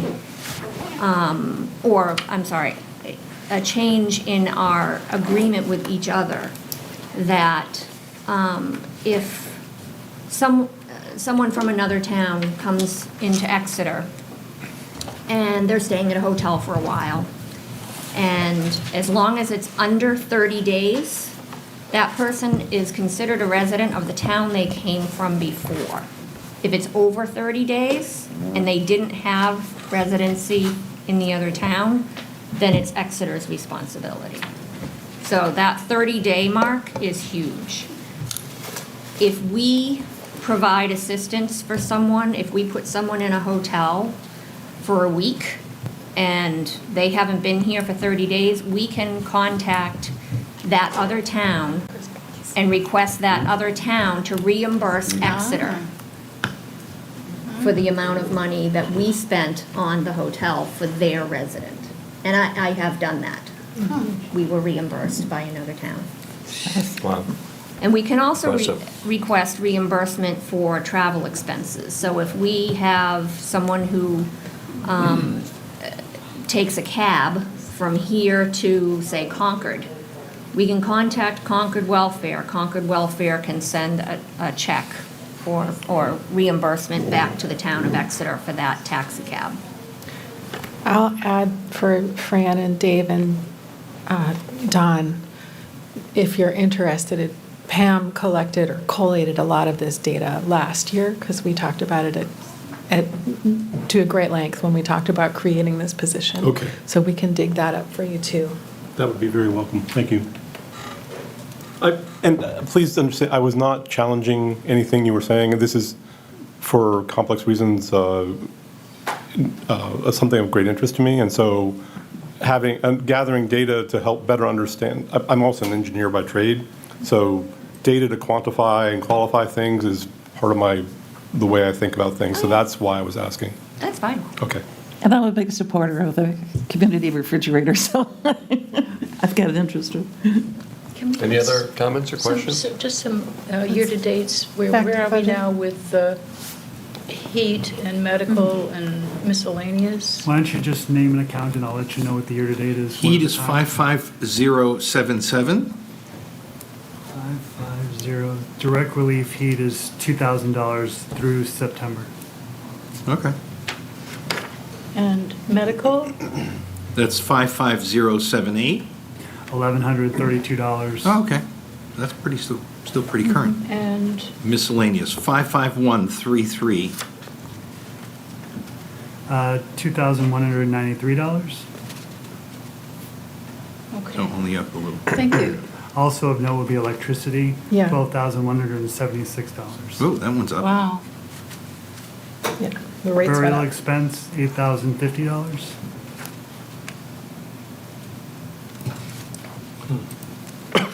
Electricity, I suspect, was due to the heat and air conditioning. Neato. Additional questions? So we do think that hotel, even, so we're at 20 out of a 27,000 budget, and even though our strategy is to keep them in their homes versus hotels, we're still finding a lot of requests in that regard. So as far Or as hotels have gotten more expensive. Yes, they We have. both. When someone completes an application, if they are homeless and they need a place to stay because the weather is extra cold, or they have a disability, elderly, or have young children, that is when a hotel is highly considered. A hotel is highly considered if they have contacted shelters, if they are on the wait lists for shelters, including Seacoast Family Promise, including Crossroads, including others that may not necessarily be in this area. Depending on their situation, if they have a job in this area, we're certainly not going to send them up to Plymouth, New Hampshire for a shelter. So we want to make sure that we can get them back on track. So that's why a hotel may be helpful until they can get into the shelter. But they have to continue to contact the shelter and follow up. As soon as an opening is available, they have to take that opening. If they don't, then the assistance stops. Got it. And I think I just answered my question, or you answered my question earlier, I'm just making sure.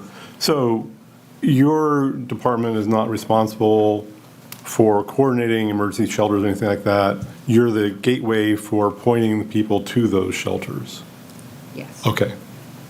So emergency heating, cooling shelters in town for that sorts for heat emergencies or cold weather emergencies is not really a town response. There's one emergency shelter that was. Yeah, who? Fire. Yeah, and, Yeah. well, the library is utilized. Right. But that's not part of the welfare department. That's, No. who does take care of the emergency shelters for heat emergencies? Yeah, there would be the emergency management department. Okay. Which is a branch of the fire department. Which I should have known more about, I apologize. Yeah. Now I know more to ask questions. Thank you. There may be contact between the departments. Right, but you're guiding people to that, but you're not responsible for making sure it exists or doesn't exist. No. Okay, thank you. Further discussion? Thanks, everyone, for diving deep into this one. This is, things are only getting worse, right? So I would entertain a motion for the budget of $178,103 for the welfare. So moved. Second. Don and Judy, all those in favor signify by saying aye. Aye. Opposed? And this is the one part of the budget that by statute can be Yeah, total, exceeded? yeah. We have to do Yes, the other we have one. to, we have to pay this budget, so whatever the need is, we have to meet it. That's state law, so we can't overexpend it. It's good to know.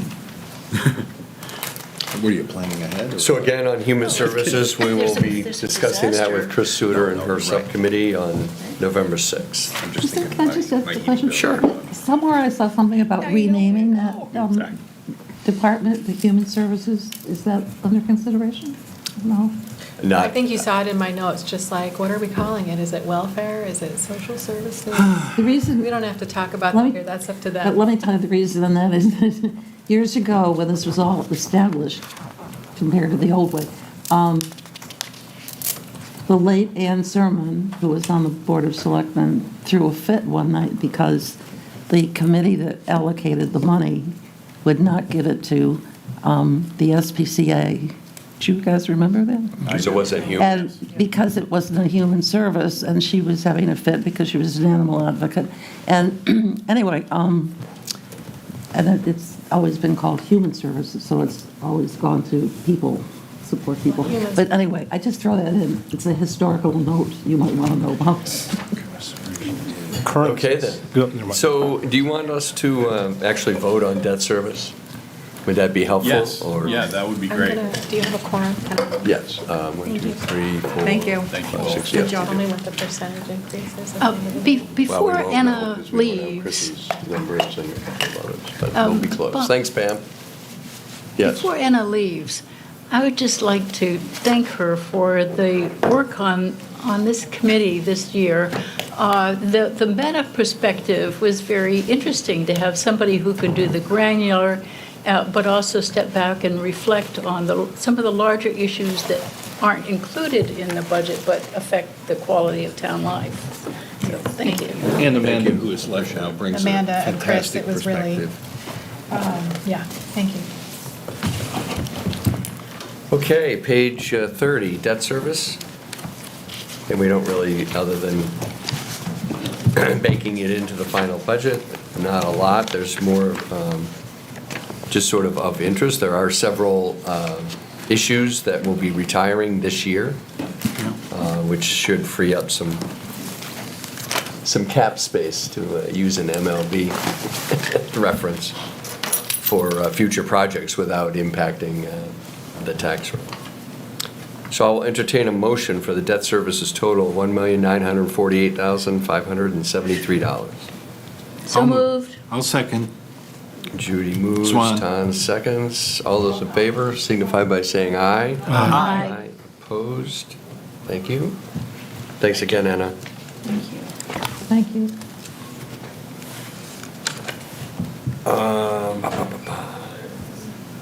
I'm going to hold off on miscellaneous because of the fire protection line. We'll talk about that. Not quite sure where. Maybe under fire, but since they're not paying for it. Can we Water just, sewer? Sure. Bob, Yes. could we just reflect on that debt service relative to the total general fund and the percentage? How are we doing as a town on that percentage of debt service to total expenditures? So it's 2 million. Yeah, 2 million over, what, 30? 24. 30 million? Do we know if, is this an average figure, or are we Seems like it's way out around of line? 6%, roughly. 10? Budget at 30 million, and debt service is at 2, Budget's 24. 115. Debt service, $2 million, $24 million budget, 8.3%. Oh, the 29 includes the borrowing. Yeah, I would say we're not out of line with, you're talking about debt ratio, debt service to budget, Exactly. the ratio and the percentage. No, I would say 8.3% is in line with other communities. And this is one of the factors that the Bond rating? the bond rating company would look at. I believe so, yes. Yes. Okay.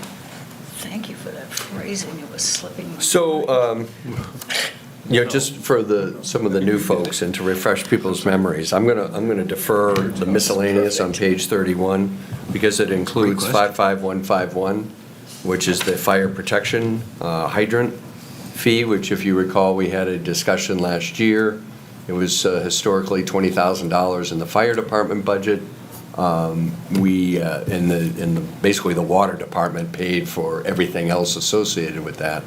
The American Water Works Association recommended they have a detailed analysis with a curve associated with it, and for a town the size of Exeter's, with Exeter's utilities, the preferred or the recommended allocation for fire protection paid for by the general public was about $750,000, and we were budgeting $20,000.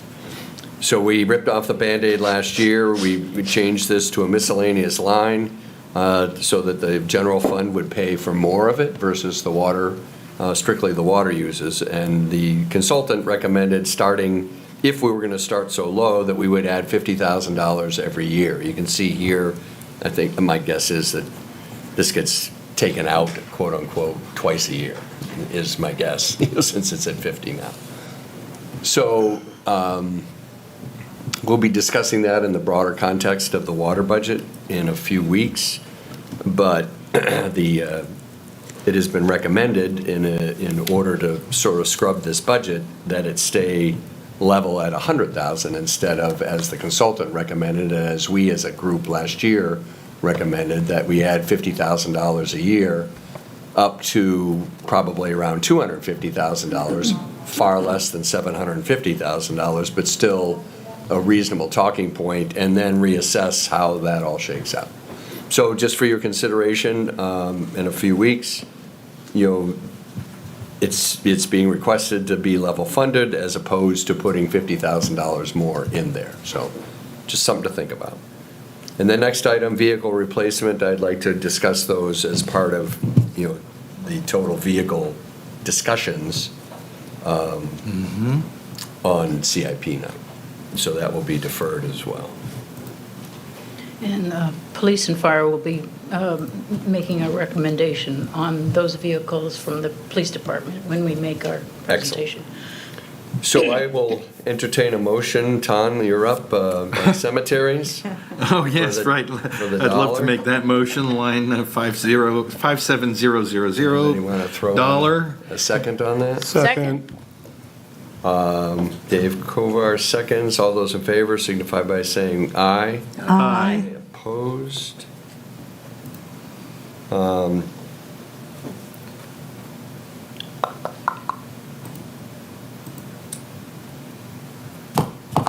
Capital outlay, we're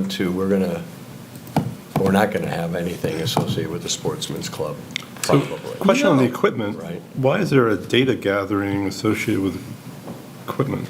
I mean, I know why it's associated with equipment, it just, That's our townwide GPS system that we have in vehicles. okay. And you associate that service with equipment. I mean, equipment's a capital outlay. Right. A GPS tracking service is a service. Right, when we bought it, it comes with equipment, so that's why Okay. we called it equipment. It's like OnStar and you just rolled it into the vehicle. It does both, yeah. Okay. Yeah, it has to physically be Two components to it. We're still actively doing that. We did do it, and we are doing it. Yes, we are. And we're looking to expand it as well. It's all good? Yes. I'm just trying Yeah, to it's trigger working well. Andrew to say something about subscription services. So Very triggering. there is a warrant article that is budgeted to be taken out of fund balance called the Sportsman's Club Cleanup. Yeah. That is something that is ongoing and discussed within the town executive committee. I'm not sure how that will shake out versus the line item here, 57014, Sportsman Club as capital outlay, so I'm going to defer this section as well until we discuss. It basically gives us another month to get some more answers, and so we'll discuss it on CIP night associated with that discussion. Yeah, I'm glad to see that line item, because I know that was a hot topic before, and I'm glad we still have the line item, because I'm interested in how much money we're spending on the sportsman. So payroll and taxes, that I'm assuming needs to be revised since we've disseminated health insurance throughout the departments. Is that accurate? So if we could have revised numbers on health and dental? Is Are it these truly, reserves? would it be zero? Yeah, all the four reserves are at zero. So health, dental, and life. Health, dental, and life. I don't know if you see LTD, but I see it on my screen. It's on my printout. So LTD as well? Yes. So 4 zeros, That's correct. Clarification, why are those going to zero? because we disseminate them throughout each department. So Okay. when we revise the healthcare numbers, that's taken out. It comes out of this. here and this draws it down. This to is a zero. placeholder until we get the actual number. Thank you. So the new amount for insurance buyout, 192,296. So FICA is also changed. It's $11,922. Medicare is $2,788.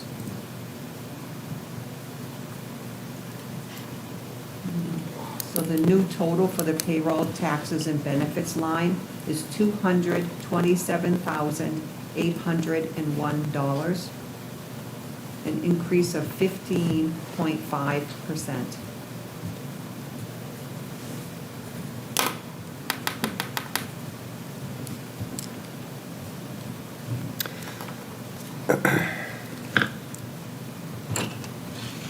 My,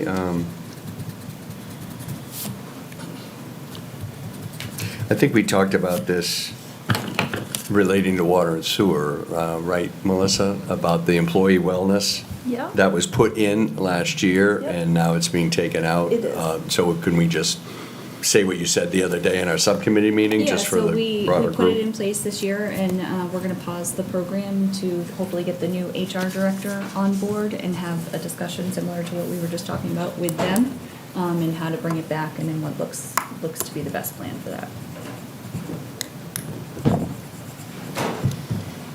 So there's that explanation. So I will entertain a motion for $227,801 as a payroll taxes and benefits. Moved? Second. Andrew. All, Fran and Andrew, all those in favor signify by saying aye. Aye.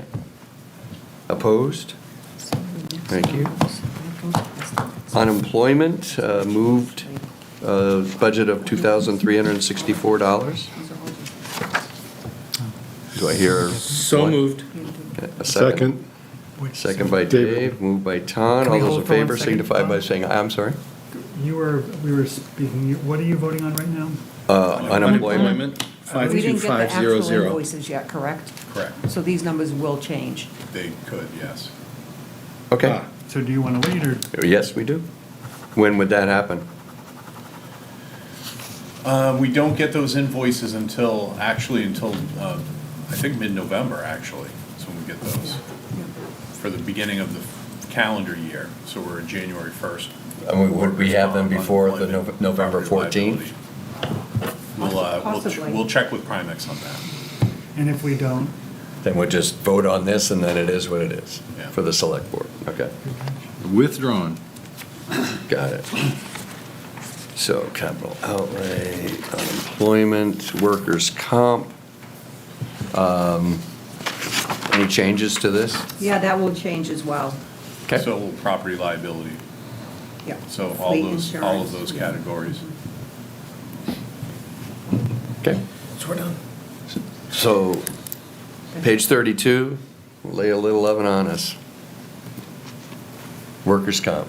That's good, that will change. I think we're done. Oh, we don't know it yet. That's correct. Right. And is that again a November 14th That's or Primex. after? No, same time as unemployment. Okay, and That's a big then number. all the other insurances, same thing, we would Yeah, wait same on that, thing. okay. That's a lot of unknown. Does this happen every year? Yes. Yes. Okay. Yeah.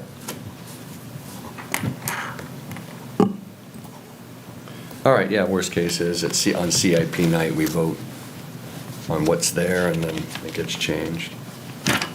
Warrant articles and borrowing will be CIP night. So that's it, what I have. Anything else from your guys' perspective? Well, again, thank you for those of you who took time out of your busy schedules to make this. A little bit longer than last year, but there was some robust discussion about new items. Next Wednesday at 6:30 PM, we'll be meeting here to hear the Department of Public Works General report. That subcommittee is myself, Amanda Kelly, and Andrew Elliott. We're meeting with Public Works on Monday. We met with them this week. We're meeting with them Monday to finalize some of their paving analysis. As you may recall, paving was cut dramatically during COVID, and it's been sort of inching its way up, but it's still far below what it was several years ago. So there'll be a discussion about that. So I will entertain a motion to adjourn for the day until next Wednesday. So moved. Second. All those in favor signify by saying aye. Aye. Opposed. We're outta We'll see you here. next Wednesday. Thank you, everyone. Thank you for tuning in to Exeter TV. Exeter TV is the town's public and government access channels, available on Comcast channels 6 and 22. Channel 6 is your channel. If you have an idea for a program, want to host your own talk show, or submit a film, we're here to get your content on television. On Channel 22, we bring you live and replay coverage of government meetings and other town updates. A third channel, Blue Hawk Media, is operated by SAU 16 and can be found on Channel 8, with all your school sports, events, and meetings. You can watch Exeter TV online at exeternh.tv, Apple TV, and on Roku. Find us on social media for extra content. Subscribe to our YouTube channel and hit the bell to get notified about live streams and new content. Tune in to our platforms every other Friday to watch the Exeter Biweekly Report, with recaps of recent events, updates from town departments, and messages from nonprofits in your area. If you head to our website, exeternh.tv, we invite you to sign up to our newsletter to receive monthly updates about new content, upcoming meetings, and more. We'd like to thank you for taking the time to watch Exeter TV and hope that you tune in to our other content as well.